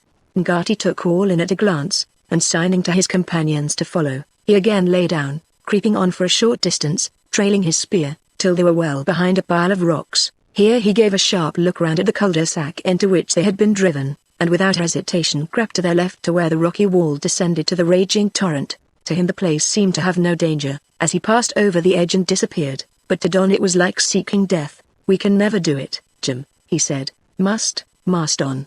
Go on." Don looked at him wildly, and then in a fit of desperation he lowered himself over the edge, felt a pair of great hands grasp him by the loins, and, as he loosened his hold, he was dropped upon a rough ledge of rock, where he stood giddy and confused, with the torrent rushing furiously along beneath his feet, and in front, dimly seen through a mist which rose from below, he caught a glimpse of a huge fall of water which came from high up, behind some projecting rocks, and disappeared below. The noise of falling water now increased, reverberating from the walls of rock. The mist came cool and wet against his face, and, hurried and startled, Don stood upon the wet, rocky shelf, holding on tightly, till Ngati laid his hand upon his shoulder, passed round him, and then, signing to him to follow, went on. Don's first thought was of Jim, and looking behind him, there was his companion close to where he stood. Jim nodded to him to go on, just as a faint shout arose from somewhere above, and this seemed to nerve him to proceed over the slippery stones to where Ngati was passing round a corner, holding tightly by the rock, which he seemed to embrace. The way was dangerous in the extreme, a narrow ledge of the most rugged kind with a perpendicular moss-covered wall on the right, and on the left, space, with far below the foaming torrent, a glance at which seemed to produce vertigo. To stand still seemed to be worse than going on, and taking it to his comfort that what one man could do another might. Don reached the corner, but hesitated again, for there seemed to be no foothold whatever. But as he hesitated a great brown hand came round, ready to grasp his firmly, and with this help he made the venture, pressing himself close against the rock and creeping on. He was just in the most perilous part, well out over the torrent, when his left foot slipped, and a horrible chill ran through him, as he felt that he was falling into the chasm below to instant death. He held on with his right hand, and strove to press his breast against the rock, but the effort was vain. His right hand slipped from the crevice in which it was thrust, his right foot glided over the wet moss, and he slipped down, hung for a moment or two over the foaming waters, and then felt himself swung up and onto a broad ledge, upon which Ngati was standing. The Maori took it as a matter of course, signed to him to get up, and passed his hand round the rock once more to assist Jim. A curious sensation ran through Don as he watched for Jim's coming, and trembling and unnerved, it seemed to him that watching another's peril was more painful than suffering oneself. But in spite of his wounded shoulder Jim came round the point slowly and carefully, but with his brow rugged from the pain he suffered as Ngati held him firmly by his injured arm. As soon as he was in safety Jim passed his hand across his wet forehead and bit his lip, whilst once more signing to them to follow. Ngati led on. The way now was downward from rock to rock, and, terrible though it looked, the danger was less, for there was ample foothold and an abundance of bushy stems and fern fronds ready to their hands. The falls were again invisible, and they pressed on toward where another shoulder of the rocks jutted out, hiding the falling waters, whose noise was now so deafening that, had they wished to speak, a shout close to the ear would hardly have been heard. Big as the Maori was, he seemed to be as active as a goat, and picking the easiest ways over the mist-moistened stones, he led his companions lower and lower down the rock wall till, when they reached the next projection, and on passing round, it was to find themselves in what was little more than a huge rock pit, facing a mass of water which fell from quite 200 feet above them into a vast cauldron of white foam, which chafed and roared and cast out clouds of spray as it whirled round and then rushed out of the narrow opening along the jagged gash by whose side they had come. The appearance of the vast body of water falling in one clear bound was bewildering, while the noise, as it reverberated from the rocky sides, produced a feeling of awe which made Don stand motionless till Ngati passed him, and sheltering his face behind a tuft of fern, peered round the corner they had just passed. He withdrew his head, looking fierce and determined, signed once more to Don to follow, and went on climbing carefully along the sides of the huge pit. Where can he be going now? Thought Don, as he caught sight of a refulgent rainbow spanning the falls, and his eyes rested upon the brilliant, sun-illumined greens of fern, bush, and grass, with pendant mosses, all luxuriating in the heat and moisture of the wind-sheltered place. These were but momentary glances, for his whole thoughts seemed to be taken up by the struggle for life imperiled in 100 ways. For still Ngati climbed on, turning every now and then to extend his hand or spear shaft to Don when the place was unusually difficult, and by this means they went on and on till first they were on a level with the side of the fall, then partially shielded by it, and at last, when the Maori paused, unable to proceed farther either up or down, they were standing upon a projecting mass of rock with the great veil of water between them and the daylight, one vast curve of hundreds of tons of greenish water falling, ever falling, into the chasm below. It was dim with a greenish light where they stood, and the mist wetted them as they glanced sidewise along the way by which they had come, to see whether their enemies were in pursuit. But after watching for some time Ngati smiled and shook his head. No, he said, or seemed to say, for they could only judge by the movement of his lips. No, and he shook his head, and seating himself, gazed calmly and placidly at the water, as if there were no such thing as danger. In fact, to the great savage there was no such thing as peril in any of the objects of nature. Full of strength and calm matter-of-fact courage, climbing rocks or making his way into such a place as this was a very commonplace affair. His idea of danger was in the sight of enemies thirsting for his blood. Now that they were out of reach, and he believed that he had thrown them off the scent, he was perfectly content, and ready to smile at the perfection of the hiding place he had sought. "Can you hear me, Jim?" said Don at last, after they had sat on the wet stones for some time, watching the falling water and listening to the thunderous roar. "Yes, if you shout quite close. Isn't it an awful place, eh, Tis? Do you think we shall escape? I was thinking what a good job it was that we had managed a good feed. How are we to get away again? Dunno.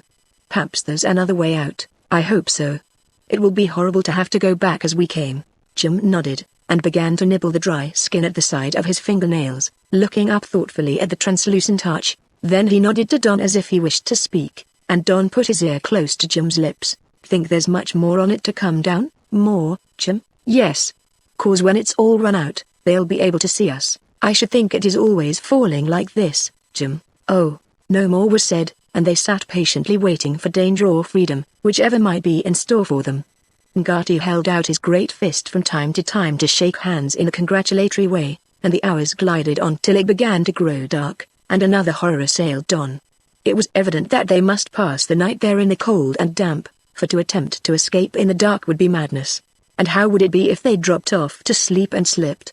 He shuddered at the thought, and sat in silence gazing at Ngati, who waited calmly till the shadows of evening had quite filled the chasm, when he rose, and it was evident that he did not consider escape in the darkness impossible, for, grasping Don's arm, he uttered the one word "come," and led the way out from beneath the watery arch, to stand, as soon as they were quite clear, shading his eyes and gazing through the transparent gloom in search of their enemies. Apparently satisfied, he tapped both on the shoulder, and with a shudder of dread Don followed him along the side of the gulf. Chapter 48 Ngati's Disguise. The return journey proved to be less perilous than the descent. The awful chaos of water was beneath them, but invisible, the darkness being so intense that everything was hidden but the mass of rock over and by which they climbed. In addition, the exertion and busy action after the long waiting seemed to keep them from thinking of anything but the task on which they were engaged. So that, to Don's surprise, he found himself on the outer side of the dangerous corner, with the gulf left behind, and then clambering on and on by the side of the torrent chasm, past the other perilous parts, and before he could realize the fact, they were all together on the shelf, crouching down. Here Ngati slowly raised his head, to stand gazing over the edge at the level above, watching for a long time before stooping again, and uttering a low grunt. He mounted directly, bent down and extended a hand to each in turn, and then taking the lead, went cautiously onward to get out of the deep rift, and find a place that would enable them to reach the higher ground. It was still dark, but not so dense but that they could pick their way, and they passed on till they reached the hot spring, a little beyond which Ngati believed that they could strike up to the left, and cross the mountain to reach the plains beyond. Another half-hour was devoted to retracing their steps, when Don stopped short, his ear being the first to detect danger. They were passing the mud spring, whose gurgling had startled them in coming, and for a moment Don thought that a sound which he had heard came from the thin greyish-black mud, but it was repeated, and was evidently the laugh of someone not far away. Ngati pressed their arms, and signing to them to lie down and wait, he crept onward, to be absent about a quarter of an hour, when he returned to say a few words in his native tongue, and then squat down and bury his face in his hands, as if in thought. There just in front, mast on. I keep hearing of M, whispered Jim. Sometimes I hear M one way, sometimes the other. That is through the echoes, Jim. How are we to manage now? Ngati answered the question in silence, for, rising quickly, after being deep in thought, he silently picked some grass and moss, rolled it into a pear shape, and bound it on the end of his spear. Then holding the weapon up high, he bent his body in a peculiar way, and stalked off slowly, turning and gazing here and there, and from time to time lowering his spear, till, as he moved about in the shadowy light, he had all the appearance of some huge ostrich slowly feeding its way along the mountain slope. Mo. Mo. He whispered, as he returned. Jemari Mo, my Pakia Mo. He wants us to imitate great birds, too, Jim, said Don, eagerly. Can you do that? Can I do it? Said Jim. Of course, you shall see. Ngati seemed delighted that his plan was understood, and he rapidly fashioned rough balls to resemble birds' heads for his companions' spears, and made them turn up their trousers above the knee, when, but for their white appearance, they both looked bird-like. But this difficulty was got over by Ngati, who took it as a matter of course that they would not object, and rapidly smeared their hands, legs, and faces with the slimy mud from the volcanic pool. Well, of all the nasty smells, whispered Jim. Oh, Marston, are you going to stand this? He has filled my eyes with mud. Hush, Jim, whispered Don. But shall we come across any hot baths by and by? Silence, Jim. All right, Marston, your master, but this is bad eggs. Ngati held up his hand for silence, and then whispering the word Mo again, he imitated the movements of a gigantic bird, signing to them to do likewise. Don obeyed, and in spite of the peril they were in, could hardly help laughing, especially when Jim kept up an incessant growling, like that of some angry animal. Ngati was evidently satisfied, for he paused, and then pointing forward, strode slowly through the low bushes, with Don and Jim following and imitating his movements as nearly as they could. As they walked on they could hear the murmur of voices, and this sound increased as Ngati went slowly forward, bearing off to the left. It seemed to Don that they were going straight into danger, and his heart beat with excitement as the talking suddenly stopped, and there was a rustling sound, as if several men had sprung to their feet, but Ngati did not swerve from his course, going slowly on, and raising the spear from time to time, while a low excited whispering went on. What will they do? Thought Don. Try to spear us, or surround and seize us? The Maoris did neither. Ngati knew the dread his fellow countrymen possessed for anything approaching the supernatural, and in the belief that they would be startled at the sight of the huge birds known only to them by tradition, he had boldly adopted the disguise one possible only in the darkness, and so far his plan was successful. To have attempted to pass in their ordinary shape meant either capture or death, but there was the chance that they might succeed like this. They went on in the most deliberate way, both Don and Jim following in Ngati's steps. But at every whisper on their right Don felt as if he must start off in a run, and over again he heard Jim utter a peculiar sigh.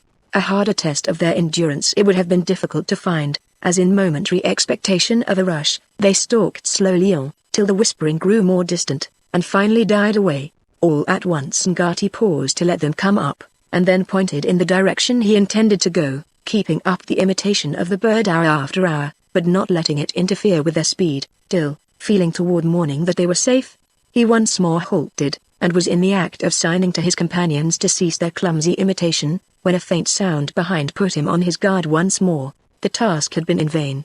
They had passed the Maoris, and were making for the farther side of the mountains, but their enemies had been tracking them all the night, and the moment day broke, they would see through the cunning disguise, and dash upon them at once. They all knew this, and hastened on, as much to gain time as from any hope of escape, till just at daybreak, when, panting and exhausted, they were crossing a patch of brush, they became aware that the Maoris had overcome their alarm at the sight of the gigantic birds, and were coming on. Chapter 49 Unwelcome Acquaintances. We shall have to turn and fight, Marston, whispered Jim, as they were laboring through the bushes. They're close onto us. Here, why don't Ngati stop? There was a faint grey light beginning to steal in among the ferns as they struggled on, keeping up the imitation still, when a shout rose behind, and the Maoris made a rush to overtake them. At that moment from a dark patch of the bush in front 3 shots were fired in rapid succession. Don stopped short in the faint grey light, half stunned by the echoing reverberations of the reports which rolled away like thunder, while there was a rushing noise as of people forcing their way in rapid flight through the bush.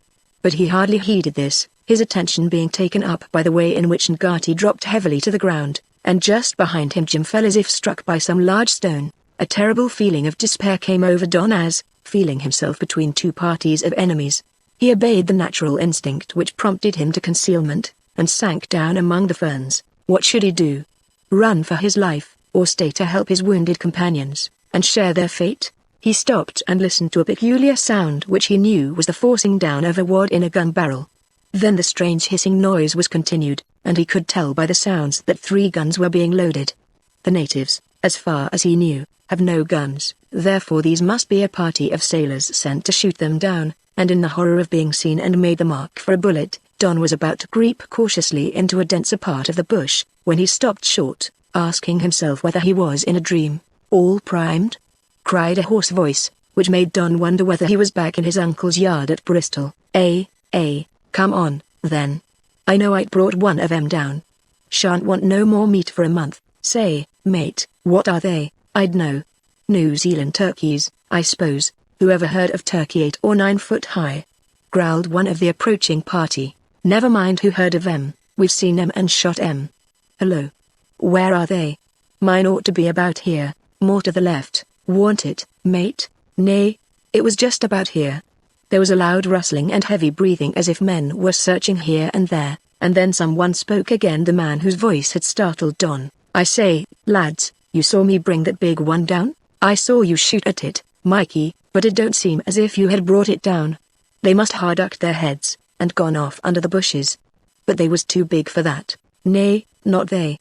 Looked big in the mist, same as things allus do in a fog." "I don't care, I see that great bird quite plain, and I'm sure I hit him, and he fell somewhere There was the sharp click of a gun being cocked, and a voice roared out, "Here, you, Mike Bannock, don't shoot me." There was a loud rustling among the ferns, and then Jim shouted again, "Master Ngati."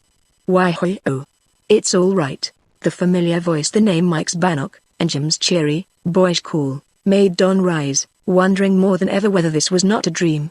The day was rapidly growing lighter, and after answering Jim's hail, Don caught sight of him standing under a tree in company with 3 wild, gaunt-looking men. "Marston." "Ahoy." "Marston, I'm here, Jim, but mind the Maoris, I forgot them," cried Jim. "Look out. There was a lot of savages after us." The 3 men darted behind trees, and stood with their guns presented in the direction of the supposed danger, Don and Jim also seeking cover and listening intently. "Were you hit, Jim?" "No, my lad. Were you?" "No." "Where's Ngati?" "I'm afraid he has got it, my lad. He went down like a stone." "But Mike? How came he here?" "I dunno, my lad." "Hi. Stop. Don't shoot." Friends, Ngati, who came stalking up through the bush, spear in hand, had a narrow escape, for 2 guns were presented at him, and but for the energetic action of Don and Jim in striking them up, he must have been hit. "Oh, this is a friend, is it?" said Mike Bannock, as he gave a tug at his rough beard, and turned from one to the other. "Aren't come to me, then?" "No, not likely," said Jim. "Had enough of you at home, don't you be saucy," growled Mike's Bannock, "and look here, these gentlemen friends of mine." He nodded sidewise at the 2 fierce-looking desperadoes at his side. "Is very nice in their way, but they won't stand no fooling. Look here. How was it you come?" "In a ship of war," said Don. "Ho. Then where's that ship o' war now?" "I don't know." "No lies now," said the fellow fiercely. "One o' these here gentlemen knocked a man on the head once for telling lies." "Ah," growled one of the party, a short, evil-looking scoundrel, with a scar under his right eye. "Hear that?" cried Mike Bannock. "Now, then, where's that there ship?" "I tell you I don't know," said Don sharply. "Halt!" shouted Mike, seizing Don by the throat, but the next moment a sharp blow from a spear handle made him loosen his hold, and Ngati stood between them, tall and threatening. "Here, come on, mates, if you don't want to be took," cried Mike, and his 2 companions raised the rusty old muskets they bore. "Put them down, will you?" cried Jim. "Look here, Mike Bannock, Master Don told you he didn't know where the ship was, and he don't." "We've left her." "Ah," growled Mike, looking at him suspiciously. "Now, look here, don't you try none of your games on me." "Look here," cried Jim fiercely, "if you give me any of your impudence, Mike Bannock, I'll kick you out of the yard." "Haw haw," laughed Mike. "This here aren't Bristol, little Jemmy Wimble, and I'm a free gentleman now." "Yes, you look it," said Don, contemptuously. You scoundrel. How did you come here? Don't call names, Mr. Don Lavington, sir, whined the ruffian. How did I come here? Why, me and these here friends o' mine are gentlemen on our travels. Aren't us, mates, gentlemen on our travels, said the more evil-looking of the pair, and look here, youngster, if you meets anyone who asks after us, and whether you've seen us, mind you aren't. Understand? Don looked at him contemptuously, and half turned away. Who was there after you? Said Mike Bannock, suspiciously. Some of the tribe of Maoris, replied Jim. No one else? No, well, we aren't afeard of them. He patted the stock of his gun meaningly. Soon make a tribe of them run home to their mothers. See them big birds as we shot at? And I say, young Lavington, what have you been doing to your face? Smudging it to keep off the flies? Don colored through the grey mud, and involuntarily clapped his hand to his face, for he had forgotten the rough disguise. Never you mind about his face, said Jim grinning. What birds? Them great birds as we shot at, said Mike. I brought one of them down. You couldn't hit a haystack, said Jim. You hit no bird, ask my mates, cried Mike eagerly. Here you, Don Lavington, you usedn't to believe me when I told you about big wild beasts and foreign lands. We see 3 birds just here, 14 foot high. You always were a liar, Mike, said Don contemptuously. You did not see any bird 14 feet high, because there are no such things. You didn't see any birds at all. Well, of all began Mike, but he stopped short as he heard Don's next words, Come, Jim. Come, Ngati. Let's get on. He stepped forward, but after a quick exchange of glances with his companions, Mike stood in his way. No you don't, young un, you stop so long of us. What? Cried Don, we're 3 English gentlemen traveling in a foreign country among strangers, and we've met you too. So he says we, folks here's a bit too handy with their spears, so it's as well for Englishmen when they meet to keep together, and that's what we're going to do. Indeed, we are not, cried Don. You go your way, and we'll go ours, that's our way, said Mike quickly. Mates, that's a true word, then we'll go the way you came, cried Don. Nay, you don't, that's our way, too. The country's open, and we shall go which way we like, cried Don. Here, Master Don, cried Jim. You hold your tongue, old barrel cooper, cried Mike. You're going along of us, that's what you're going to do. That we are not, cried Don. Oh, yes, you are, so no nonsense.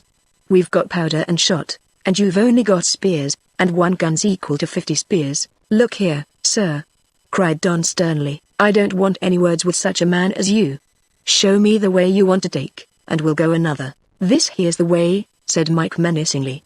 This is the way we're going, and you've got to come with us, Jim. Ngati, come on, said Don. Oh, then you mean to fight, do you?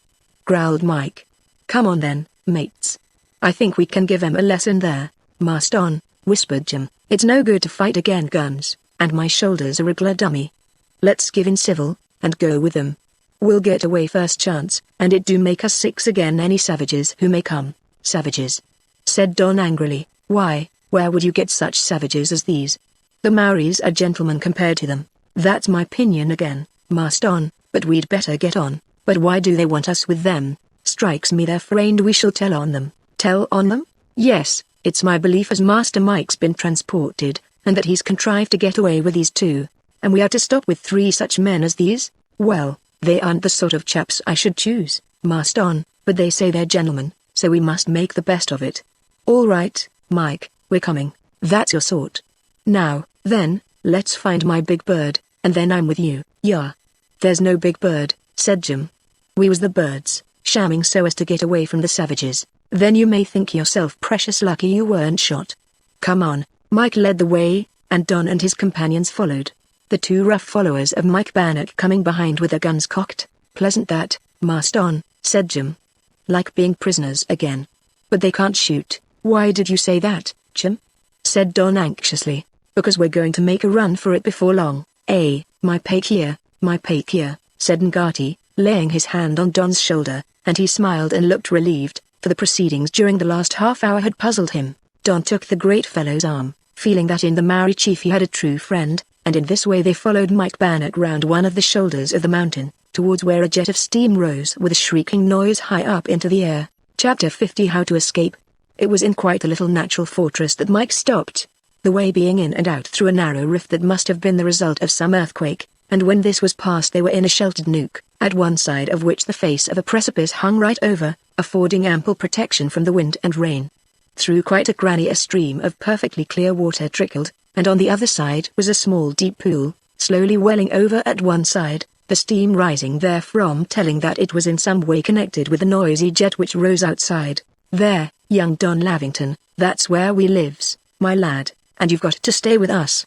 If you behave well, you shall have plenty to eat and drink. If you don't, mind one o' my mates don't bring you down as he would a bird." Don glanced round wonderingly, and tried to grasp why it was that Mike's bannock was there, the only surmise upon which he could take hold being the right one, Jim's, that Mike was a transported man who had taken to the bush. He had just come to this conclusion when Jim turned to him. "Shall I ask him that, Mas Don?" "Ask him what?" "What I think. Depend upon it he was sent out to Botany Bay, and run off to this country." "No, no, Jim. Don't ask. He can't have come out here honest, Mas Don. Look at him. There aren't an honest hair in his head, but we don't want to offend him, Jim. Don't we? Tell you what we do want, Mas Don. We want to get hold o' them old rusty muskets and the powder and shot, and then we could make them sing small." "Eh? What say?" This was in answer to something said in a low voice by Ngati, who looked from one to the other inquiringly. Ngati spoke again, and then struck his fist into his hand with a look of rage and despair. "Yes, I feel the same," said Don, laying his hand upon the great fellow's arm. "I'd give anything to be able to understand what you say, Ngati." The chief smiled, as if he quite comprehended, and grasped Don's hand with a friendly grip, offering the other to Jim. "It's all right, old boy," said the latter. "We can't understand each other's lingo, but we know each other's hearts. We've got to wait a bit and see." A week passed rapidly away, during which, in his rougher moods, Mike treated his prisoners as if they were slaves, calling upon Ngati to perform the most menial offices for the little camp, all of which were patiently performed after an appealing look at Don, who for the sake of gaining time gave up in every way. Jim grumbled, but he did what he was told, for the slightest appearance of resistance was met by a threatening movement with the muskets, which never left the men's hands. They were fairly supplied with food, fish from the streams and from a good-sized lake, Ngati proving himself to be an adept at capturing the large eels, and at discovering fresh supplies of fruit and roots, but in a quiet way, as he watched his English companions like a dog. He always seemed to comprehend their wishes, and to be waiting the time when they should call upon him to fly at their tyrants and then help them to escape. "Didn't know I was coming out to look after you, did you, young Don?" said Mike one evening. "King sent me out o' purpose. Told one of the judges to send me out here, and here I am, and I've found you, and I ought to take you home, but I won't. You always liked foreign countries, and I'm going to keep you here." "What for?" said Don. "To make you do for me what I used to do for you. I was your servant, now you're mine. Ups and downs in life we see. Now you're down and I'm up, and what d'ye think o' that, Jim Wimble? Think as you was transported, and that you've took to the bush." "Oh, do you?" said Mike, grinning. "Well, never mind, I'm here, and you're there, and you've got to make the best of it." To make the best of it was not easy. The three convicts, after compelling their prisoners to make the resting place they occupied more weatherproof and warm, set them to make a lean-to for themselves, to which they were relegated, but without arms, Mike Bannock having on the first day they were at work taken possession of their weapons. "You won't want them," he said, with an ugly grin. "We'll do the hunting and fighting, and you three shall do the work." Jim uttered a low growl, at which Mike let the handle of one of the spears fall upon his shoulder, and as Jim fiercely seized it, 3 muskets were presented at his head. "Oh, all right," growled Jim, with a menacing look. "Yes, it's all right, Jim Wimble. But look here, don't you or either of you cut up rough, for if you do, things may go very awkward. I should like to make it awkward for them." "Mas Don," whispered Jim, as the convicts turned away, "but never mind, I can wait." They did wait, day after day, working hard, ill-fed, and suffering endless abuse, and often blows, which would have been resented by Ngati, but for a look from Don, and night by night, as they gathered together in their little lean-to hut, with a thick heap of fern leaves for their bed, their conversation was on the same subject: how could they get the muskets and spears, and escape? There was no further alarm on the part of the Maoris, who seemed, after they had been discouraged in their pursuit, and startled by the guns, to have given up all intention of recapturing the escaped prisoners. "If we could only get the guns and spears, Jim," said Don one evening for the 100th time. "Yes, and I'd precious soon have them," replied Jim. "Only they're always on the watch." "Yes, they're too cunning to leave them for a moment. Was anyone ever before so unlucky as we are?" "Well, if you come to that," said Jim, "yes. Poor old Timothy, for one, and it can't be very nice for Ngati here, who has lost all his tribe." Ngati looked up sharply, watching them both intently in the gloomy cabin. "But he don't seem to mind it so very much. What do you say to escaping without spears?" "Oh, I'm willing," replied Jim, "only I wouldn't be in too great a hurry. Those chaps wouldn't mind having a shot at us again, and this time they might hit." "What shall we do then?" "Better wait, Marston. This sort of thing can't last. We shall soon eat up all the fruit, and then they'll make a move, and we may have a better chance." Don sighed and lay with his eyes half closed, watching one particular star which shone in through the doorway. But not for long.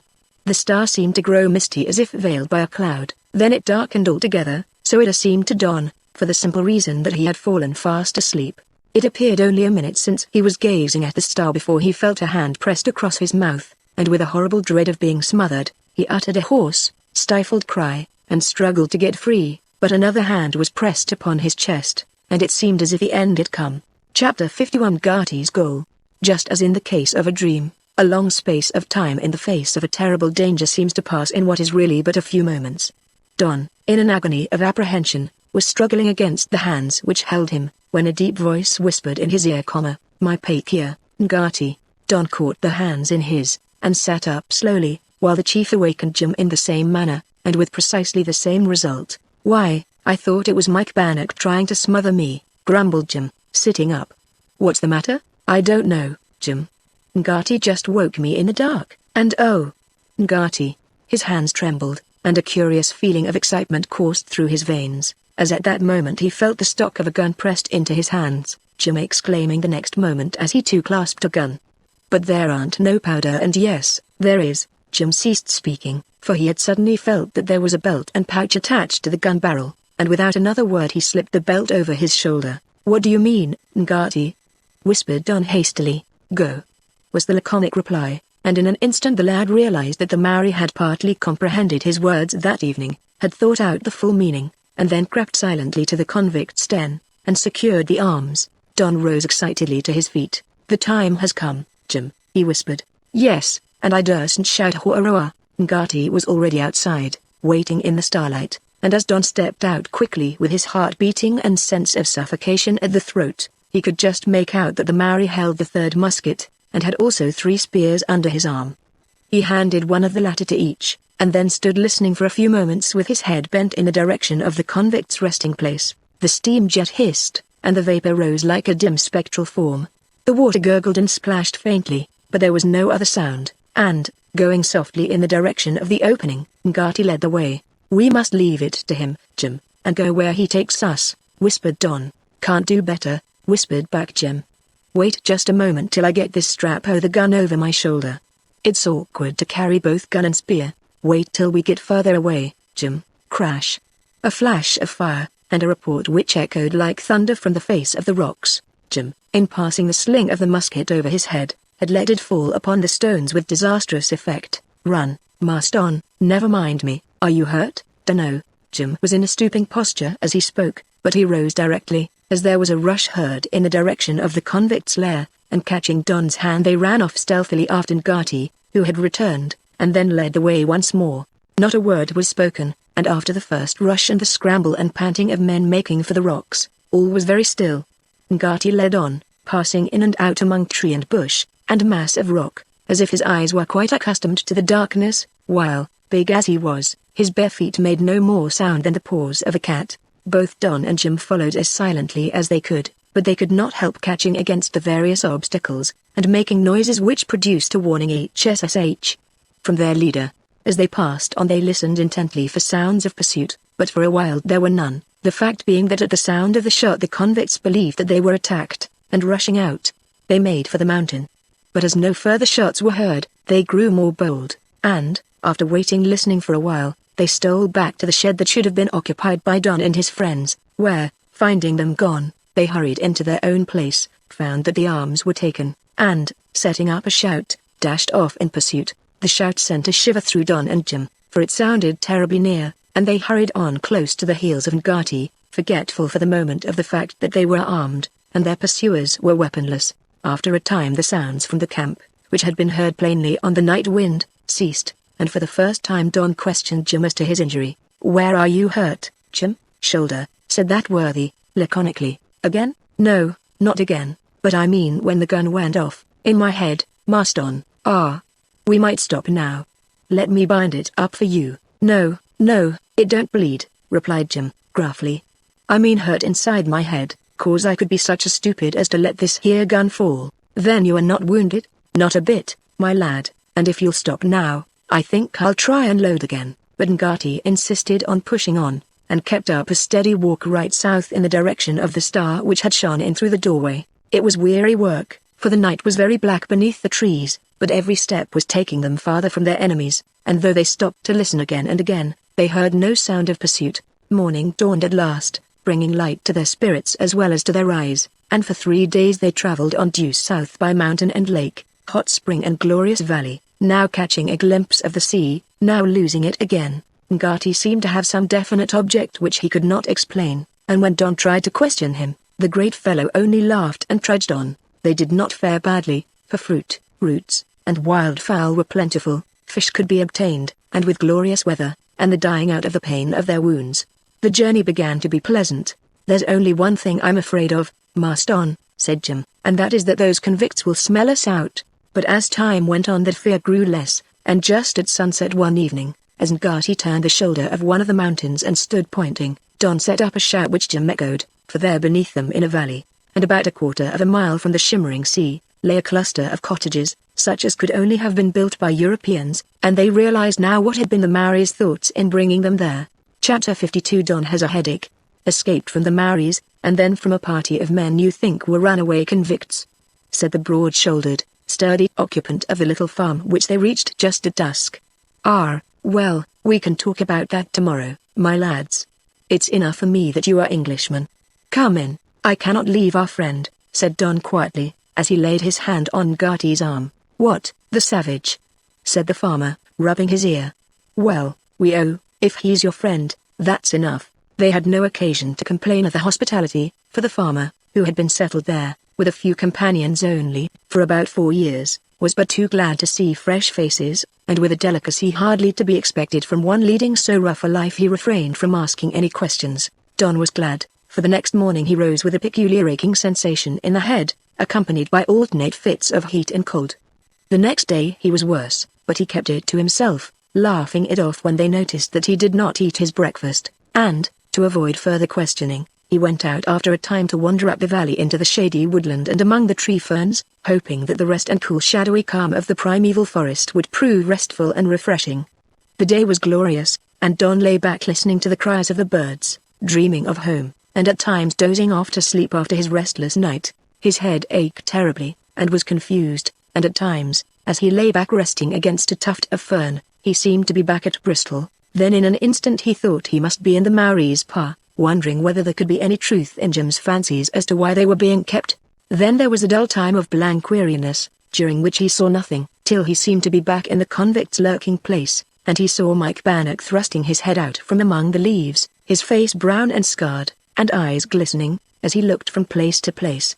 It was all so real that Don expected to see the scoundrel step out into the open, followed by his 2 companions. And this did happen a few minutes later. Mike Bannock, armed with a heavy club, and followed by his 2 brothers in crime, crept out. Then it seemed to be no longer the convict's home, and Don started from his dreamy state, horrified at what he saw, for the scoundrels had not seen him, and were going cautiously toward the little settlement, whose occupants were all away hunting, fishing, and attending to their crops.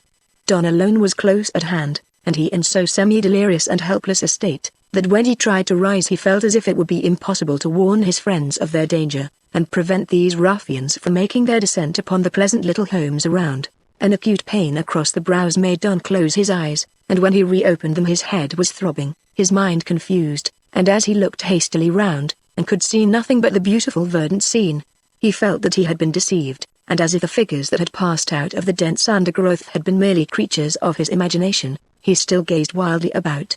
But all was peaceful, and not a sound save the birds' notes fell upon the ear. It must have been fancy, he thought. Where is Jim? He sank back again in a strangely excited state, for the idea that, in his fleeing to this peaceful place, he had been the means of bringing 3 desperate men to perhaps rob, and murder, and destroy, where all was repose and peace, was too terrible to bear. One minute he was certain that it was all fancy, just as he had dreamed again and again of Mike and his ruffianly companions. The next he was assured that what he had seen was real. "I'll go and find someone," he said hastily, and, rising feebly to his feet, he set off for the farm, but only to catch wildly at the trees to save himself from falling. The vertigo passed off as quickly as it came on. "How absurd," he said, with a faint laugh. "A moment's giddiness. That's all." He started again, but everything sailed round, and he sank upon the earth with a groan to try and make out whether it was all fancy or a dream. In a moment he seemed to be back at home with a bad headache, and his mother passing softly to and fro, while Kitty, full of sympathy, kept soaking handkerchiefs in vinegar and water to cool his heated brow. Then, as he lay with his eyes tightly closed, Uncle Josiah came into the room, and laid his hand pityingly upon his shoulder. Don gazed up at him, to see that it was Ngati's hideously tattooed countenance close to his, and he looked up confused and wondering at the great chief. Then the recollection of the convicts came back, and a spasm of horror shot through his brain. If it was true, what would happen at the little farm? He raised himself upon his elbow, and pointed in the direction of the house. "Ngati," he said excitedly, "danger." The chief looked at him, then in the direction in which he pointed, but he could understand nothing, and Don felt as if he were trying to get some great dog to comprehend his wishes. He had learned scores of Maori words, but now that he wanted to use them, some would not come, and others would not fit. "Ngati," he cried again piteously, as he pointed toward the farm. "Pakers, bad Pakers." The chief could understand Pakers, white men, but he was rather hazy about bad, whether it did not mean good, and he gave a low grunt. "Bad Pakers. Fight." "Jim," panted Don. Ngati could see that something was wrong, but in his mind it seemed to be connected with his English friend's health, and he laid his hand upon Don's burning brow. "Bad Pakers go," cried Don.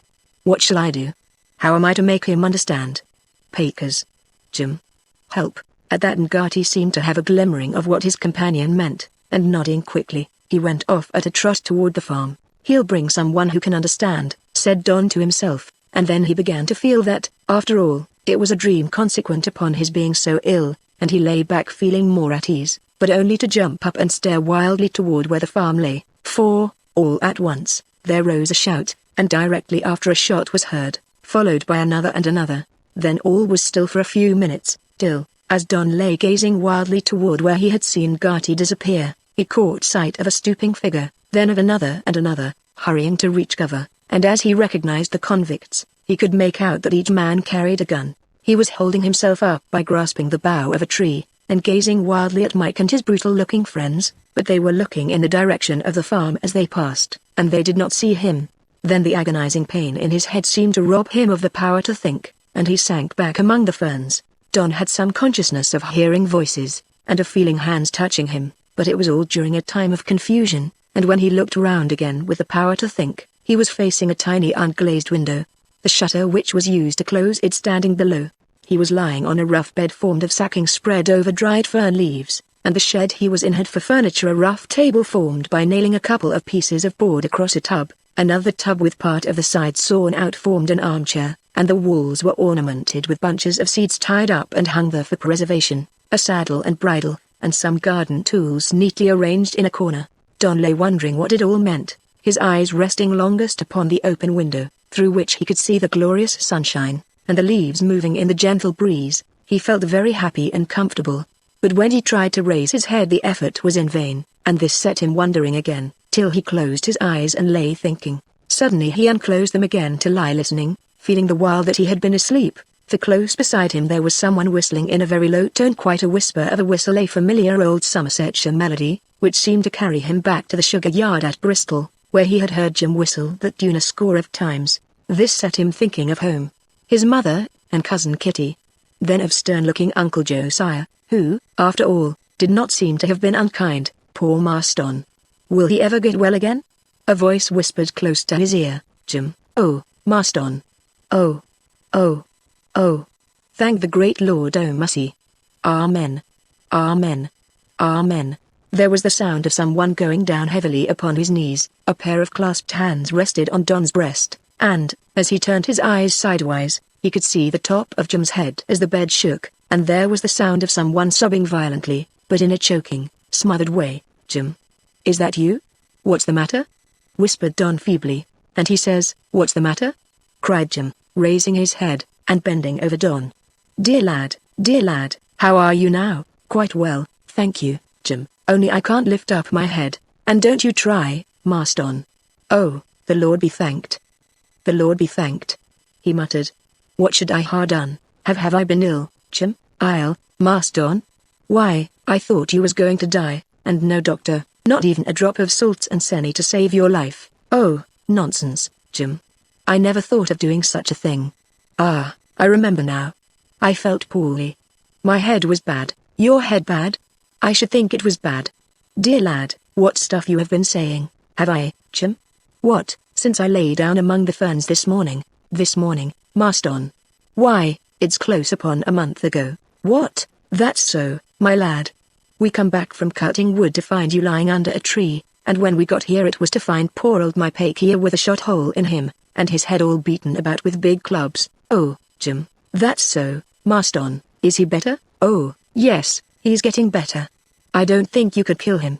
Sort o' chap that if you cut him to pieces some bit or another would be sure to grow again." "Why, it was Mike Bannock and those wretches, Jim." "That's what we thought, my lad, but we couldn't find out. It was someone, and whoever it was took away 3 guns. I saw them, Jim. You see 'em?"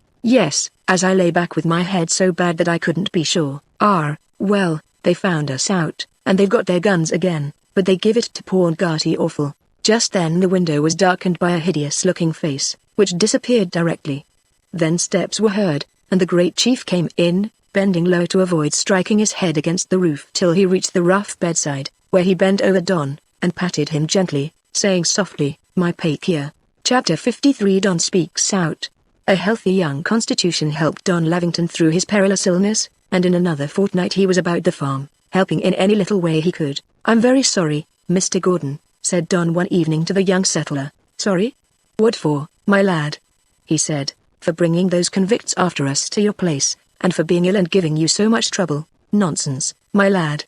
I did begin to grumble once when I thought you were going to be ungrateful to me for taking you in." "Ungrateful?" "Yes, ungrateful, and trying to die." "Oh," said Don smiling, "nice mess I should have been in if you had.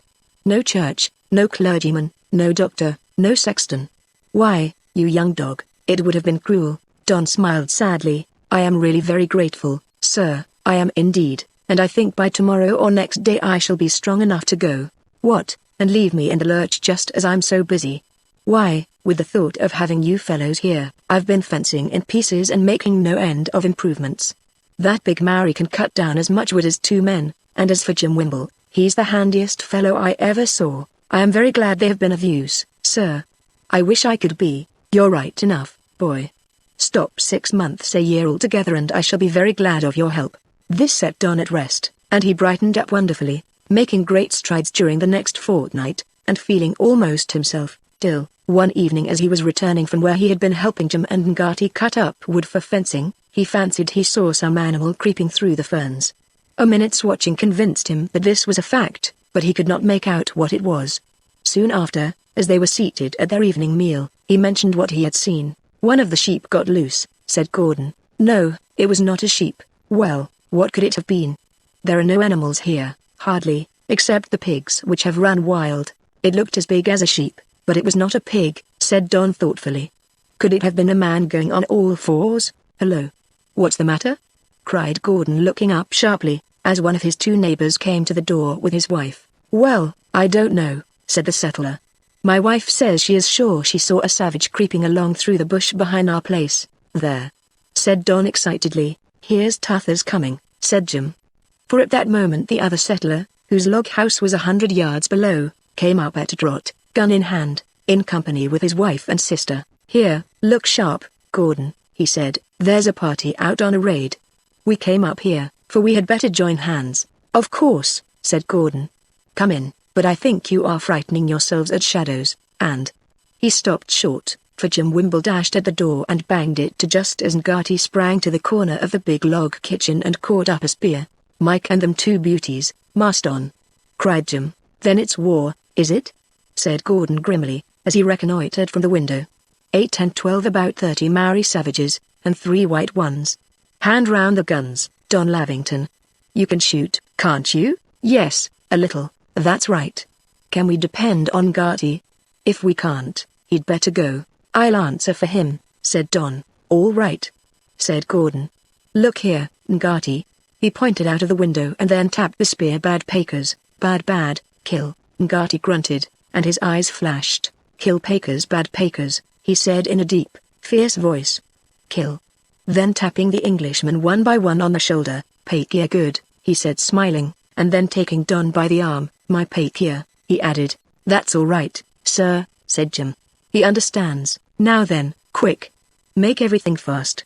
We can keep them out so long as they don't try fire. And look here, I hate bloodshed, neighbors, but those convict scoundrels have raised these poor savages up against us for the sake of plunder. Recollect, we are fighting for our homes to defend the women. A low, angry murmur arose as the guns were quickly examined, ammunition placed ready, and the rough, strong door barricaded with boxes and tubs.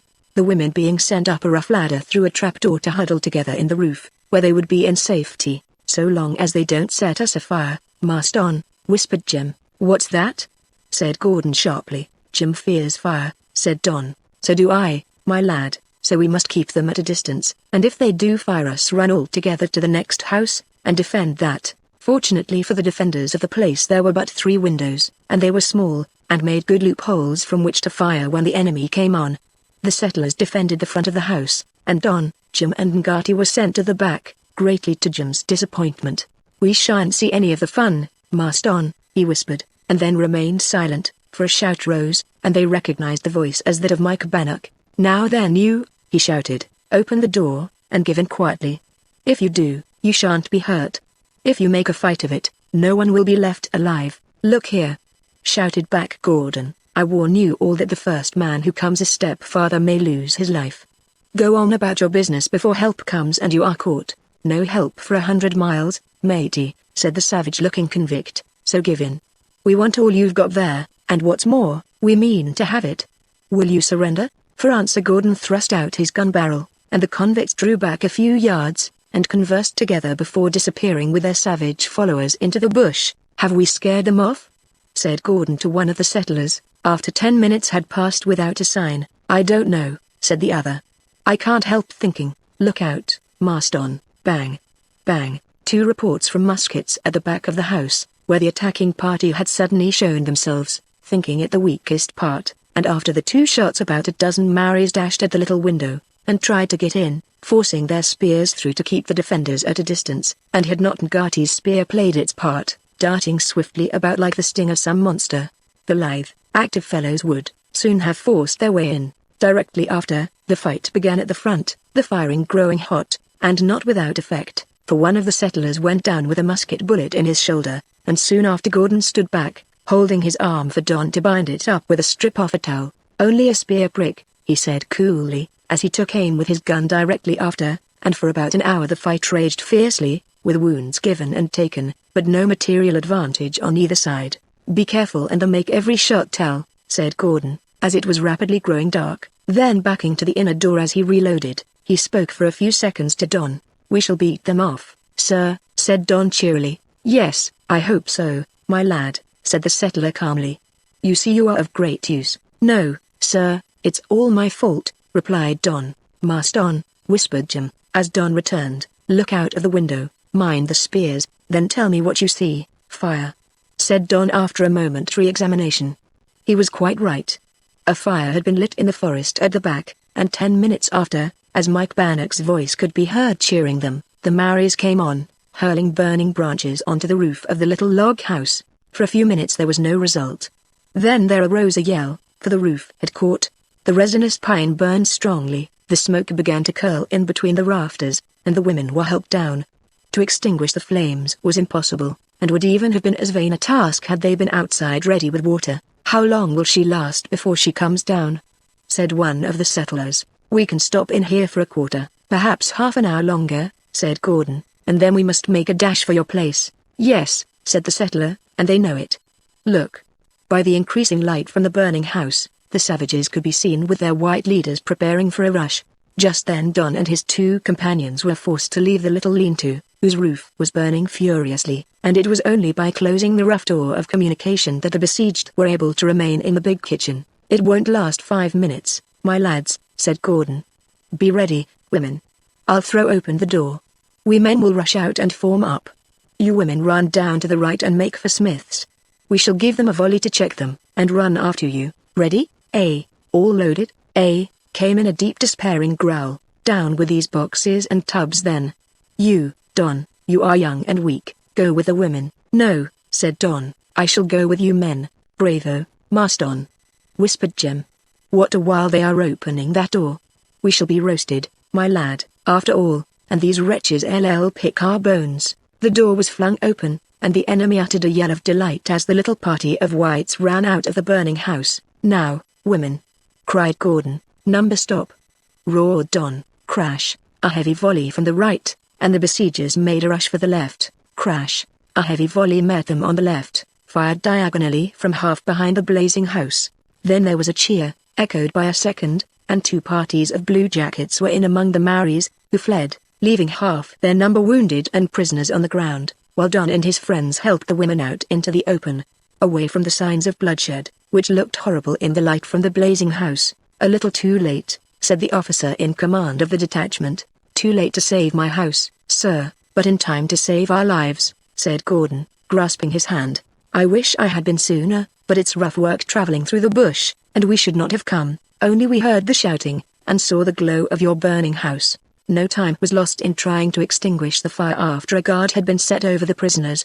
The men under the officer's orders working hard with a few buckets at command, but the place was built of inflammable pine, which flared up fiercely, and after about a quarter of an hour's effort Gordon protested against further toil. "It's of no use, sir," he said.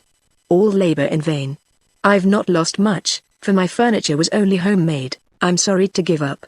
But it is useless," said the officer. Jim crept close up to his companion. "I say, Marston, I thought it was some of our chaps from the sloop at first, but they're from the Vixen frigate.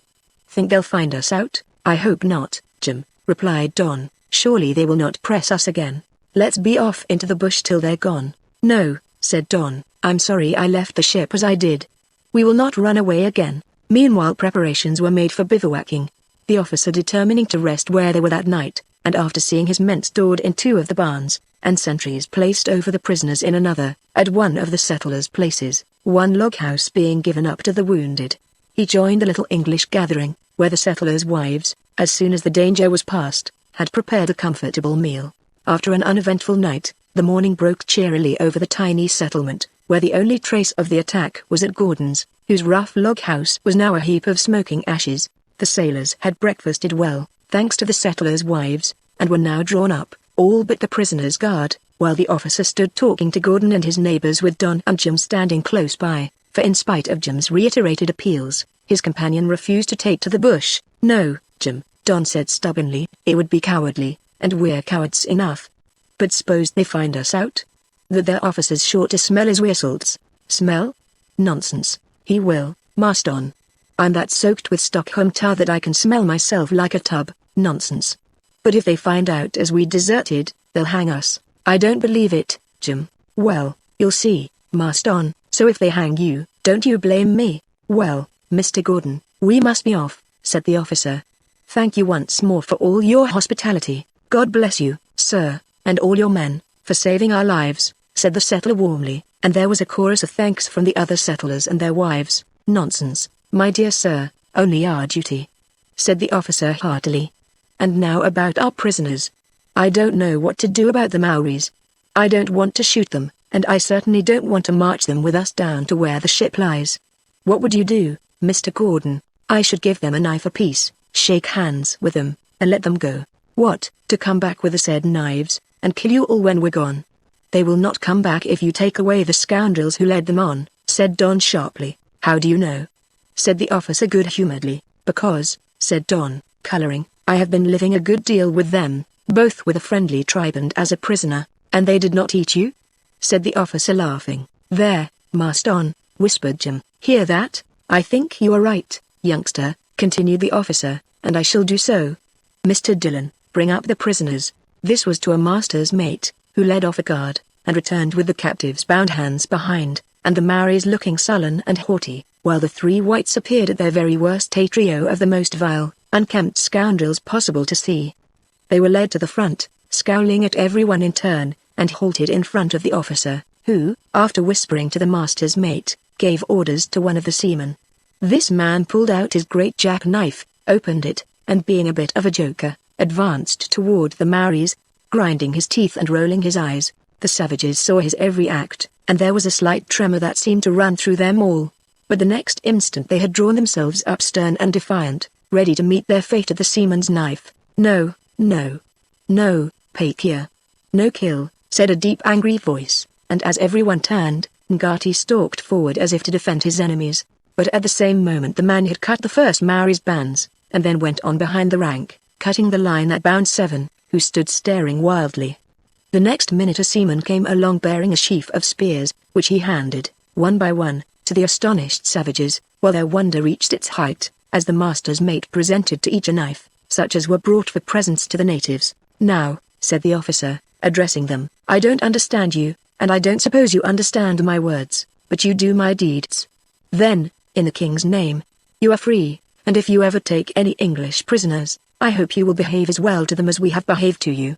There, go." He finished by pointing away to the north, but instead of going they stood staring till Ngati came forward, and said a few words in their own tongue.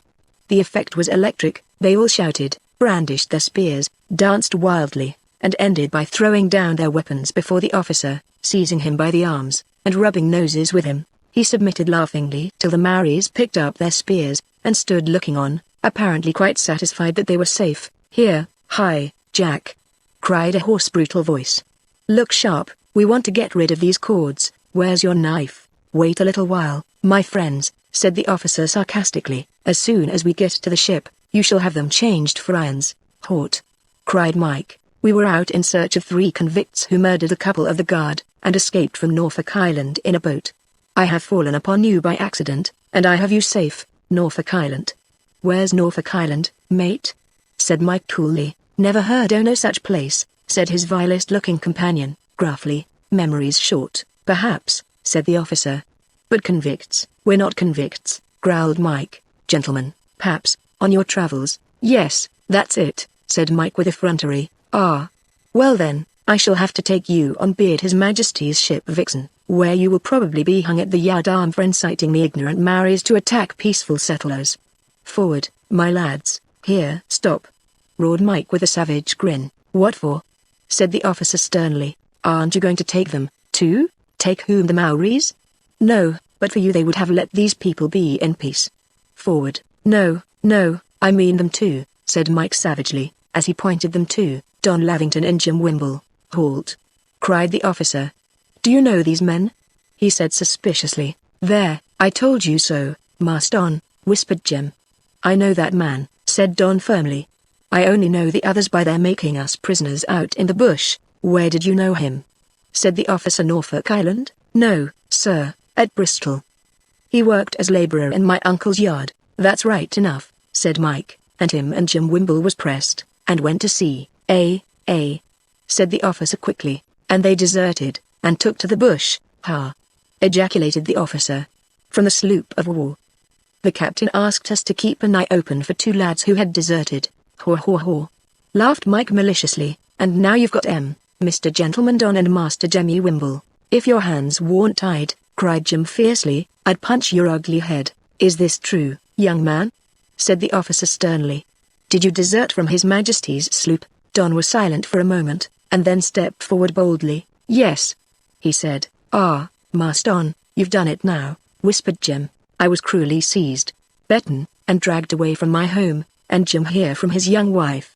On board ship we were ill-used and persecuted, and I'm not ashamed to own it. I did leave the ship." "Yes, and so did I," said Jim stoutly. "Humphrey."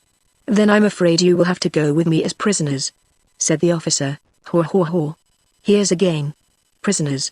Cat o' nine tails, or hanging." "Silence, you scoundrel!" roared the officer. "Forward with these prisoners." Mike and his companions were marched on out of hearing, and then, after a turn or two, the officer spoke. "It is true then, my lads, you deserted your ship. I was forced to serve, sir, and I left the ship," said Don firmly. "Well, sir, I have but one course to pursue. Surely you will not take them as prisoners, sir?" cried Gordon warmly, as brave, true fellows as ever stepped. "I can believe that," said the officer, "but discipline must be maintained. Look here, my lads, I will serve you if I can. You made a great mistake in deserting. I detest pressing men, but it is done, and it is not my duty to oppose the proceeding. Now, will you take my advice?" "What is it, sir?" "Throw yourself on our captain's mercy. Your ship has sailed for China, we are going home short-handed. Volunteer to serve the king till the ship is paid off, and perhaps you will never hear of having deserted." "What do you say?" "The same as Jim Wimble does, sir. I can volunteer, and fight, if you like, but I can't bear to be forced." "Well said," cried the officer, smiling at Don's bit of grandiloquence, and, an hour later, after an affectionate parting from Ngati, who elected to stay with Gordon, Don and Jim were Jacks once more, marching cheerily with the main body, half a mile behind the guard in charge of the convicts. Chapter 54. Home. It was a non-adventurous voyage home, after the convicts had been placed in the hands of the authorities at Port Jackson, and one soft summer evening, after a run by coach from Plymouth, two sturdy-looking brown young sailors leapt down in front of the old coaching hotel, and almost ran along the busy Bristol streets to reach the familiar spots where so much of their lives had been passed. Don was panting to get back into his mother's arms, but they had to pass the warehouse, and as they reached the gates Jim began to tremble. "No, no, don't go by, Marston. I dursn't go alone." "What, not to meet your own wife?" "No, Marston, tarn't that. I'm feared she's gone no one knows where. Stand by me while I ask, Marston." "No, no, Jim. I must get home. We've stood by one another, Marston, in many a fight and at sea, and on shore. Don't forsake your mate now." "I'll stay, Jim," said Don. "Marston, you are a good one," cried Jim. "Would you mind pulling the bell very gently? My hand shakes so, I shall make a noise." Don gave the bell a tremendous peal, when Jim looked at him reproachfully, and seemed ready to run away, as the lesser gate was snatched angrily open, and a shrill voice began, "What do you mean by ringing like, Sally, Jim?" Don gave Jim a push in the back, which sent him forward into the yard, pulled the gate to, and ran on as hard as he could to his uncle's house.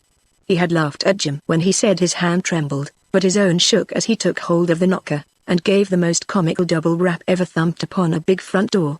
There was a click, the door was thrown open by one who had seen the brown young sailor pass the window, and Don Lavington was tightly held in his mother's arms, while two little hands held his, and Kitty jumped up to get a kiss placed upon his cheek. The explanations were in full swing as, unheard by those in the parlor, the front door was opened by a latchkey, and that of the parlor followed suit, for Uncle Josiah to stand looking smilingly at the group before him. When at last he was seen, Don started up and gazed dubiously in the grave, stern face before him, recalling in those brief moments scene after scene in the past, when he and his uncle had been, as Jim expressed it, at loggerheads again, and his life had seemed to him a time of misery and care. His first coherent thoughts were as to what he should say, how he should enter into full explanations of his movements since that eventful night when he encountered the press gang.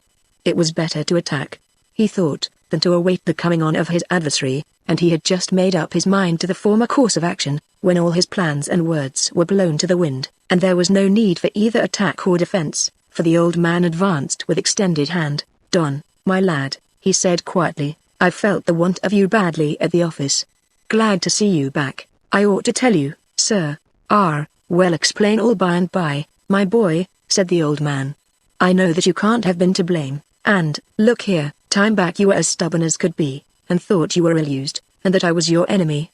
You've been round the world since then, and you are bigger, and broader, and wiser now than you were." "I hope so, uncle. And you don't believe that I ever was your enemy?" "I believe, uncle, that I was very foolish, and that's enough. Perhaps I was a bit too hard, but not so hard as they are at sea." "You haven't got to go again?" "No, uncle." "Then God bless you, my boy. I'm glad to have you back." Don could not speak, only hold his weeping mother to his breast. It was some time before Don was able to begin his explanations, and the account of what had passed, and when he did it was with his mother sitting on his right, holding his hand in both of hers, and with his cousin seated upon his left, following her aunt's suit, while the old Bristol merchant lay back in his chair smoking his evening pipe, a grim smile upon his lips, but a look of pride in his eyes as if he did not at all disapprove of Don's conduct when he was at sea. "But I ought not to have deserted, uncle," said Don. interrogatively. "Well, my boy," said the old merchant thoughtfully, taking his pipe out of his mouth, and rubbing his stubbly cheek with the waxy end, "I hardly know what to say about that, so we'll let it rest. Confound all press gangs," said Uncle Josiah that night, as they were parting for bed. "But I don't know, Don, perhaps this one was a blessing in disguise." "Then I hope, Uncle, that the next blessing will come without any disguise at all." "But, Mother, you found my bundle?" "Your bundle, my dear? The one I threw up on the top of the bed tester, when I was foolish enough to think of running away." "My dear Don, no." They went to the chamber. Don leapt on the edge of the bed, reached over, and brought down the bundle all covered with flu. "Don, my darling." "But I had repented, Mother, and—" "Hush. No more," said Uncle Josiah firmly. "The past is gone. Here's to a happy future, my boy. Good night." The end.